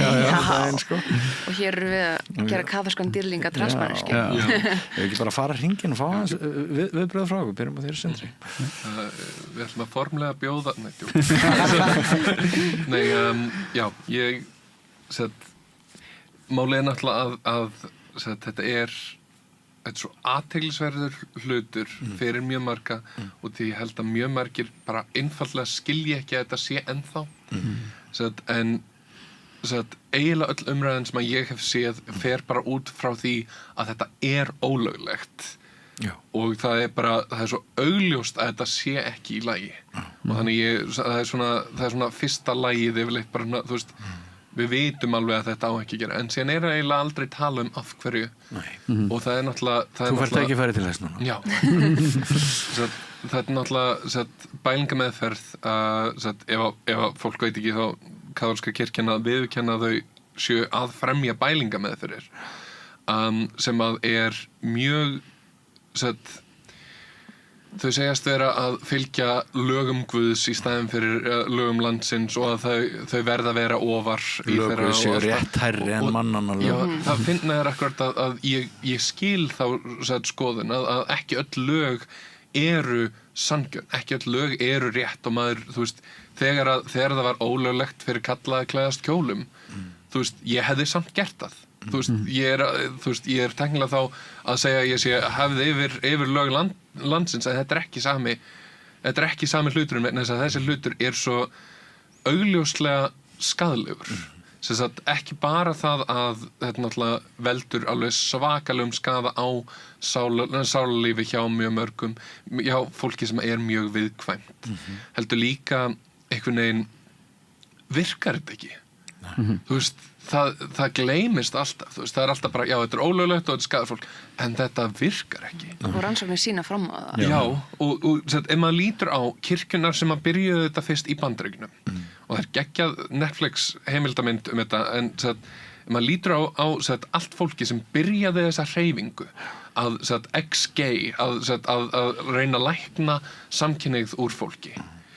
Allar manneskjunum sem voru efstar eru komnar út úr skápnum. Eru allar mannskjörnur sem trúðu þessu mest eru komnar út úr skápnum þau trú ekki lengur á þessu og þau sjá svo mikið eftir þessu og hafa, þú veist, átta sig á því hversu mikið fólk þau hefur sært og allt það þannig að, þú veist, sama hvort þetta sé hann tengdafæður minn er kaþólsku djákni og er svona hægt og rólega að átta sig á því að hins einleiki sé í lagi en þú veist, hans fyrstu viðbrögð þegar hann þetta var bara, já, það getur samt verið auðveldra að vera gagnkynhneigður, þannig að ef maður allar, þú veist, ef maður getur farið og bara, þú veist, afhommað sig þá lítur það að vera bara betra en þú veist, þetta virkar ekki þetta bara einfaldlega, þú veist maður getur þóst ekki vera eitthvað en þú veist, við erum öll þú veist, ekkert endilega út frá hinseinleika við erum öll með parta af okkur sem við getum ekki flúið þú veist, þessi sumt fólk er bara forvitið, sumt fólk er bara á ákveðin hátt, þú veist, ég er nörd þú veist, ég er ekki að fara að segja að það sé á sama leveli á að vera trans það er ekki, þú veist, ég var ekki næstu í barinn á Laugaveginum fyrir að vera nörd en þetta er samt, þú veist ég tók nokkur ár í grunnskóla sem ég þóttist ekki vera nörd og ég var ekki með nein áhugamál og ég man ekki eftir þessum árum þetta skaðaði mig alveg svakalega þetta voru þú veist, ár sem að ég hefði átt að vera bara ég þannig leitt að heyra þannig að það er svolítið svona þú veist, ég mista af öllum árunum þar sem að ég er ekki trans þar sem ég er ekki út úr skápnum alltaf og þú veist, já, ég sætt mig alveg við það en enginn getur flúið að vera manneskja þú ert það sem þú ert og einhvern veginn, já, mér finnst það ógeðslega athyglisvert mál já, eru þið með eitthvað, sorry ég talaði ógeðslega mikið já, geðveikt mér fannst það áhugavert í þessu viðtali sem að hún Anna sem var að taka viðtali var að spyrja allt annað sem hefur verið breytt í kaþólskri trú svo mörgum reglum sem að hefur verið breytt eða bara þú veist sem hafa bara, skipti ekki lengur máli og svona, ég veit ekki, þegar ég var að hlusta á þetta þá hugsaði ég bara, ef það til Guð almáttur sem óendanleg vera og hann mikið drullu saman þótt að þetta sé trans, skilju. Það er bara að held það. Já, þegar við erum komin að gullna hliðinni. Akkur ættum ekki að vera það. Já, skilju. Þetta meikar enga að segja. Nei. Það er alveg, sko, það er hellingur af svona ástæðum gefnar en ég held að enginn þeirra standi svona algjörlega. Það er alltaf hægt að koma með rök á móti því og þau breyta, þú veist, ég meina bókslega með kaþólika, þetta er eina trúin sem ætti að skilja það að það sé hægt að breytast. Og því að þau eru endalaust að breyta hvernig þau túlka út frá því hvernig páfinn skilur lögin að hverju sinni. Það er endurskrifað hluta af biblíunni. En síðan er líka biblían, þú veist, mér finnst það svo skrítið einhvern veginn að við þykjumst að, já, nei, þetta er orð Guðs og þetta er svona bara eins og það er skrifað. Nema hvað þetta síðan kemur frá tungumáli sem er dautt, löngu útdautt þegar það eru komnar gamlar útgáfur sem það er hægt að þýða og síðan þegar það er þýtt yfir á þýsku, fyrst var það á latínu og síðan á þýsku, þá náttúrulega þá erum við komið 3 tungumál í burtu og síðan yfir á dönsku og síðan yfir á íslensku. Við erum 5 lögum í burtu frá orðum Guðs og við ætlum í alvöru að segja að eitthvað sem er ekki minnst á í bókinni að það skipti máli. Svo náttúrulega líka verið að búa til ákveði rangkarmi með Jesú, sko, sem náttúrulega umburðalendur í drast. Hann sósíalisti. Já, bara hann þú veist, fremur kraftaverk og gerir galdra í rauninni og það er bara því fagnað, konur gera það sama og það eru brendar á báli fyrir að vera nornir eða þú veist. Já, það er alveg rétt. En svona þitt sjónarhorn, viltu tjá þig eitthvað meira þetta en það sem hefur komið? Ég hef svo sem ekki eitthvað mikið við þetta bæta, sko.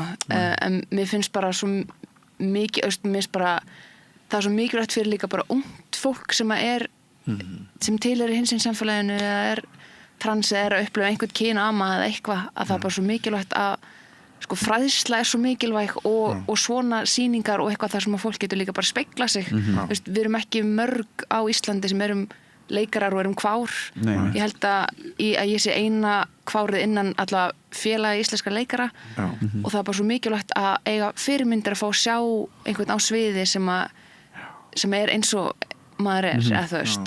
Ég held að erum við mögulega með allt transfólkið sem eru leikarar í sýningunni. Ekki alveg. Ég er ekki alveg klárt á því, sko. Arna Magna náttúrulega sett og sen er Arna Magna hún er með okkur. Já, hún er með okkur. Hún er að gera sviðsparta fyrir okkur. Gæti verið, við séum bara með full set. Það er til orðið í íslensku kynustli. Já. Það er það sem við erum allavega að miða á, velda smá kynusla og sína smá hinsegin heift, sko. Já. Var ekki Gyða Margrét sem að veit ég ekki. Ég læri kynjafræði í háskólanum og fyrir mörgum árum. Mér minnir að það sé hún sem er höfundur þessa hugtaks. Já, þetta er gott hugtaks. Já, heyrðu, en það er búið að vera frábært að hitta ykkur. Já, sömuleiðis. Og ég valdi skilja að okkur má ekki segja gangi ykkur vel, þannig að ég ætla bara að segja gangi ykkur vel. Takk alveg. Og það er spennandi að sjá útkomuna. Já. Og ég ætla líka að þakka ykkur, kæru hlustendur og áhorfendur, fyrir samfylgdina í kvöld. Rauðaborðið er á enda. Við verðum hér aftur með dagskrá, kvölddagskrá næsta mánudagskvöld. Morgun er vikuskammtur klukkan 16. María Lilja verður þar með beina útsendingu, 4 góða gesti að ræða fréttir og þjóðmál líðandi stundar. Og á laugardags morgun verð ég með Helgi Spjall við umdeildan persónuleika. Íslending, ég ætla ekki að segja meir í bili. En kæra þakki fyrir okkur í bili, ég heiti Björn Þorláksson, verið sæl. Segðu það á Samstöðinni. Samstöðin er í eigu hlustenda, áhorfenda og lesenda. Sláist í hópinn og gerist áskrifendur.